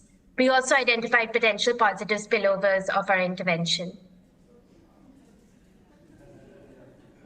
A pilot study will help establish the feasibility and measurability of the intervention by recruiting freshly trained teachers from major cities in India.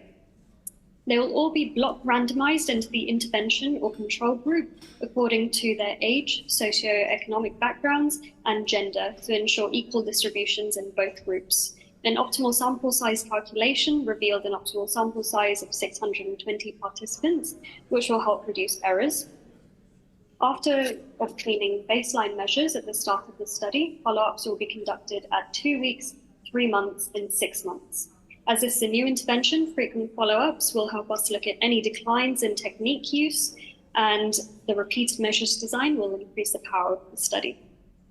This individual recruitment method has been verified in established studies, and it is the most ecologically valid and naturalistic for our target population. Next slide, please. We will be looking at 2 self-reported outcome measures. Quantitative measures will investigate how often, if at all, teachers are continuing to make use of SEL techniques, and qualitative measures will gather information regarding their perceptions and preferred techniques. Ultimately, our website and WhatsApp chatbot is not only affordable and scalable with great potential economic benefits, it's easily testable and has the power to really benefit individual teachers' lives. With our feasible intervention, teachers will have better capacity, motivation, and opportunity to sustainably practice SEL techniques in the classroom. Thank you for listening to our presentation.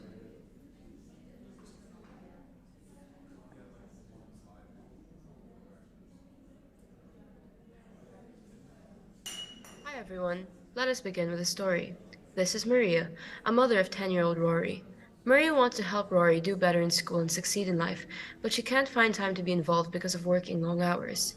This story reflects the reality of many parents in developing countries. To tackle the prompt of engaging parents to enhance their child's learning, our target population is parents whose children are 6 to 12 years old and from low to middle income families in developing collectivistic countries. One of the most relevant countries to this criteria is the Philippines, with a high power index of 94, poverty rate of 23, and low reading comprehension despite high literacy. These characteristics are applicable to other areas in the Global South. We explored various behaviors surrounding the problem of parental engagement in children's learning at different levels. However, we selected only 2 behaviors based on 3 criteria, specifically the strength of evidence and literature from developing countries, having high impact to academic achievement, and whether it is measurable. The first behavior is monitoring the child's learning progress at home every time grades are released. We diagnosed this behavior through the COMBI. Based on the literature, parents in developing countries value education. However, there is an intention-action gap due to barriers in psychological capability, particularly in understanding measures for learning. Also, there are barriers and opportunities such as having a lack of access to information on child's learning and lack of norms about monitoring learning. The second behavior is ensuring that homework is finished, and this is done at a time convenient for the child and parent every time there is homework.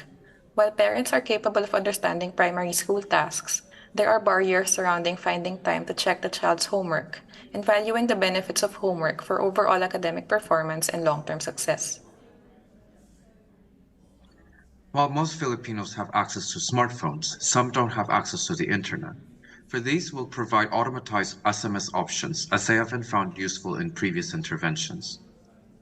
The app contains automated messages encouraging parental engagement with children and visualizes children's grade progress with color code scales. These help teachers in saving time while also helping parents for checking kids' progress. We can prompt teachers to upload grades in the app continuously while instructing parents to download the app. Anju staff will serve as instructors to download and register children. The other central function of the app entails sending out automated notifications to parents. These messages are deeply embedded in psychological concepts such as fear of missing out, social norms, and loss aversion. Furthermore, all messages use personalization by addressing specific names of children and kinds of homework. The app improves the target behavior of monitoring child's learning progress by enhancing parental understanding and reminding parents to monitor it. The app also addresses the target behavior of ensuring the child's homework is finished by reminding parents to check and helping them to understand kids' academic performance. Overall, the app also tackles problems of the present bias by marking the benefits of kids' education more in terms of the present. We will start by running a pilot study with 3 main goals. Firstly, increases of 0.2 standard deviations in parental accuracy of grade perception and a similar increase in ensuring that homework is finished. Therefore, we expect academic achievement would also increase by 0.09 standard deviations, which is equivalent to 1 additional month of primary learning.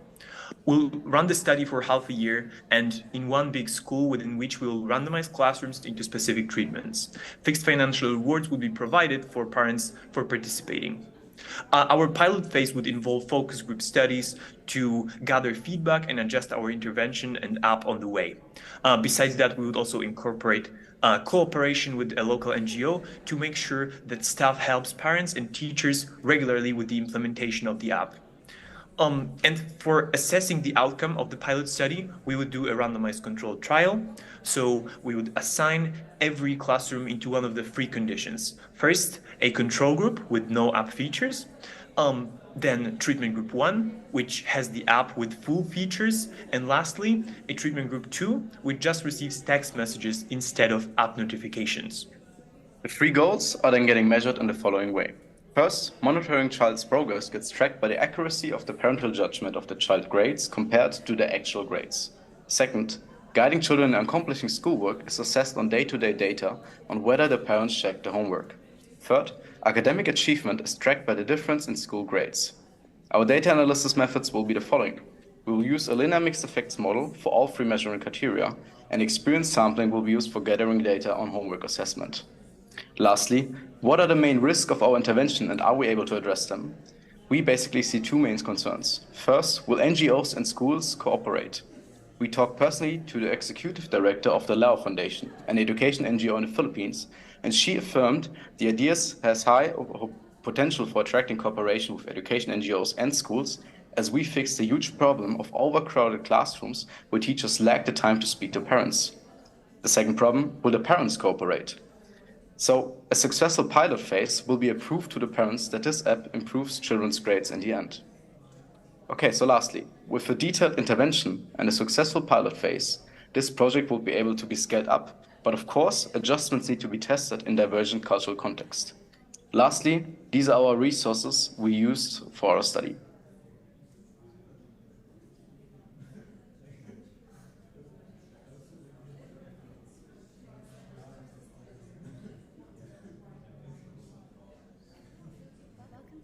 For Nudgeathon. Here is our team. We would like to draw your attention towards some alarming figures. 1 in 4 children in India suffer from depression, and around 10 million young Indians have high levels of stress. Not to mention the horrible suicide rates among students in India, 1 every hour. This is why we wanted to focus our prompt to India. Our target population is teachers in charge of middle school pupils in Delhi. This is because students should have emotional and social mental resources before hitting the critical age of 14. Our target schools are middle socio-economic status with access to online learning resources. Our target behaviour is teachers increasing SEL incorporation in current curricula. We conducted a COM-B diagnosis and identified that physical and social opportunity, as well as automatic motivation, needed to be better facilitated in order for teachers to engage with SEL. Insights from research led us to the creation of our own model, where a lack of resources, community support, and immediate quantifiable feedback will contribute to low teacher engagement levels with SEL. Teachers lack the physical opportunity to engage in SEL due to a deficit of tailored resources, action plans, and goals that they can implement into their pre-existing lesson plans.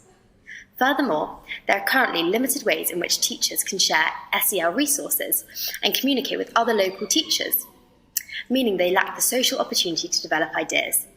This is further perpetuated by the social norm where academic success is prioritised and there are no quantifiable ways for teachers' SEL techniques to be reviewed and evaluated. At the moment, implementation of SEL only provides long-term benefits, but immediate feedback can increase one's intrinsic motivation to continue using SEL.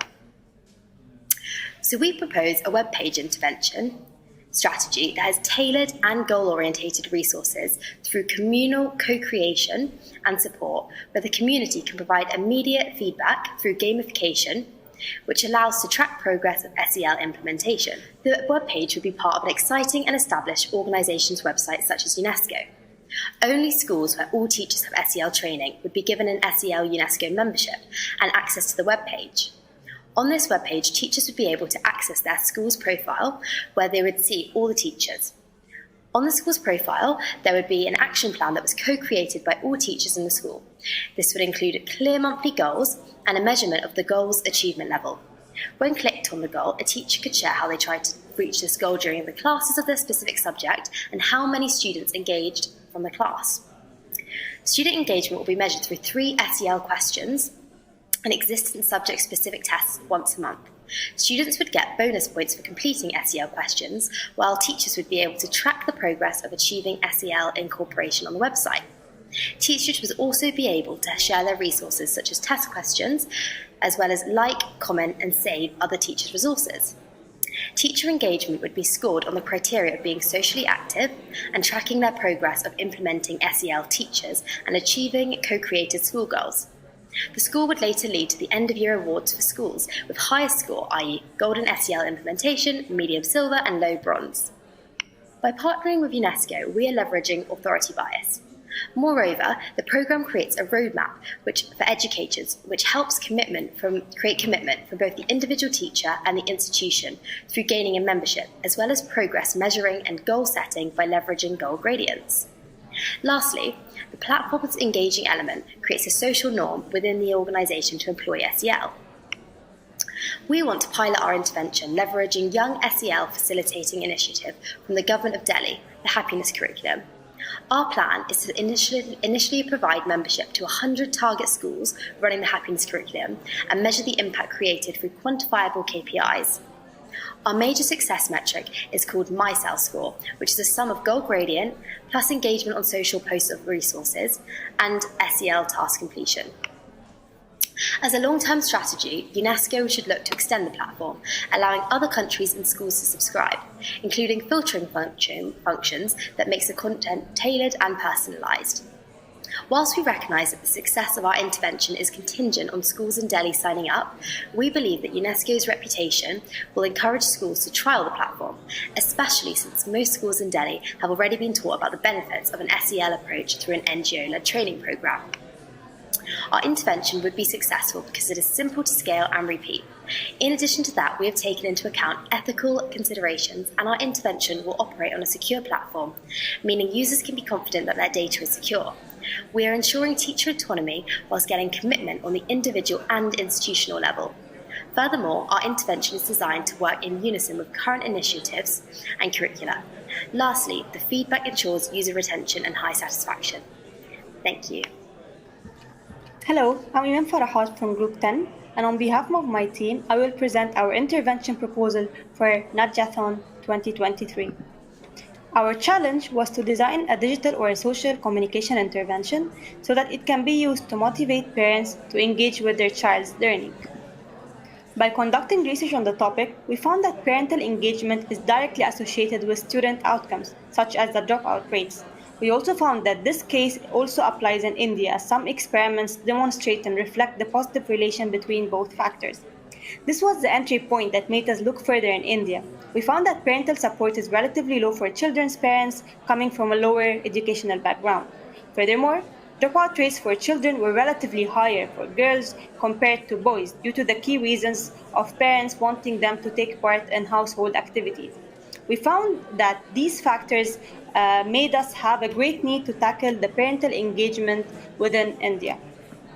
And accordingly, we scoped our focus on the following target population. It's children with an age or grade 1 to 5, with a focus on girls, and the intervention will be located in 3 public schools in Mumbai, India. It will be a pilot study to test the effectiveness of the intervention, and accordingly, we can scale the intervention further to have bigger and bolder impact on the greater regions in India. We found 3 key barriers to parental engagement. One of them is income and the lack of financial resources and time, which can lead to lesser space for parental engagement, and also the lack of knowledge and the methods of having a good parental engagement, and finally, the communication barrier between teachers and parents. And this leads us to decide that our target behavior would be to increase the parental engagement with daughters' education in India by optimizing communication channels. And how are we going to do that? We will develop a digital platform that targets the following processes: increasing the parental supervision, integrating incentivization programs, and optimizing communications between the teacher and the parent. Our intervention will focus on 3 behavioral science mechanisms, which are our 3 stars, which are social norms, medium maximization effect, and commitment devices. And therefore, let me introduce to you INKI, Engagement is Key, the key engagement platform for Indian parents. In phase 1 of rolling out the intervention, it will constitute the orientation and sign-up process. In the orientation, there will be an introduction where teachers will tell parents more about the digital platform during the beginning of the academic year, and parents will be provided with further tutorials to know how to use the application. And afterwards will be the onboarding, where parents will be voluntarily signing a psychological contract, where they will be consenting that they will frequently and regularly provide review for their children's homework. This will be helpful as it will help us in optimizing the communication process from the very beginning, and it will tap into our first star, which is a commitment device, by using the psychological contract. As you can see on the right, these are some of the mock-ups that we have designed that would replicate how we want the application to look like. We capitalize here on the picture superiority effect, the priming effect of using help, daughters accomplishing great things, success, to make parents primed with the target that we're having for all of this. The second phase would include the navigation of INKI, and it will capitalize on the key area of parent supervision, where, as I have mentioned before, parents would be reviewing their children's homework day by day or week by week, and they would have to document this within the application by signing or making a check mark that they checked the homework, and there will be an interaction with teachers to confirm the signature, and accordingly, parents will be earning support points after each task completion. Support points will be redeemed later for school-related items. As parents engage more in the game, in the application, they will receive feedback such as the mock-up here about their performance and whether do they stand, which will be tapping into the social proof, which is our second star. As mentioned, we will be tapping into the medium maximization effect by having these engaging elements and having these incentives within the application while the parent is using them. For example, the parent can choose to redeem the points for school-related items that are meaningful for them and for their children.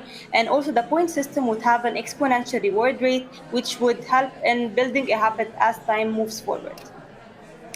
By capitalizing on the 3 stars we have mentioned, we will test this intervention and then evaluate it and see how impactful was it.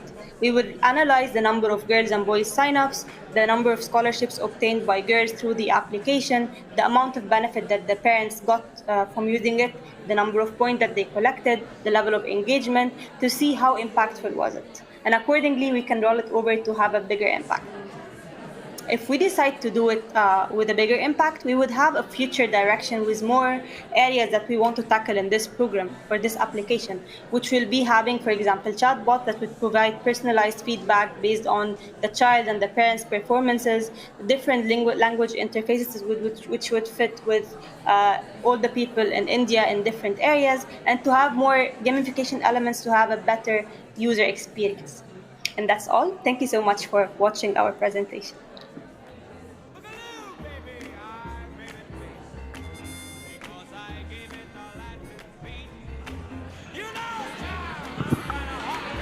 Okay, everybody.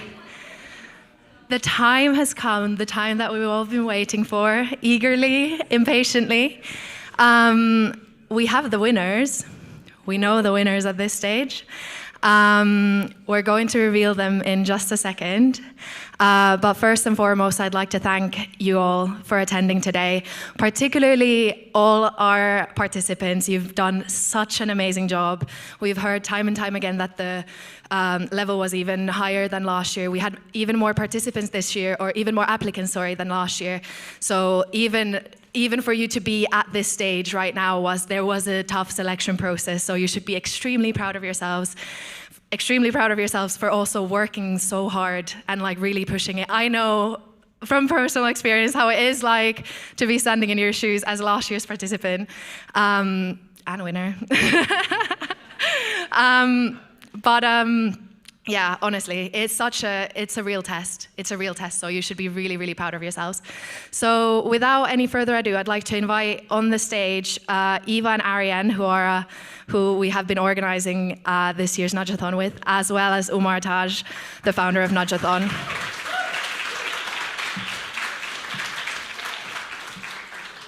So I'm going to hand the mic to Umar, who's going to announce this year's winners and runner-ups. Right, thank you. I should just go straight into announcement. All right. Yeah, and we've got your copy. All the 3 best teams will get a copy of Behavioural Scientist Brain Meets World, as well as a certificate. So if we can get once Umar announces your team, if we can get all the team members up here on stage and we can congratulate you, yeah, that'd be great. Thank you. I do need to say one thing. So the time pressure does something really interesting on creativity. There hasn't been, I told you, it's almost reaching a half century of Nudgeathons. There hasn't been a single Nudgeathon where there wasn't an idea which made us think, oh, wow, that's actually really interesting. Didn't think about it. And we've been working on the problem brief for months. So we are also naturally thinking about solutions. And it was the same this time. There were actually more than one. There were quite a few which were like, actually, this is really cool. This is really interesting. So in 3rd place is Team 4.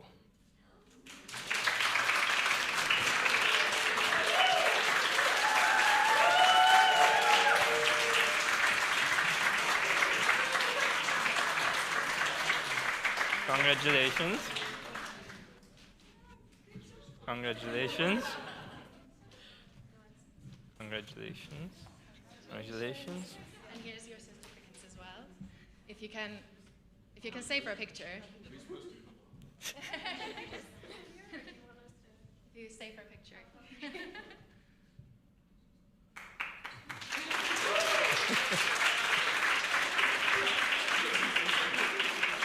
So just a note, you did get penalized for going over your time. All right. In 2nd place is Team 1.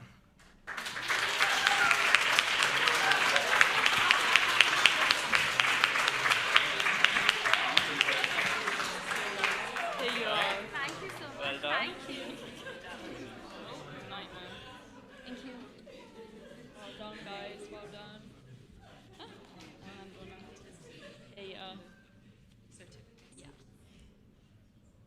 So here's your certificates as well. Feel free to divide them according to the names after.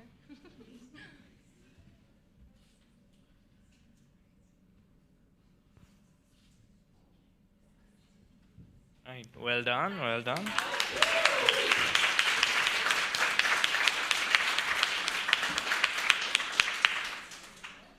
And the winner for this year's Nudgeathon is Team 2.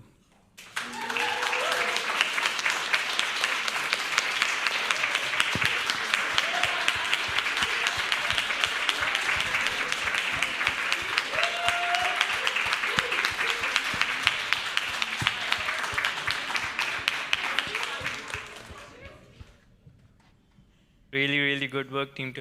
I do have to say that overall, I was judging last year as well, and the quality was really high this time.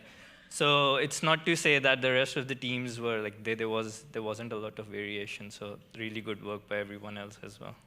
Really good work. And a round of applause again for the winners.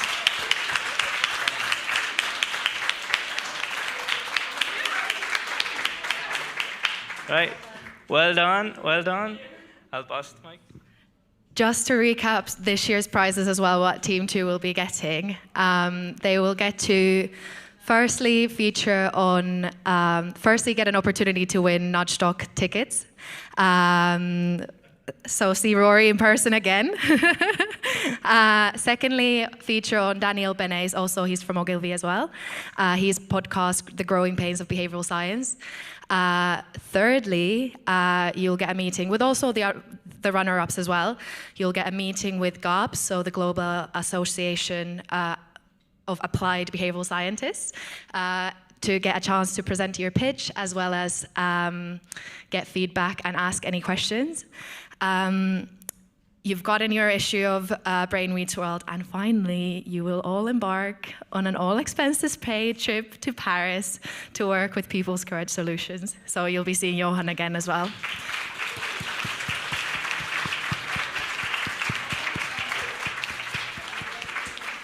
Huge, huge, huge congratulations, and thank you to my organizer team. It's been such a pleasure organizing this with you. It's been such a success this year. We've had such a great time. We hope all of you have had such a great time as well. Thank you to all our sponsors.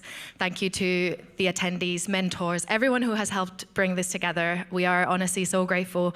This has been a long, long journey, and we are so happy to be standing here right now and announcing, celebrating all the winners and runner-ups. So proud of you all.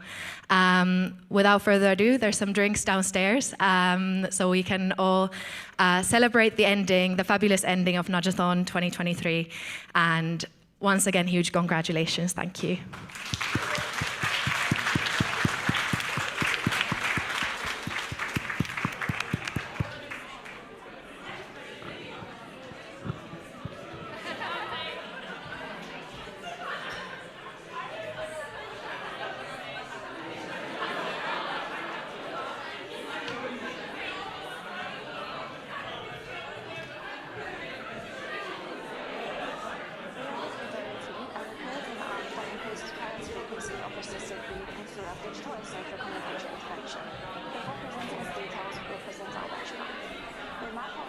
Behaviors.